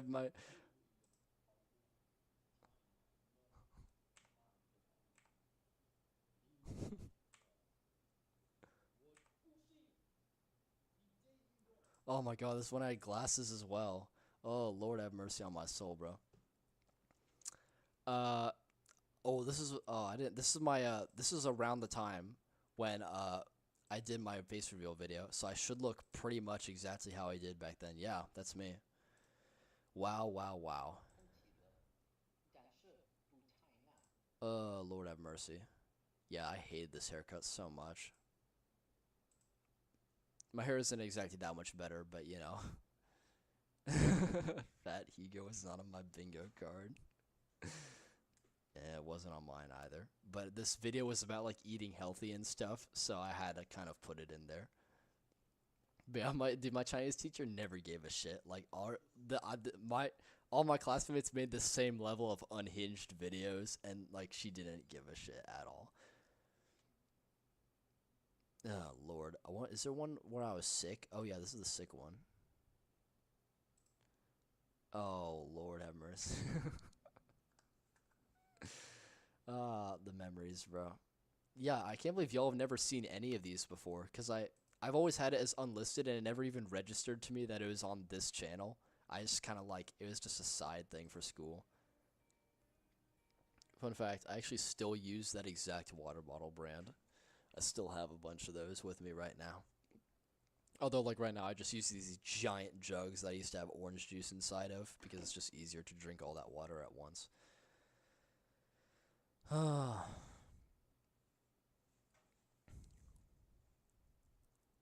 don't feel like, obviously this is really embarrassing, but I don't really care anymore because like I don't look like this anymore and I don't act like this anymore, so it doesn't really matter. What kind of shirt was I even? Oh, I still wear, dude. It's so weird that like this shirt, when I wear this shirt now, like it is super super tight. Like the shirt is so small for me now, and I can't wear it because like it just looks like I'm trying to show off my gym build, and I just hate, like I hate wearing stuff that makes me feel like I'm just trying to show off. So like this shirt, I don't wear this anymore, but I still have it.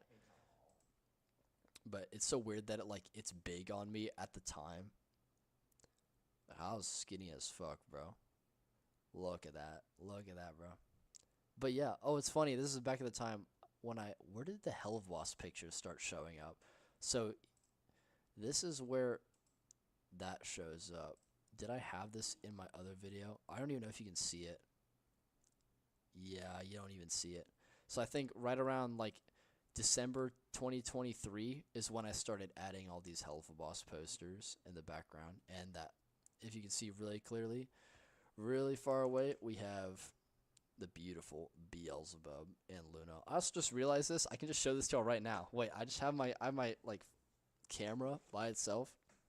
So if I like move over here, I need to see that I can like stream.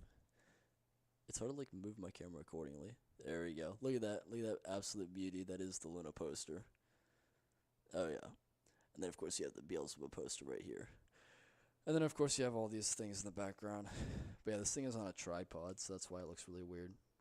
Come on. There you go. Shit. I turned off my camera accidentally.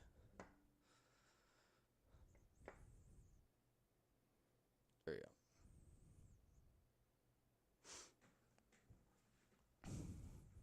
Would you ever get a Rolling Sky poster? Nah, hell no. Did New Ignite and Trailblaze? Man, he did the others. No. Obel. I was wondering this as well. It's the same person. It's not two different people. I was told this by multiple people, and I checked on this. It is definitely the same guy. He just renames himself, but it is the same person making these songs. I would for Bouncing City and Newborn. Wait, what? No, they are absolutely the same person. I know this for certain. It's fine. Well, MengHe's a woman? Oh, I didn't know that. Okay, well, my bad.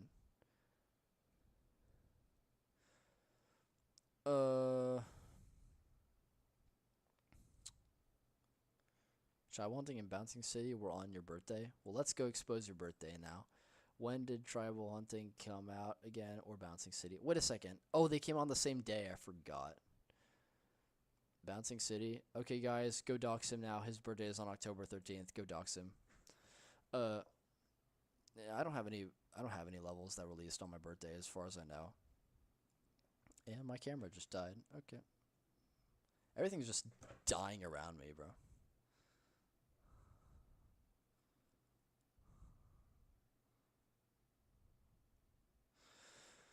Oh. Shit, my camera keeps falling off the tripod.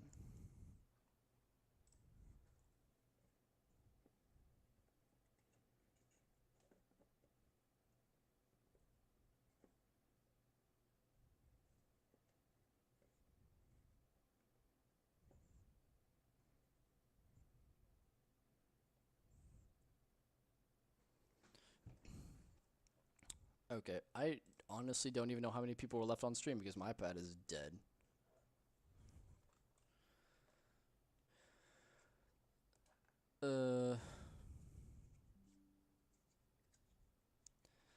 Bruh, Johnny, who doesn't love Radiant Shadow at this point?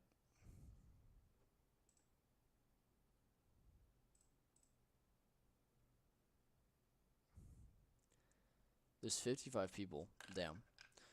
Okay, well, I mean, like, yeah, I look, you kind of just have to end the stream here because I haven't eaten a single thing since I woke up, had no lunch, and I'm basically just having like an early dinner now, I guess. I don't know. It's all because of that one alarm clock, bro. The alarm clock just messed everything up. It really did. That's so annoying. My schedule is completely ruined. At least I'm glad that I hopefully didn't ruin y'all's schedule too much by starting stream 2 hours late. But hopefully that will not happen again. Well, if Microchip came out a day before your birthday, I mean, like, I feel like you could just play it the next day, so it would still technically count as a birthday level. Make the entire store season 1 public? Oh, hell no, bro. I say a lot of unhinged shit in there, bro. I'm not trying to get canceled. And it's funny because, like, that my Chinese teacher and the rest of my class sees all that anyway, and everyone thought it was funny as hell. So, like, and my Chinese teacher didn't care, but, like, low-key, some of that stuff would get me canceled. I can't be making fun of fat people nowadays in the Big 25.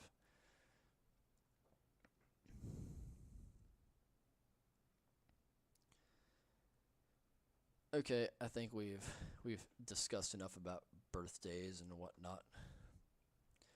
Thank you, Johnny RS, for saying that I look good nonetheless. But like, no, let's not give credit to 2022 Hugo. Bro was chopped. Bro was extra chopped, and I still look pretty chopped a lot of the time, even today, because like my hair isn't naturally like frizzy this way. My hair is really I wish I could show y'all, but unfortunately, my thing is not cooperating.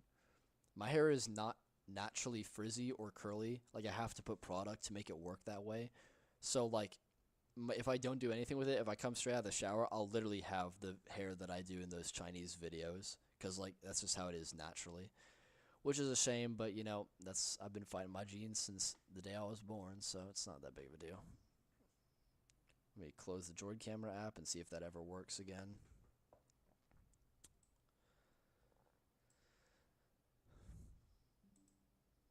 How do you feel about Cthulhu copying Hub and Cube? It doesn't. Cthulhu doesn't copy Hub and Cube. I hate this. I talked about this on a voice chat yesterday in Tifco server. I hate it when people say, "Oh, this level copies Hub because it has a bunch of movers." What? No, no, no, no, no, no, no. Hub had a lot of great mover combinations, but just because another level has clever mover combinations or extensive mover combinations doesn't mean that it's just a copy of Hub. That is a ridiculous accusation to make for a level. I do not think Cthulhu has great routes, but I'm not going to sit here and pretend that Cthulhu just copies Hub or that it copies Cube. It's the exact same thing when he said that it copies Cube, because he's just saying that only because it has hard mystery boxes. That doesn't mean it's a copy of Cube. It doesn't mean it's a copy of Hub either. I don't think that the mover combinations in Cthulhu are especially great, and I know we're all thinking about that one section where they just spam 9 different arrows twice back to back. That's really atrocious. But I mean, all the other mover combinations in Cthulhu are fine, and to say that a level copies another level because it does the same clever stuff doesn't mean that it's a copy. And the mover combinations aren't even a copy from Hub anyway, so the argument still doesn't work. And I don't think the mystery boxes are that great. I think they're better than Golden Christmas and like other levels like Happy Birthday, but I don't think that like they're a copy of Cube. That is a crazy thing to say, and I only care so much about this just because of the fact that like I talked about this extensively yesterday, with 9 other people in voice call. So like no, I don't think Cthulhu is a good level, but it is not a copy of other levels. It's its own original thing. I want to see Cthulhu's idea for my own level of having to pick the right arrow and the other ones kill you. There's a lot of ways to do that. I just don't think Cthulhu did that right. Like, it just looks really weird with, like, 1 arrow out of the 9 arrows pointing forward, and it has no pattern, and it doesn't sync with anything. And it's just like, no, that's just weird. I don't want to see that, bro. There's way better ways to do that. I think, Delusion Circle is another example of people saying, oh, it's just a copy of Hub. Like, what the fuck? Like, no, it's not. It has clever movers. That doesn't make it a copy. The movers themselves are nothing like the movers in Hub.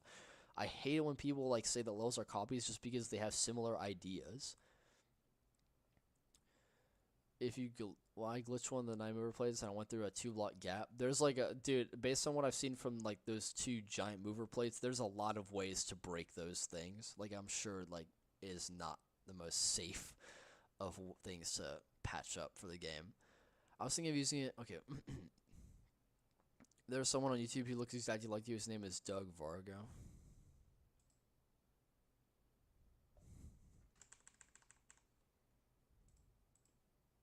What the hell? Just get off my screen, bro. Okay.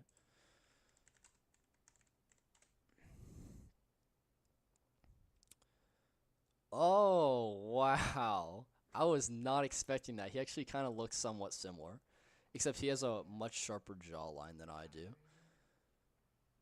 Dude, that's funny. I could look like this in like a year.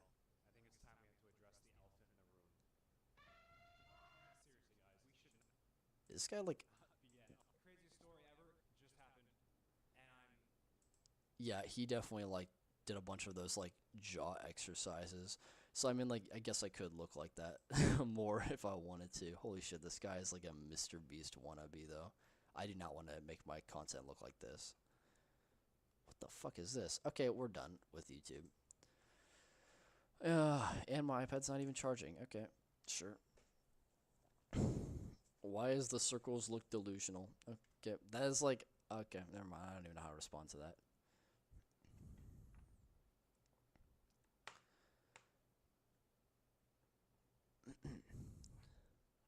Okay, I mean, like, yeah, sure, I believe that delusion circle. Wait, hang on. Legacy 69, where did you get that information? I gotta verify this stuff before I actually, like, lock it into the Google Sheet. Like, I'm willing to believe that they're all routed by the same person, but that doesn't mean that they're copies of each other. Like, that's still a silly thing to say. Can we get a headset dent reveal? No. We don't need that. Hub and Blazing Tracks use movers nicely. What kind of movers did Blazing Tracks have? Oh yeah, those movers are pretty good. They're pretty great. But we'll get to those in the 2025 live stream.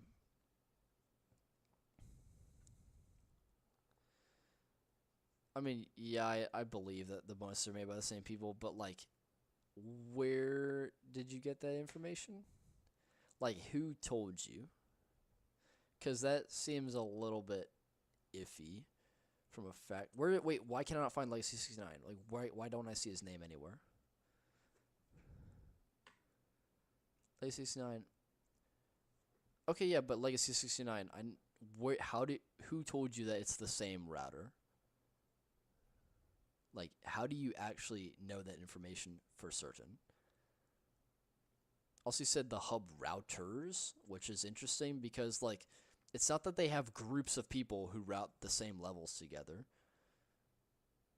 Okay, but Legacy 69, do you actually have proof, or are you just assuming that because the levels route style looks similar?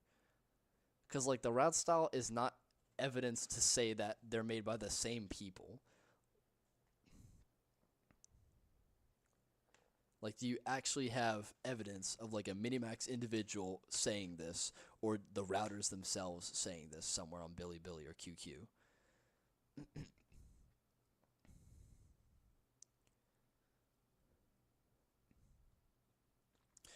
Quidian, are you talking about the ones that TDX draws? Like the white and black, like, line drawings that he uses with his, like, little cartoon characters? We're talking about those ones? Okay, as for Legacy 69, I mean, like, I understand that the route quality is similar. Also, my phone just died because I'm like, I only have one charger, so I have to keep unplugging one thing and the other. But yeah, that's not enough evidence to actually prove that they're the same level, not the same people. Also, like I said a few seconds ago, um, they don't have groups of people who route the same levels together. They just have one person and they mix and match some different routers in their official team, but they don't just divide into groups and route levels together all the time consistently. That's not how Minimax routing works.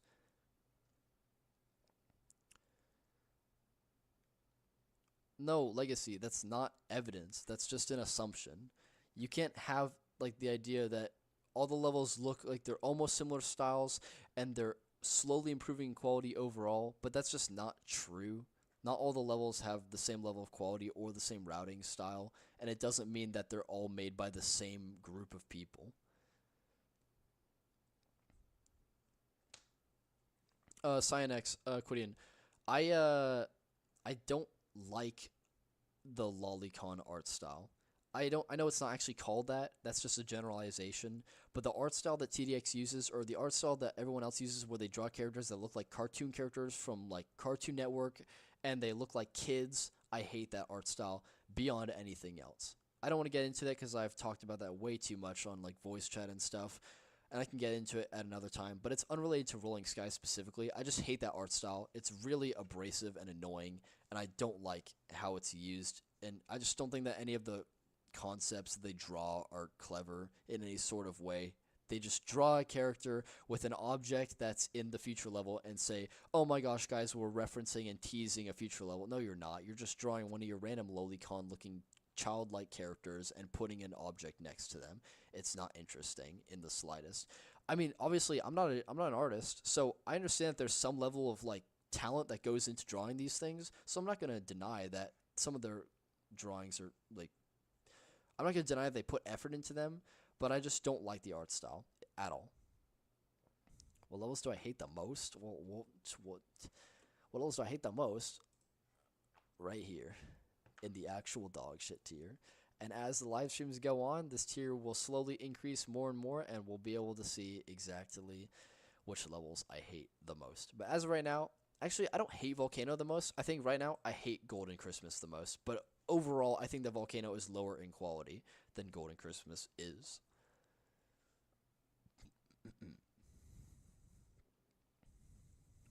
But yes, Quidian, I don't like the art style.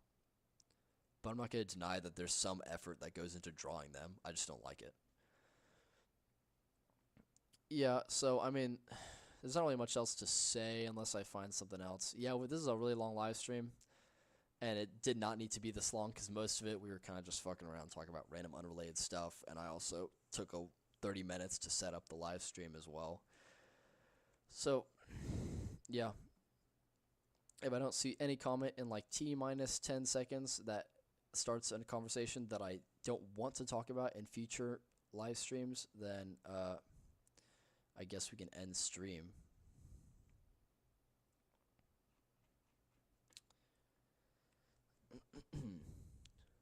What level is the biggest letdown? Oh, that's actually a good thing. I want to talk about that one. What level is the biggest disappointment? I think the biggest letdown in terms of Rolling Sky is probably I'm going through all the levels in my mind right now. So you have that. Oh, the biggest letdown was by far Cloud, because I saw Cloud. This is during the time when the idea of creating your own levels was just emerging, and then people saw they had this little teaser at the top of every update where you could see the like a poster of the next level coming, and it would say coming soon. Pause, and then I hope no one clips that.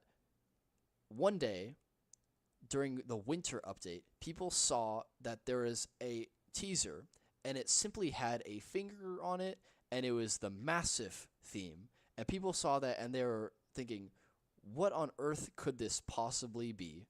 What could this teaser be? It's clearly not just another level, because this is the Massive theme, and they have the finger PNG on the screen. What if this is a level editor? And everyone was going crazy over it because they saw this and they thought this is clearly not just another level. This has to be something special, something memorable. What if this is the first time that Rolling Sky adds a level editor to the game? Oh my god, guys. And then we get Cloud. We get a replacement tutorial level for Massive that just steals Massive's textures, plus hue shifts them just a little bit, plus adds a new background that was already existing since it was an unused city background, and it was the most disappointing thing in the history of the game. It was a level that was not even expected to be a level. It was expected to be something big in the game. It was expected to be something worthwhile and something that would change the game forever, and it turned out to be just a generic tutorial level that ended up having no relevance to the game at all. I genuinely think that is the most disappointing level in the entire game by a landslide. And then the second letdown was probably Goblin Town, because people expected it to be a grand return to Rolling Sky, and then they were met with this, and I understand where the frustration came from. The third letdown, I think I'm going to give it to Industrial Age. Industrial Age had a great opening for the song. When I listen to the song teaser, what I like to do is I like to listen to the opening and then I just like to stop it like 20 seconds in just to like get a feel of the music, but I don't actually want to spoil myself the entire thing. And then I looked at the concept for Industrial Age. It was beautiful. I loved all the objects. I loved how the concept makers, they really cared. They drew every single object from multiple angles. They drew lava. I was wondering how they were going to incorporate lava into the level. I was so excited to see what this level would look like. I knew that based off of the introduction of the song, it was going to be a masterpiece. And then it came out, and it had some of the most atrocious textures where the themes are barely even distinguishable. It had some of the most atrocious routes, and the song was the most annoying song I've seen from Samsung ever. Funny enough, Samsung was only ever used before this point for extra bonuses. So you'd only ever see him in Starfield, or then you'd see him in Candy Star Sweet Paradise, or Snowy Night, or Venus, and then finally they decided to bring in Samsung, one of his songs that he made a long time ago, for finally an actual level, a main level, not a real main level, but a main co-creation level. So finally he was getting the recognition that he deserved. And then this is a complete letdown. This is one of the worst songs he's ever made. It started out super promising. It was extremely intimidating, and it really felt like the level was not going to fuck around. But then the song just devolves into a generic, goofy, meme-filled with outdated meme song, and it was just a terrible, terrible letdown. And the only thing that redeems this level are the objects, which I will say are still accurate to the original level. It's just that the textures, the song, and the routes, especially the routes, are some of the most garbage things we've ever had in the entire game. And I will stand by that until the day I die. And technically, Furnace will come right behind that because the song is even worse, and obviously the routes are not exactly that much better. And then right after that, the next most the next most disappointing level in my opinion was Chronos. I think Chronos was actually, no, not Chronos. Lab Confidential comes right after that. Lab Confidential, even though it's one of the most beloved co-creation levels now, at the time, I think it was extremely disappointing, at least for me personally. This is less about the whole community. All the other levels, the community pretty much agreed on all this stuff, but Lab Confidential was just a me thing. Lab Confidential had a mechanic. They deleted the mechanic. The eyeball monster was supposed to be 3-dimensional. The developers did not give a shit. They made it 2-dimensional. The lasers on the concept, they were implied because, you know, the way lasers work, they actually point infinitely. So the lasers continue like they do in SciTech, but then the developers turn it into lightsabers, which is clearly not the intention. So they bastardized 2 objects in the concept. Then they had the tanks, which contained the specimen inside of it, and the tanks in the concept had wires that stretched upward. And in the concept, obviously, it's implied that the wires go up continuously because, you know, that's how wires work. But then in the level, the wires just cut themselves off, and it's like the modeling team just ignored every single obvious thing from the concept and took it all at surface value. The eyeball monster is 2-dimensional, the lasers are lightsabers, and the wires don't extend upwards. It was so stupid. And then you look at the cover, and it's even worse. The ball is the wrong color. The tiles are the wrong color. In fact, they have 2 different colored tiles. The glass is misaligned. The objects aren't positioned correctly on the tiles. Some objects face through the tiles. The fog is broken, and this level is just like, it was extremely disappointing when it first came out because the concept looked so great, and then what they actually delivered was so much worse. Of course, now that we've seen all the other co-creation levels, we now know that the concepts aren't always accurate, the textures aren't always accurate, like the covers aren't always the greatest, but then the routes can still be good. So obviously Lab Confidential, the standards are lower, was what I'm trying to say. But at the time, the standards were way higher for co-creation. People expected it to be just as high quality as the main levels, and I think Lab Confidential was kind of a disappointment in that category. But obviously, I still like Lab Confidential. Then after Lab Confidential is Chronos. Chronos is right after all these things. It's less known. Like, no one talks about how Chronos is disappointing because this is, again, just my personal opinion. But Chronos, it's not disappointing because of what happened before the level came out. It's disappointing because of what the level did halfway through. Chronos it starts out as a 10 out of 10. The objects are placed amazingly. It's a really compact level. The music is really atmospheric. They have an animated background in it, like, so you can see all of the different, like, fireflies and stuff. All the routes are really great. It has a randomization thing, which I don't really mind because it doesn't interfere with the routes necessarily. And then you get into the second theme, or like the theme change spam, and then you get into the second theme, and then the routes are just slightly worse. Yes, they bring back the mini jump pad, which I love, but then the routes are just slightly worse. And then the third theme, where you jump to the second floor, the routes keep getting worse and worse, and you expect that the music is going to build up to some kind of grand drop, but then it never does. The music just stays in this static void of just consistently like just whatever music. It doesn't build up, it doesn't drop, it just stays the way that it is for a really long time, and then the song just ends. So the song goes nowhere. The beginning is so promising, it's a 10 out of 10, and as each theme goes on, each theme gets progressively worse and worse and worse, and by the end, the level is just like nothing. The level's a nothing level. No one talks about Chronos anymore, because it doesn't do anything interesting. It's just a nothing forgettable level, and it could have been great, but I think that is the 5th or 6th most disappointing level in the entire game, because it's not that the concept for it's not that people expected it to be good before it came out. It's that when I played the level, it started out amazing and it ended out really, really terrible, in my personal opinion. But we will talk about that more in depth when we actually rank the 2024 levels. And okay, I don't know if wait. Okay, hang on. Quartz, I don't know if you're still on stream, but I'll mention this later. I think you should actually change it back to old. All these should just be considered old, because if you call it beta versus old, beta implies that it's made by the same person, which it's not. So if you call it old, it just makes more sense. Plus, this is already old. Old Forest is already old. And then also, it would be good if you could add some other old ones, but I'll get to those all later. But yeah, like, don't call them beta, because that'll just confuse people. Other than that, I don't really think that anything else is significantly disappointing.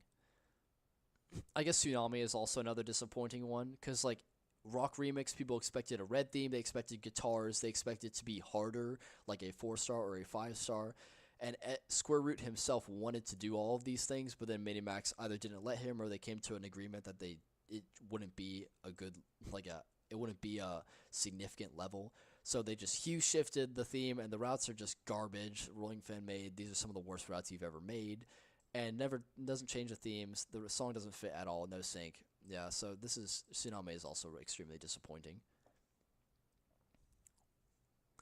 Red, were there any levels you thought that would be bad to end up being really good? I thought Jade Rabbit was gonna be awful, because I saw Goblin Town, and I was hopeful for the future of the game, but I didn't expect the levels to be that much better. I expected Jade Rabbit to be... I saw the teaser for the objects, and I thought the objects were a little bit bad. I thought the textures were kind of iffy, and the textures ended up being kind of iffy. They look a little bit too fan-made. They don't look really polished, and the objects they don't really fit the style of Rolling Sky objects too much. But then Square Root absolutely blew me away with the routes. The routes are just beautiful. The routes are so great. The routes of Jade Rabbit are some of the best routes in the entire game, and I was not expecting Jade Rabbit to be as good as it was. I wasn't expecting the song to be as good as it was either, and it syncs with the level perfectly.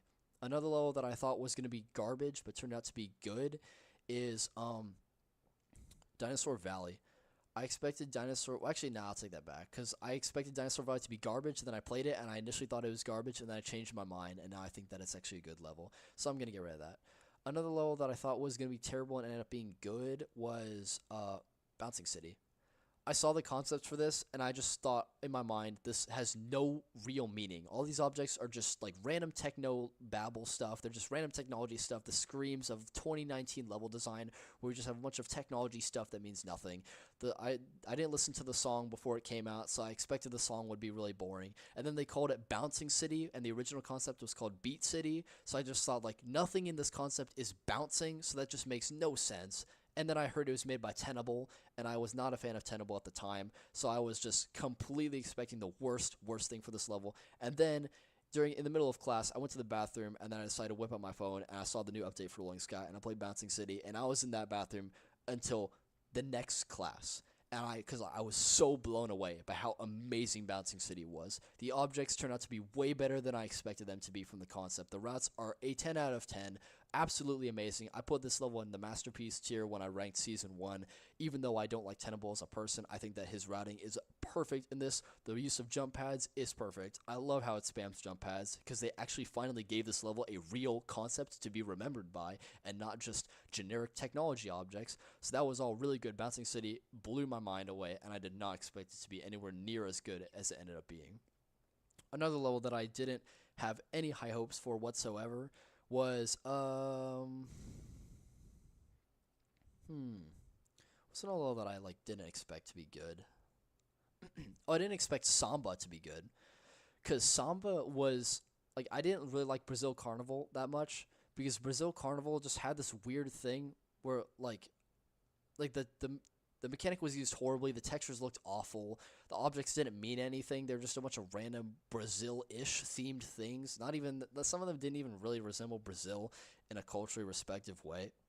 I didn't like it. I thought the song was just mid, especially coming from Zach Streifel. And so I was expecting nothing better from Samba, but I think the Samba music is really fun and unique. I think that the use of every single collectible being a floating collectible, both the gems and crowns, all float. I thought that was really cool.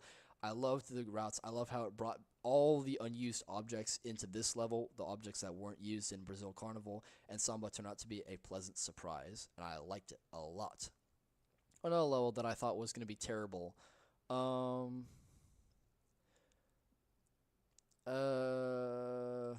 thought Radiant Shadow could have been the most garbage of levels. Radiant Shadow Rolling Sky Beta. This could have been one of the worst levels in the game. It could have been terrible. Look how awful these textures are, dude. I cannot get over how terrible this is. Genuinely, these textures are so bad. The white doesn't mix with the gray. The gray just feels so industrially ugly. The yellow ball and red gems look terrible as well. And of course, just all these textures just look so fake. What on earth? I saw this beta version before it came out, because of course, some people just don't know when to stop leaking. I'm looking at you, with the person whose name begins with a Y, who I won't finish the rest of the name of. But then, yeah, also another thing that I noticed is that in the final version, JetNine is allowed to use the Westland tiles where they fall into place, whereas before he wasn't allowed to use them. So the original version was also way worse in that aspect. But yeah, I saw this and I hated it so much, and I think they had a version before this as well. And I noticed here they actually rearranged a section. They had this part, and then they had the other part right after it, and then they actually swapped places, and I think it syncs way better. But yeah, I just saw this and I saw the concept, and then of course you had the grayscale stuff and the green theme stuff, and I was just expecting this level to be the ugliest, worst routed, most disgusting level I've seen in the entire game. I didn't really pay attention to the routes that much at the time either, because it was just the ugliness of the themes were so distracting to me that I didn't even pay attention to the routes, to be honest. The level also ended up using a lot of falling jump pads, which I didn't remember seeing from the original. And then of course you have the green theme, which is just, this ending is so bad, dude. Not only that, he uses a bunch of psychedelic music blocks, which have become so generic and overused. The route is terrible. It just looks beyond ugly. What even is this, dude? And it doesn't even use the wall climbing mechanic either. God, this level could have been so bad. And then of course it came out, and it was a masterpiece. Because they fixed all the textures. They fixed, they changed the theme as well. That's interesting. I don't remember that. Oh wow, I forgot about that. Yeah, the themes used to be flipped, but yeah, they really outdid themselves here. The textures are so much better. Everything is just also, yeah, it's just better. And I didn't like the music at first, but now I like it, so it's really different. What's another level that I didn't expect to be good? Oh, Passionate Love. I expected Passionate Love to be atrocious. The reason why I say that is because I knew that Passionate Love was in production hell for 8 months by that point, or 9 months, because no one wanted to touch it, and the objects were broken. All the objects were broken. The textures were a mess, especially with the copyright issue of them stealing a background, so then they were forced to make an AI recreation of it. And I knew this level was going through production hell, and I just knew. I knew that the objects were going to be terrible. I knew that everything was just going to be an absolute laughable mess. And then they came out with the level. I didn't listen to the song before because I don't like to spoil myself with the songs. And the song was amazing. The routes are pretty good. I like the way that it uses the double ball mechanic in interesting ways. The objects ended up being pretty solid. The textures ended up being pretty solid. And it really surprised me with how good the level turned out to be. That's about it. I know Robotoy is a really good level, but I honestly didn't expect it to be bad. I kind of expected it to be good because I liked the object designs when I first saw leaks of it. Amusement Park, I guess it's not as surprising as the other levels, but I didn't know anything about the routes, so I didn't know that it was going to use the backward mechanic so much, and it ended up being like perfect. Like, I love the use of back mechanic, and I also love the use of those reggae fidget spinners that we hadn't seen since Mental Rave. So yeah, I love that. That was really great. And then yeah, I don't really have any other levels that I was pleasantly surprised by. That doesn't mean that levels are bad, but I guess nah, I kind of expected Trail. I had high hopes for Trailblaze, so it's not that that level blew me away much either. So yeah. Well, I think it was the worst world show in Rolling Sky. Tsunami, no question. Tsunami's world show is just flat out terrible. Like, you can see through some of the tiles in the background. The fading is terrible. Like, the ball isn't even centered. The shading is god awful. It's like they just threw in like shadow in Photoshop at the last second. This PNG is cut off anyway, so you can see how badly photoshopped it was. The colors look terrible. It just looks like the copy of the original Sea theme. It's just really, really bad. In terms of a cover right after that, I think VR Fairyland, not VR Fairyland, Virtual Futuristic Network might be a really bad one as well. It looks so flat. Like, all these covers feel like they start out really close to the ball and then they stretch really far out. This one just feels so badly, like, if the camera is in a weird position. Like, the camera doesn't feel like the routes stretch far away. The routes are just all here. They're all close up to the camera. Like, this cover just looks really, really terrible. And yes, I know the TCT made the cover, but yeah, it's not good. I don't like it. And another cover that I thought was pretty atrocious was come on, which cover was I thinking of? It was one of these like covers where they put two objects almost side by side, but they're asymmetrical. And I remember seeing a cover and I was just appalled by how ugly it was. I guess I think Happy's cover is pretty bad as well, as the generic ball ring effect, and then these like has these really close up things that are like half blurred, but they're like not fully blurred, so they just look like they're low quality. The glow effect on this like platform is terrible. These objects all blend together in this ugly red and blue way, and that's also because I just hate the textures of Happy in general. But like, I think this cover is actually pretty terrible. Another cover that sucks is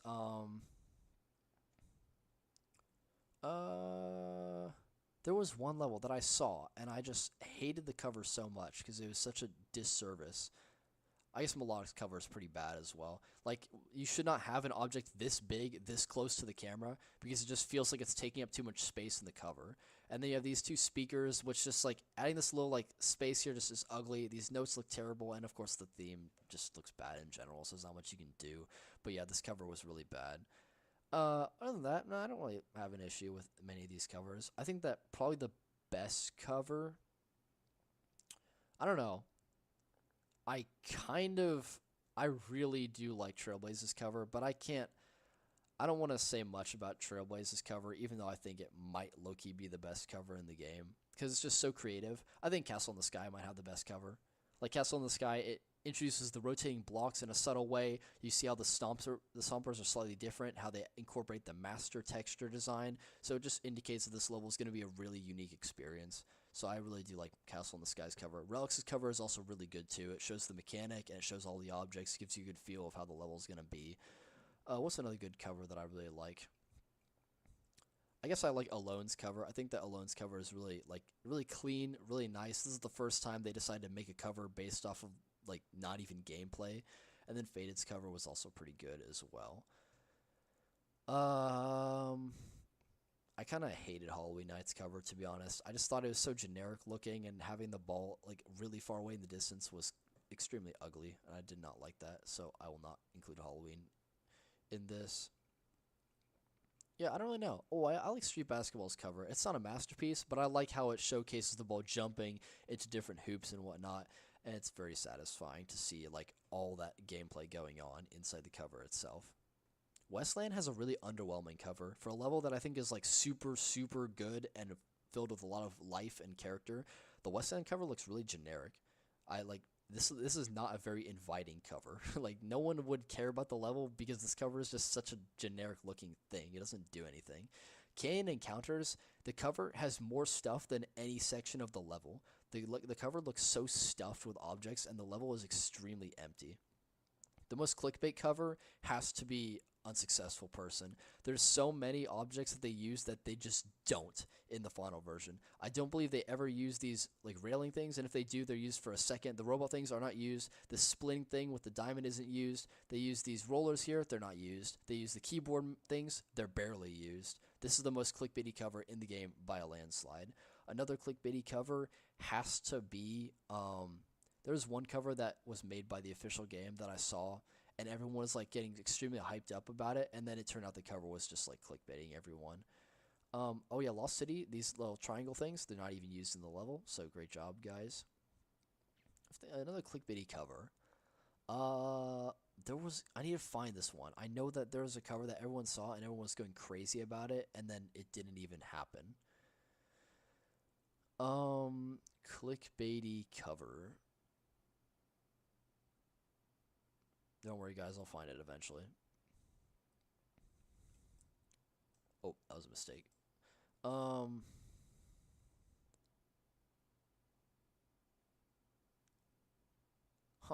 I can't remember which cover this was. But basically, there's a cover that had like a thing, and everyone was thinking, "Oh my god, it's finally coming back!" And then the level didn't even use it, so that was really strange.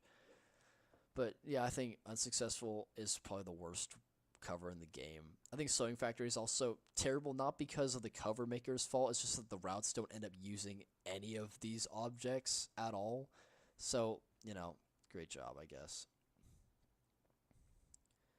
I think Industrial Age's cover has better routes than the entire level, which is funny. So I will give credit. This is a pretty good cover, but it's not you could technically count it as clickbaity because it barely uses any of these objects, and the routes don't look anything like this, so you could just call it a clickbait cover if you wanted to.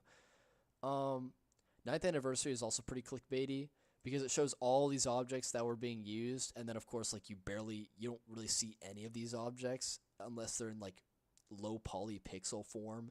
The cover is beautiful, don't get me wrong, but it is a really clickbaity cover overall, especially more so than all the other birthday covers in the game. This cover is also clickbaity. A lot of these objects just aren't even used in the level. The flip tiles are offset weirdly, which is wrong.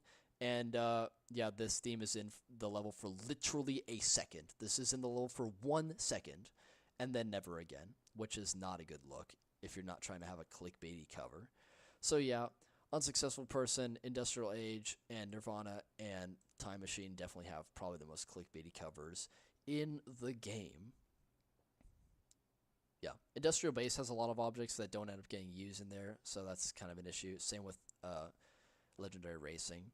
Emerald City, oh yeah, that's pretty terrible as well because you're calling it Emerald City and it looks like this, which is just not a good look. So, yeah. That's not getting too much slack either. Okay, hold up. I need to search out what time the gym opens. Or, I mean, what time the gym closes, so I know how much time I have. I believe it closes at 7, which means that I might want to just leave the call right now. Not leave the call, the live stream. Let's see. YMCA. God, my Wi-Fi is terrible right now. One of them has these spaceships that don't look really cool, but they don't exist in the actual level. Well, the spaceships exist in the level, but they're just upright, like they're facing up. They're not pointing at the camera. They're just like positioned where the lasers are shooting upward into the sky. So technically it's clickbait, but the objects are in the level. They're just not used in the way that the cover implies that they are. Plus, I think that 1UP's cover is really good because you see the giant trail behind the ball and you're wondering, why is the ball just like zooming like this? Why is the ball so far ahead of the camera? And then, of course, when you play the level, you realize it's because it introduces the super jump boost. So it makes a lot of sense why it's like that. Now, when does my YMCA close? Close at 6 p.m.? Shit. When does this other one close? It closes at 6 p.m. Okay, well, that's great. Yeah, I guess I can't even go to the gym then. Fuck. It's because of the alarm, bro. It's because of the alarm. The alarm ruined everything. It failed to go off, and I missed my window to do anything productive today.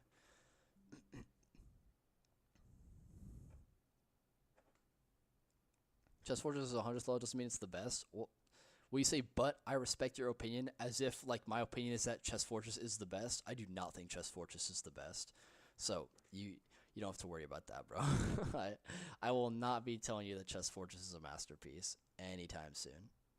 I don't think it's terrible, obviously, but I just don't think it's good.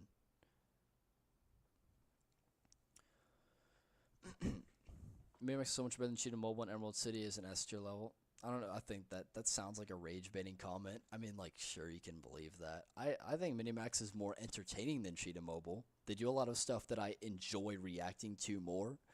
But in terms of them having a higher quality than Cheetah Mobile, it's kind of on the fence about it. Me personally, I think Cheetah Mobile is just a little bit higher in quality. But Minimax is at least, it's higher in originality and it's higher in terms of entertainment, which I guess is the core aspect if you want to make a good game.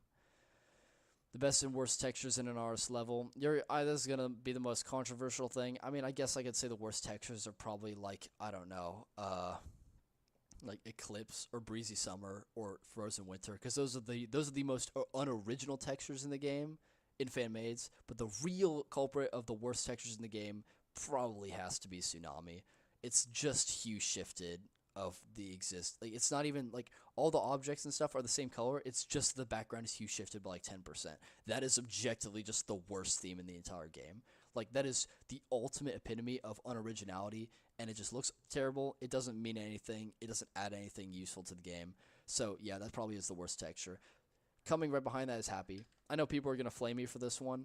I think that Happy's textures are just terrible. I think that they are genuinely so awful that I have to put them at this extremely low regard. Dinosaur Valley Red theme, yes, they used to be terrible, but I think that the retexturing actually fixed a lot of it. Same thing with the Blue Legendary Racing. They fixed the textures, so I don't have an issue with them anymore. But I just genuinely hate Happy. Both themes, I hate both of them. They're terrible. I think the colors fit horribly together. Like, the jump pad is way too similar to the ground. It just doesn't blend well. Everything about this is just terrible. I hate it. And other than that, I really don't have an issue with textures most of the time. Industrial Age and Furnace are also pretty terrible in the texture department as well. In fact, they might almost be worse than Happy. And Melodic's textures are also probably in that same... everything that I've mentioned right now, these are all going in dog shit if I were to ever rank based off of textures alone. But I don't think I will.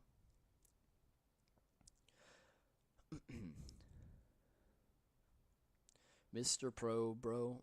I mean, yeah, I don't want to talk about Born Out Wandering anymore. I've talked about that level way too much. Oh, I didn't even know that Sneak 22 was here. Yeah, I mean, like, we'll talk about Nick Kingdom. Actually, no, we won't. I talked about that in Season 1 already, so I guess we will not talk about Nick Kingdom ever again. But if you want my general opinion, I think Nick Kingdom is high A tier. It's a really high-quality level. It increases difficulty gradually, but I don't have an issue with that because I like levels that gradually increase the difficulty. It makes it more interesting. So, yeah, I don't have an issue with Nick Kingdom. I think the objects you use great. The song is pretty solid. And, yeah, the routes are pretty good. What on earth? Interesting. I need to open up my... Oh, and my iPad died as I was trying to open up the video again. Yeah, RS Explorer. This is the hottest take that I'll have. I think Furnace is way better than Industrial Age. I think it's way better. A lot of people think that the routes are generic and terrible. I think that the routes aren't the greatest, but they're better than a lot of other co-creation levels. And I just feel really bad for the router because the song is one of the worst songs in the game. So everyone plays the level and they say that the routes are terrible, but like then they'll say that like Spectre's routes are better than this level, which is ridiculous. They'll say Axolo-Waltz's routes are better. And like it's easy to like get manipulated by the song because if the song is good and the routes are terrible, it makes you want to play the level more. Industrial Age has a way better song than Furnace does because F77's Gimme Snacks is one of the worst songs he's ever concocted, and it's one of the worst songs in the game. But I feel really bad for the Furnace router because he genuinely tried. Like, he tried to make high-quality routes. He tried to, like, use tiles in a really satisfying way. He tried to use, like, a bunch of different objects. He really tried the best he could to make use of what he had. But the textures and music just held him back really far. And it's a shame because a lot of people just overlook his effort. And they just say that his routes are just as terrible, if not worse, than Industrial Age. And I strongly disagree with that on the highest respect. I really feel bad for this router. Who routed this level again? Was it Meteorite? Industrial age. Furnace. PTFE. No, wait, that was the part of the meteor shower. Yeah, okay, not meteorite. This guy, I don't really know who he is, but I feel really bad for him because he was given a really garbage song and texture set. But I think he actually did a great job with what he had. Axolo-Waltz is better. I strongly disagree, but we can talk about that in Season 2's live stream. Axolo-Waltz is one of the most overrated levels in the game. Even if people say that it's bad, no one really gives it enough shade for how bad it actually is. I genuinely hate Axolo-Waltz so much. Not as much as Twilight Karst Cave, but I hate Axolo-Waltz. What do I think about Cthulhu? Bad. It's going in the bad category. It might make it to okay, but so far I think I'm putting it in bad. That's all I'm gonna say. What's your opinion about Accumulator? I'm putting that in really high okay, or maybe even it's great. I'll say that much. From now on, if people ask me what where I put things, I'm just gonna say that if I haven't made a live stream about it, then I'll just say, oh, it's going probably in this tier, and that's all I'm gonna say beyond that. Masked Ball is one of the best songs of the game for the first 5 seconds. Everyone always like glazed the Masked Ball song, Metropolis, and I just thought that it was okay. Like, I never hated it. I just thought it was pretty solid. But then, of course, the level was way too slow, and it didn't match the song's energy, so that was a little bit disappointing. But overall, I think that PB Brazil did a good job with what he was given, and it was miles better than Parade Pageantry anyway. So, yeah, that's fine.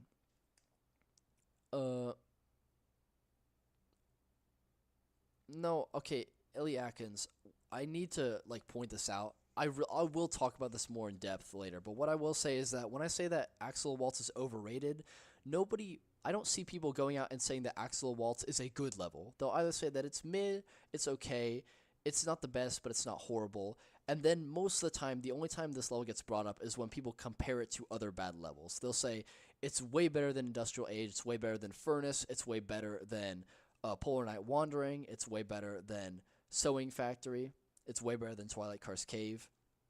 And that's the part where I think that this level is extremely overrated, because I will ask you this question and then I'll just leave it. I won't even elaborate further. I'm going to ask you, do you aside from the copy and pasted section right at the drop, do you remember any route significant from this level? Do you remember any route section that this level has? Do you remember what it looks like? Do you remember how the gameplay works? Do you remember it and why? Does it stand out to you? That's all I'm going to ask. Is there a single section of that level that you think is memorable and unique and stands out and does its own thing? And then I'll just leave it there, and I'll talk about more in depth as we go on. I think both iterations of Polar Night Wandering are good. Yeah, I guess I'll talk about that later. Opinion of Nirvana, Love You, and Pipeline? Yeah, I'll talk about that later. Y'all always try to bait me. You always try to get me to talk about all these levels as if we're ranking them, but we're not ranking them yet, so I will not bring this up. Axolo-Waltz has no auto movers. Oh yeah, I didn't even realize that. Yeah. Again, I'm just gonna keep asking the question: is there anything in Axolo-Waltz that's not just the copy and paste right before both of the drops that is memorable? Is there any section of any route in Axolo-Waltz that does anything unique or interesting that another level hasn't done before? And if you can't come up with an answer for that, then I think you can understand where my ranking of Axolo-Waltz is going to lay. Because so far I have not found anybody who's able to answer that question in a significant way. Do I like Workshop? I put it in okay. I don't think it's amazing like people say that it is. It's not better than Industrial Base. I just think that it's okay. It's whatever. I don't think Abyss Traps has any movers. No, it doesn't. Yeah, it's great. I love Abyss Traps, even without its movers.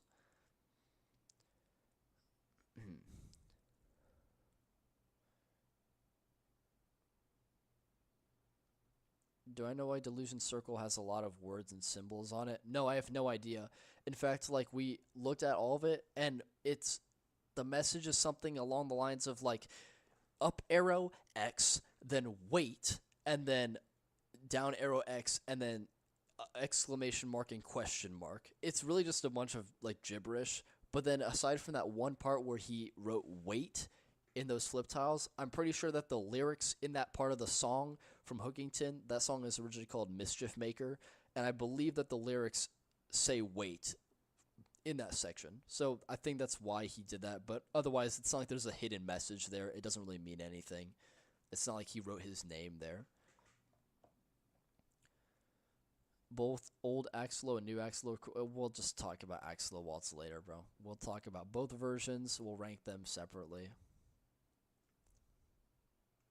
Ellie Atkins, Axolo-Waltz is just left right 90% of the time.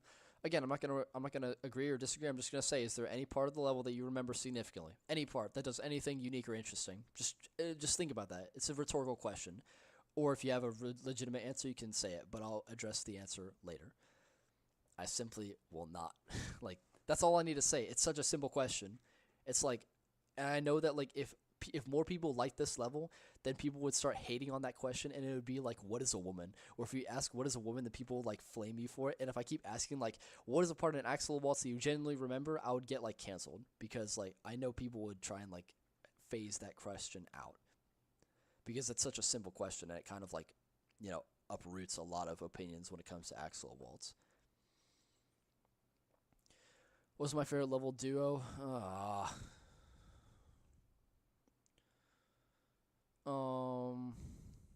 My favorite level duo.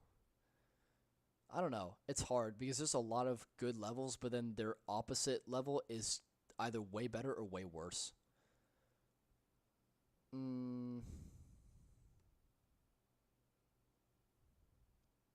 don't know. It's actually a really good question.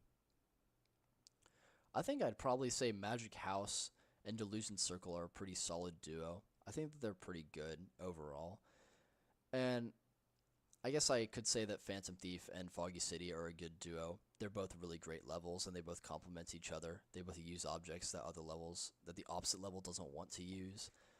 But those aren't like significantly amazing. I'm thinking of like a duo that is like hand in hand the best duo, no question.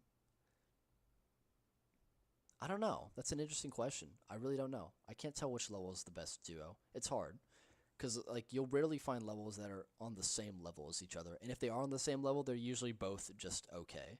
But I think that the Magic duo is probably actually the highest. Ooh, I take that back. No. Robotoy and Accumulator, they're the best duo. No, I take that back. I don't know why I forgot about those two. Robotoy and Accumulator are both amazing levels, and they both do so much unique stuff with each other. Everything that one level doesn't do, the other level does it way better, and vice versa. These levels are both amazing. The Robotoy and Accumulator are low-key, no question, in my opinion, the best duo in the game. I'm glad you asked that question, because I never even thought about that until just now. Study Music and Beat Party, I mean, like, yeah, they're both good, but Beat Party is just held back by the music. The routes, like, both routes aren't exactly the best, and I just think that Beat Party is, like, I don't know. That's actually a good duo, though. I'll give you credit on that. I think that they're a pretty solid duo. And I think Relics and Fairy Tail are also a solid duo. Monody isn't a bonus of Sits. Oh, right. Castle in the Sky and Monody. They are also a good duo. I know that people will say that's not a bonus, but like, let's be real here. It's a derivative of the level, so it's a like bonus means derivative logically.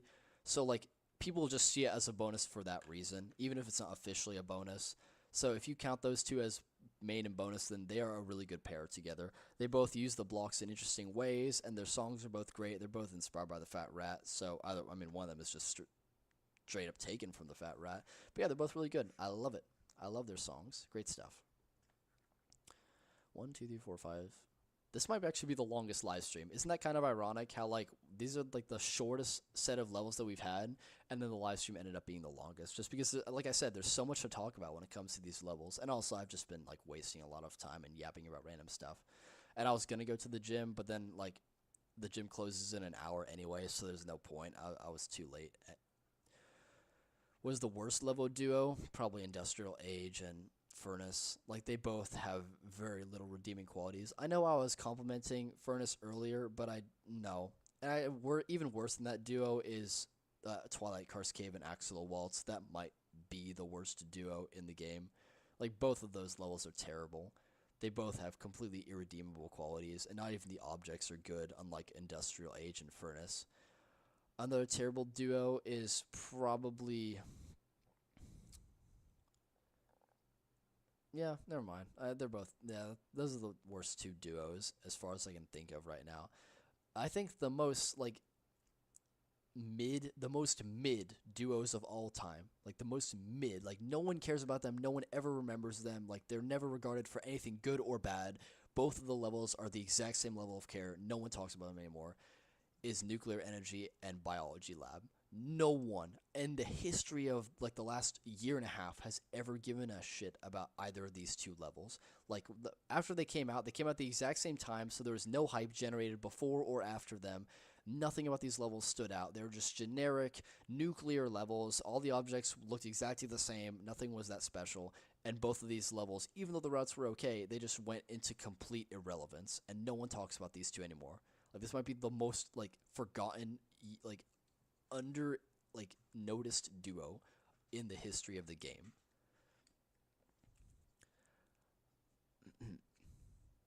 Golden Christmas and Christmas Gospel, I mean, yeah, they're not exactly good. They're not a good duo either.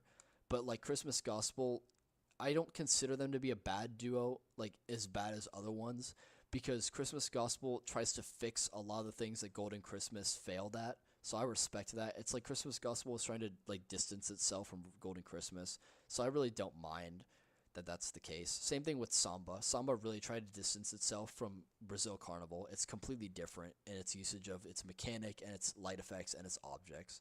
So, yeah. Same with Eternity. Eternity tries to be completely different from Chronos.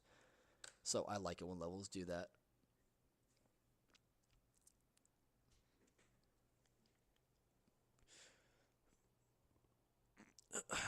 Yeah, it's funny because, like, I can't believe I managed to go this long on a live stream without, like, battery.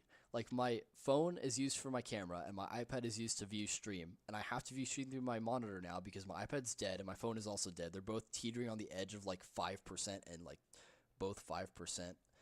And so, yeah, I'm, like, really struggling on these. Is my camera even working anymore? Yeah, it's dead.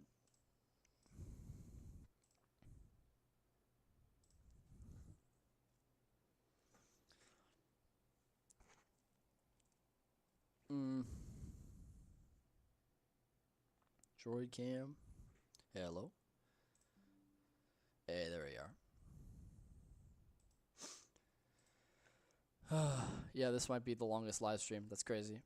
Next turn, so give me 6 hours if you keep baiting him. Yeah, I know. I really need to stop responding to, like, questions about, what do you think about this level? What do you think about this level? I'll only respond to things that are unique that I won't necessarily talk about in other live streams.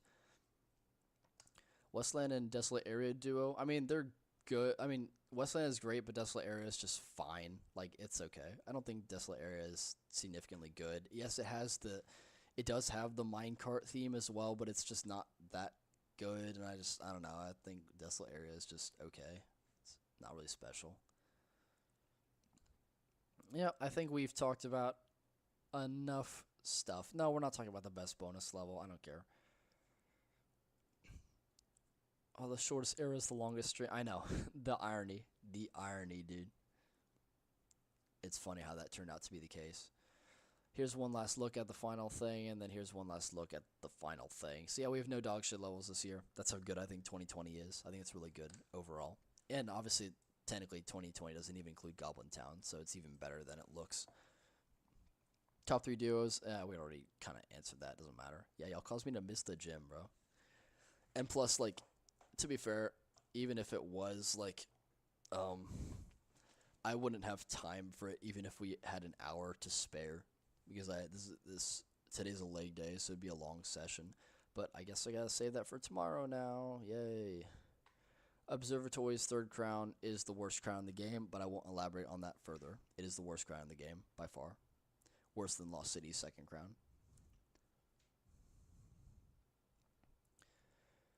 I don't know why Quidian wants to talk to me in DMs, but sure, whatever, fine. I have nothing else to do because I basically just wasted my entire day on y'all. Are you happy now? I wasted your entire... I got cat ears for you. I turned into like a basically a semi femboy on stream. I just embarrassed myself with all my Chinese videos. I woke up late. I didn't go get my Costco membership. I was an absolute bum today because of y'all. Like, how do y'all feel, huh? Y'all ruined my day. Y'all absolutely tanked my day. It's all your fault, chat. You ruined me. Yeah, feel guilty. It's all your faults. Ah. Okay, guys. I think we've entertained this long enough. There's really nothing else. I keep seeing people, they keep saying random shit just to keep me online, and we're not actually doing anything productive, to be honest. And any questions that you legitimately have, we can talk about them later. So, yeah, it was a fun stream. It was really fun. Even though I didn't actually do anything today, I can still do other stuff later today as well. I got prepared for college things as well. I got to sign up for like moving, like my dorm room, my classes. I got to sign up my bike so I can ride my bike around campus, because God knows no one wants to walk around between classes where they have like 10 minutes to walk 3 miles. It's not really fun.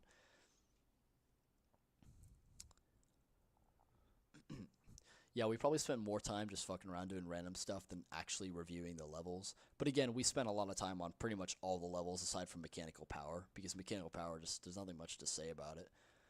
But everything else, yeah, I think I said a lot. Anyway, yeah, guys, it was fun talking, y'all. I hope you have a good rest of your days, even though your days are pretty much over by now, and so is mine.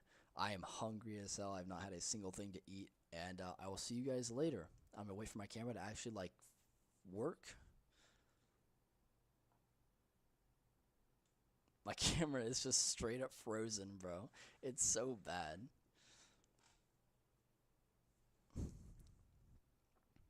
Yeah, my camera's just